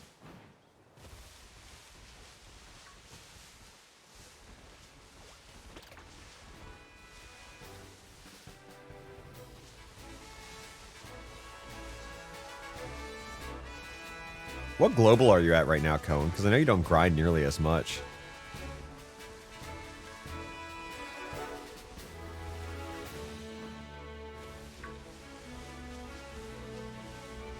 I assume that you'll always probably be like top 5 though, no matter what.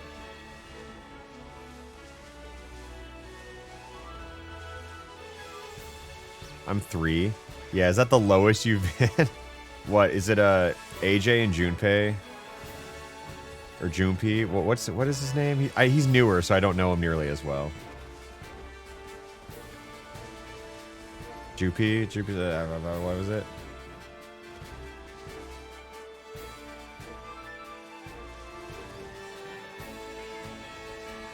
People keep saying Neon White's gameplay is peak, but the story... Jupin, yeah, Jupin. That makes sense.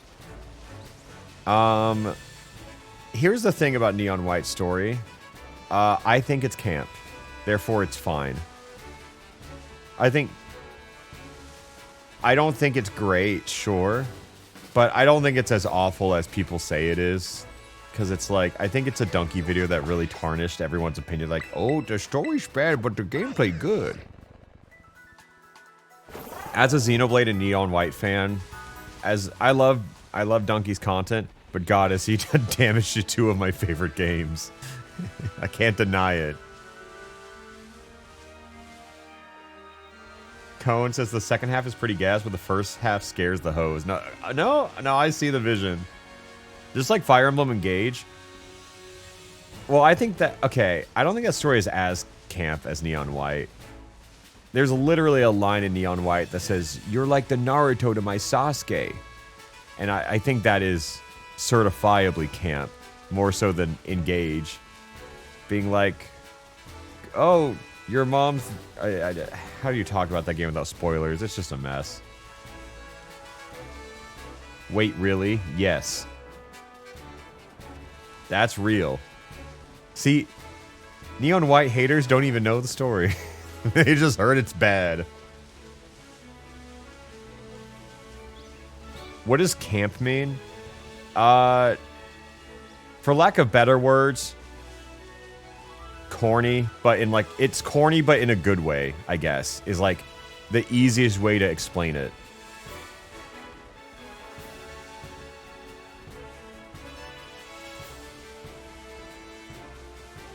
Cheesy? Well, cheesy also sounds pretty negative. Like, I think... I don't know.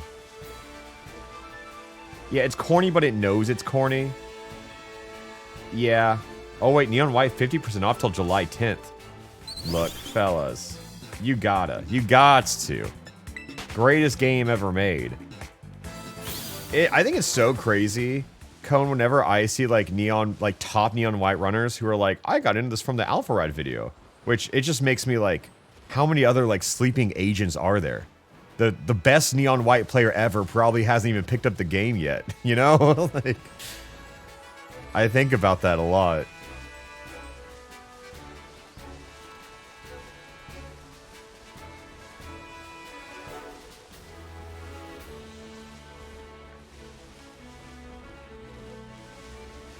The best Neon White player is probably just like some 10-year-old in Indonesia just waiting to see one video that awakens that urge in him. You could know. You just never know.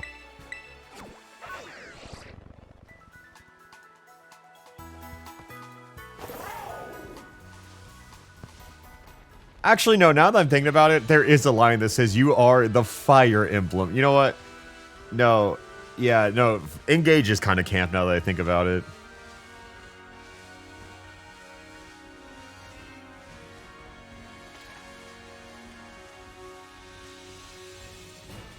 Balan Wonderworld's camp? No.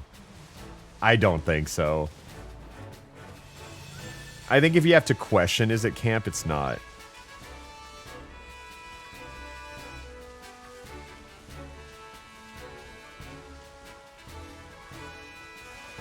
It's so... I don't see it. And Marth says it. I think, like, genuinely, Fire Emblem fans... I don't think they love this take. But I think more games having Marth is probably a good idea. Just because that's the one people know from Smash Bros. From Smashy Bros.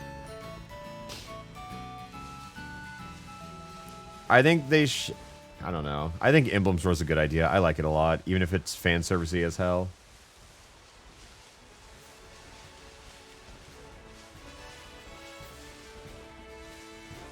I think Lucina being Marth, also great idea. And I think it's very funny she's just like Marth in Smash Bros. Because that's her character in Fire Emblem. She is just Marth. That's like her whole bit. It's actually really funny that it's just Marth. Also, I think unironically Girl Marth, like, I don't think people understand. I think they think like they're gonna piss Fire Emblem fans calling her Girl Marth, but she is quite literally Girl Marth. Okay. It's also so funny that the lore of Lucina, just so you know, everybody, it is pretty much just Trunks from Dragon Ball Z. Like, it's kind of just exactly that, if I could be honest. But in like a good way.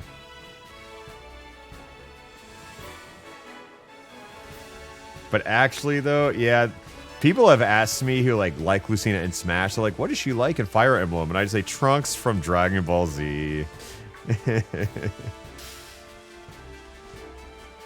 But then what I think is even funnier is Dan Fernacey from Rivals of Aether. He made Clarin, who is also plays like Marth, and her lore is Trunks from Dragon Ball Z, and he didn't even know about Fire Emblem Awakening. I've asked him about that, and he said he had no idea. So Lucina is Marth's daughter from the future. She's Chrom's daughter from the future, who is essentially the Marth of Awakening. But the thing is, Marth is like the ancestor, and she comes back and she's like, I'm Marth. And they're like, Cap. And she's like, I'm Marth. And then she attacks Chrom with his sword and his signature attack. And he goes, huh, where'd she learn that one from? And then they reveal it like a few chapters later as if you didn't see it coming.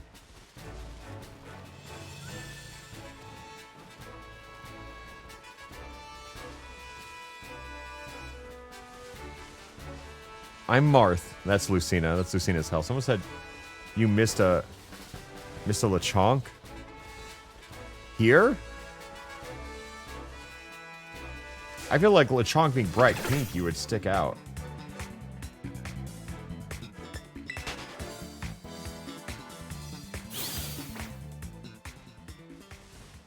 Yeah, they are descendants of Marth, but it's still funny. I don't know.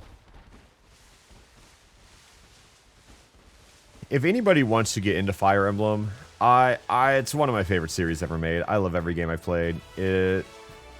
I think the best place to start, unironically, I think Awakening is probably, is the best game in the series, in my opinion. What are we saying? I think it depends on the person. Because I think, like, Three Houses is a really good start for people who like more social elements in their game.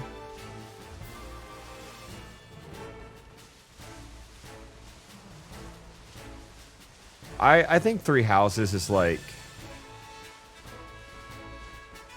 I wish you didn't have to play through the game 4 times to get the story. You know what I mean? I think Three Houses is great, but... Also, Byleth is too strong. I don't know. That is just such a ridiculous unit through and through. Echoes is good? Yeah, Echoes is good. Which haven't you played? I have not played FE 1 through 5. And I haven't played the Micaiah...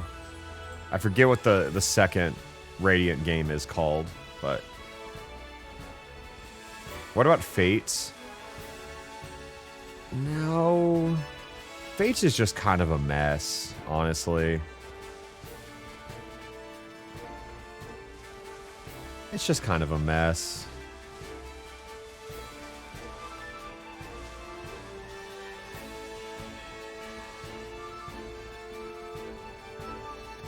I'm trying to think of, like... the gameplay is good in Fates. Yeah, I mean, same with Engage, right? I think I'm just such a massive Camilla hater. And you can't, she's just part of your game.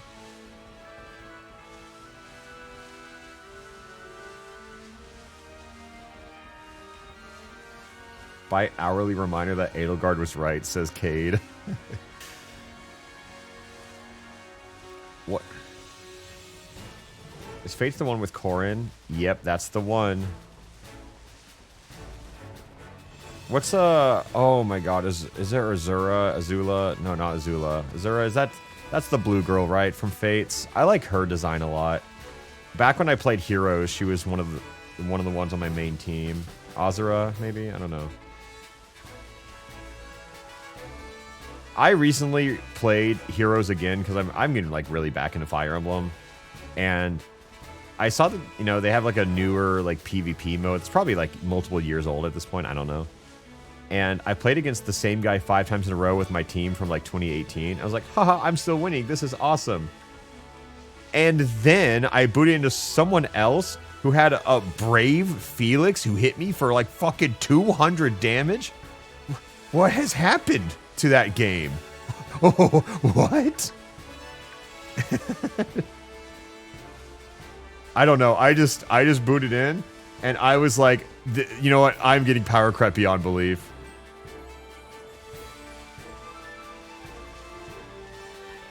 I went in with a team. It's so like 2018. I think it was I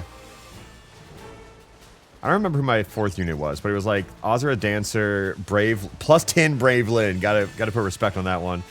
And then Reinhardt, and I don't know. That team swept back then, and oh my god, did it not anymore. Oh, I fell. But I will say, the old classic. Yo, whenever I booted up though, and I moved Brave Lyn, and I heard it go, the enemy, it all came rushing back to me. Like, that was like the Ratatouille moment. Just going back to the past of where I was in 2018, hearing the enemy. Like, oh my god. It all came coming back to me.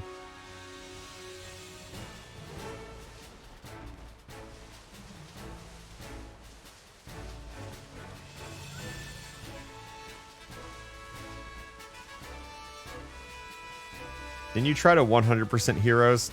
It was just a funny bit. I wasn't actually trying to. It was just like, it was funny to say it was. Was the chat? That was a hop it, no? Let me see. Let me check the clip. No, I don't think so.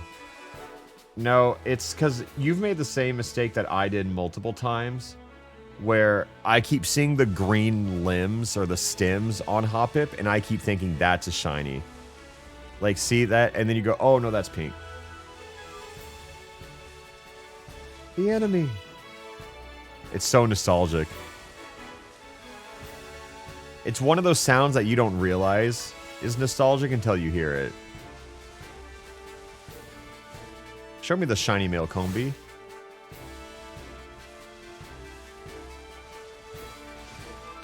Is shiny Flamigo shiny enough to where I would be able to spot it from a distance, you think? Should I, like... I don't know.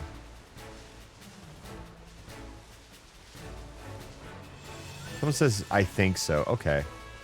Is it enough to where someone in chat at least would? Because I'd rather be stupid than just be lost. No?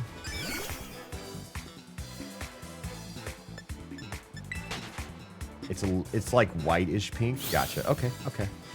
I think Flamigo is probably like at the top of my list of like shinies I would like to get, just because I think he's a very good Mon, especially this early on in the game.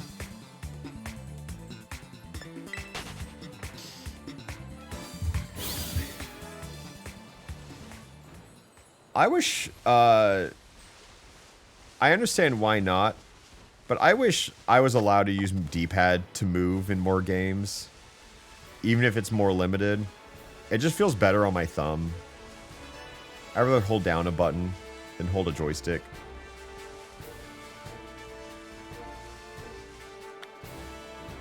I wish there was just an option for it.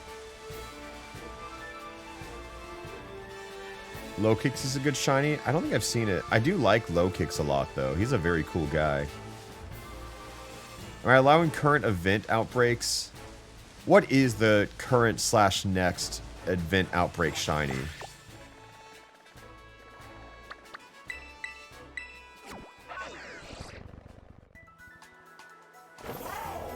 It's gold? Oh, that sounds sick. You know what? Let's peruse this first route a little bit. We haven't done that.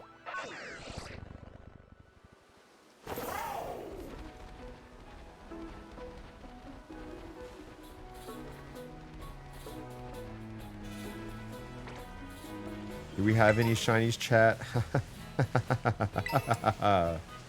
No!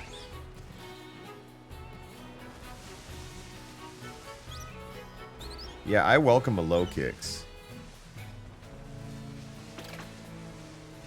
Oh, wait, what's his pre-evo's name? God, I'm blanking.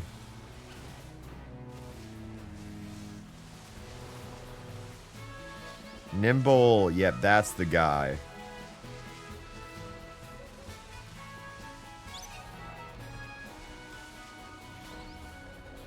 I just think this route is a little less diverse, which is kind of why I've been exploring the other one so much.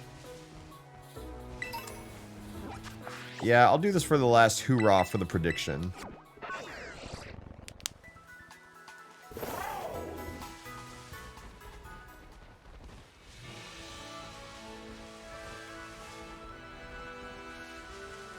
Yeah, it's so easy for Hoppips to look green because of the stems.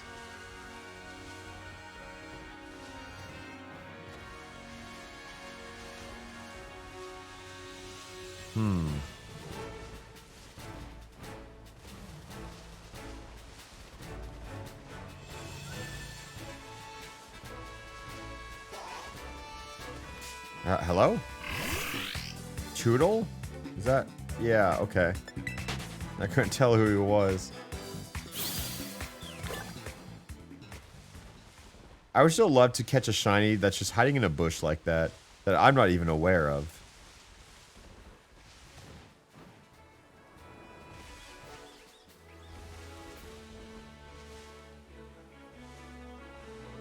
Wait, someone did post the shiny Lechonk. Let me check the clip. I'm looking at this video. I saw the shiny Lechonk, and the only mon in frame is Flamigo, who is pink. But yeah, that is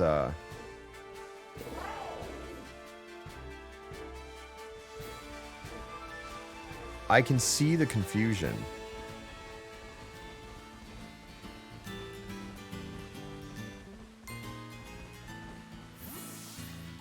Oh wait, someone says this one's right though? Oh shit.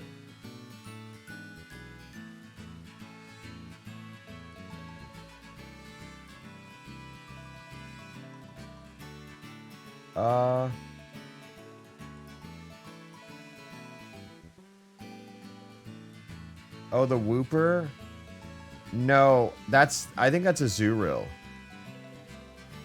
Which I've also made that same mistake multiple times.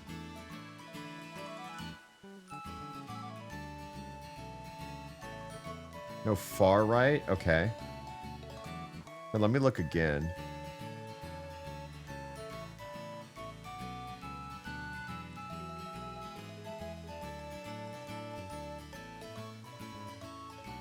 Yeah, actually, I think you're correct. Yeah, I think that was one. I don't think it counts for the prediction, because that doesn't fall into the rules.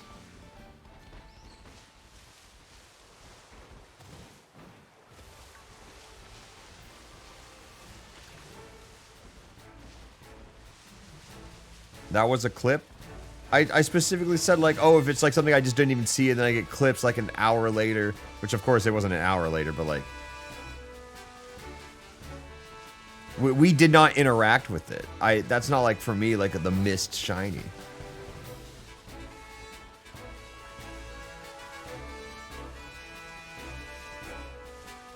I guess be looking extra clear in the water, though. You said it would count? Go back and get the clip. Specifically check when I said that. I will check for every whooper.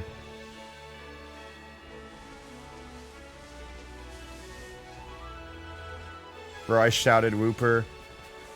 Look, chat moves very fast. Look, I'm sorry. Do you guys just want to nullify it? We can just say no prediction. I feel like the rules were established, but it might have been lighting, unfortunately. Well, here's the thing. That's why I'm saying the prediction doesn't count, because we can't really confirm it. It could just be the lighting, yeah. We can't confirm it. That's why I don't want to give it to the believers.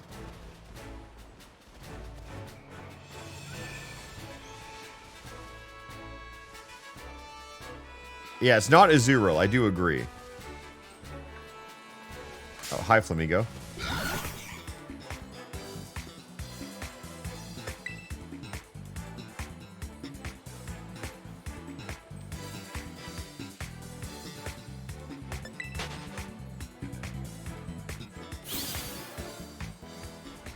Yeah, I think if we did not confirm in-game it's a shiny, it was just clipped that it was there moments before and it's inaccessible now, I don't think I can count that in good faith.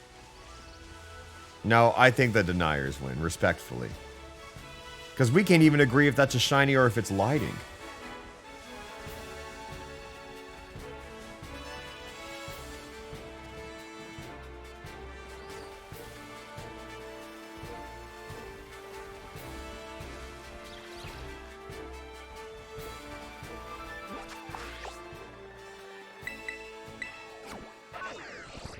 Rigged. I think the rules. I even gave the fine print. You know what? I even gave the fine print. Someone posted another clip. Oh no, that's never mind. That's the bot telling me to subscribe to the Alpharad YouTube channel.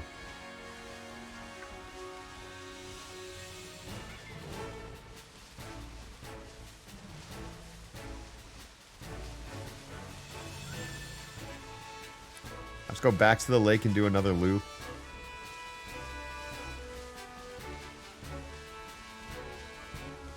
Believers, there is still time. That is true. A whole 60 seconds.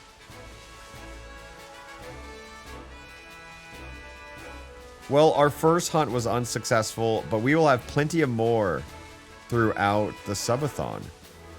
I think this is a very easy wake-up play. Play this when I'm tired and don't have anything else to do.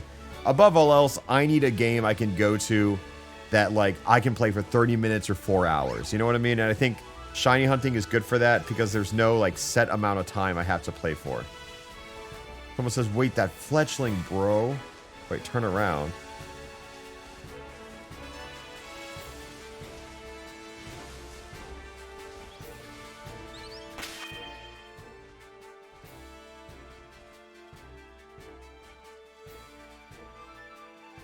Wait, also, Ilu, thank you for the 10 gifted. Thank you, thank you. But now I'm terrified. Yeah, these don't seem shiny. Were there others?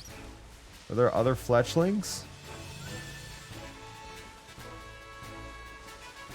But Ilu, Jesus, thank you for the 10. Everyone say thank you. These?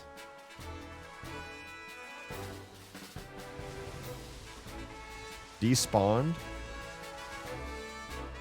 Man, this shit's hard if I'm just walking by multiple.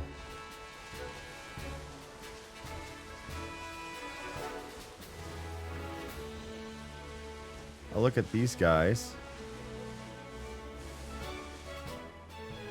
I'll look for blue. That's a 0, that's a 0. Now I'm so scared of the whoopers, right?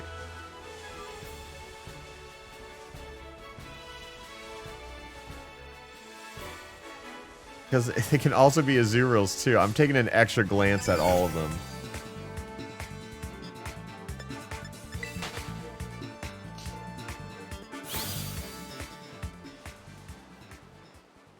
Oh.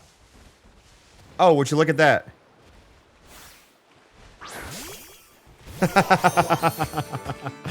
Well, that's a fun first shiny. We'll put him in the very fitting netball. Huh.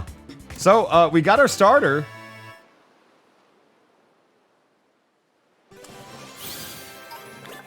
Wow. The Believers won, huh? The Believers won and at the final second. Oh, that's incredible. Oh my god, Illy with the 100? You just really like Psyduck, huh? You said let's settle for 10 and then you do 100? What the hell is wrong with you? Thank you. Thank you so much, but... Wow. Wow. Okay, so what symbol? What symbol are we assigning to Psyduck? What calls to them?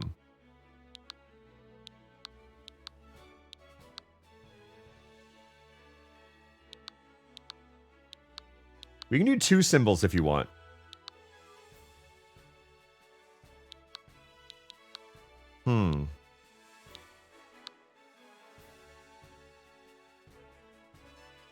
The trident? You're calling that the trident?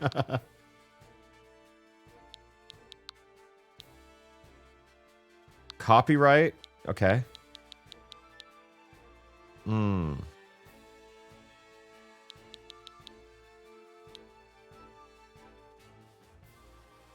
The small one. The hype. No, superscript, yeah.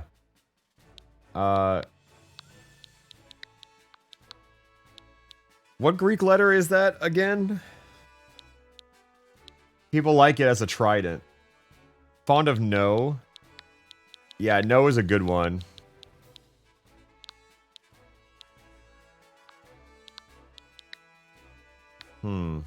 It's Psy? Oh my god. Oh, it just comes together. Psy. Wow. Wait, what is Psy? I actually don't know. Can someone put the alt code for Psy? Oh, that is Psy. Oh, okay.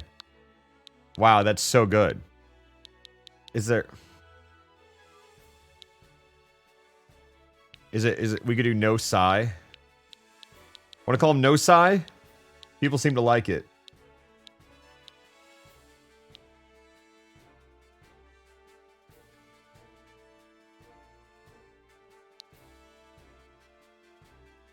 Down arrow for duck. I don't think that means duck. No Psy and it's just a duck. Yeah, that works. It's a symbol-only naming convention. Wow, I really cannot believe right at the end. Okay, so now we gotta put... Alright, and we're done. Wow, wow, at the very end.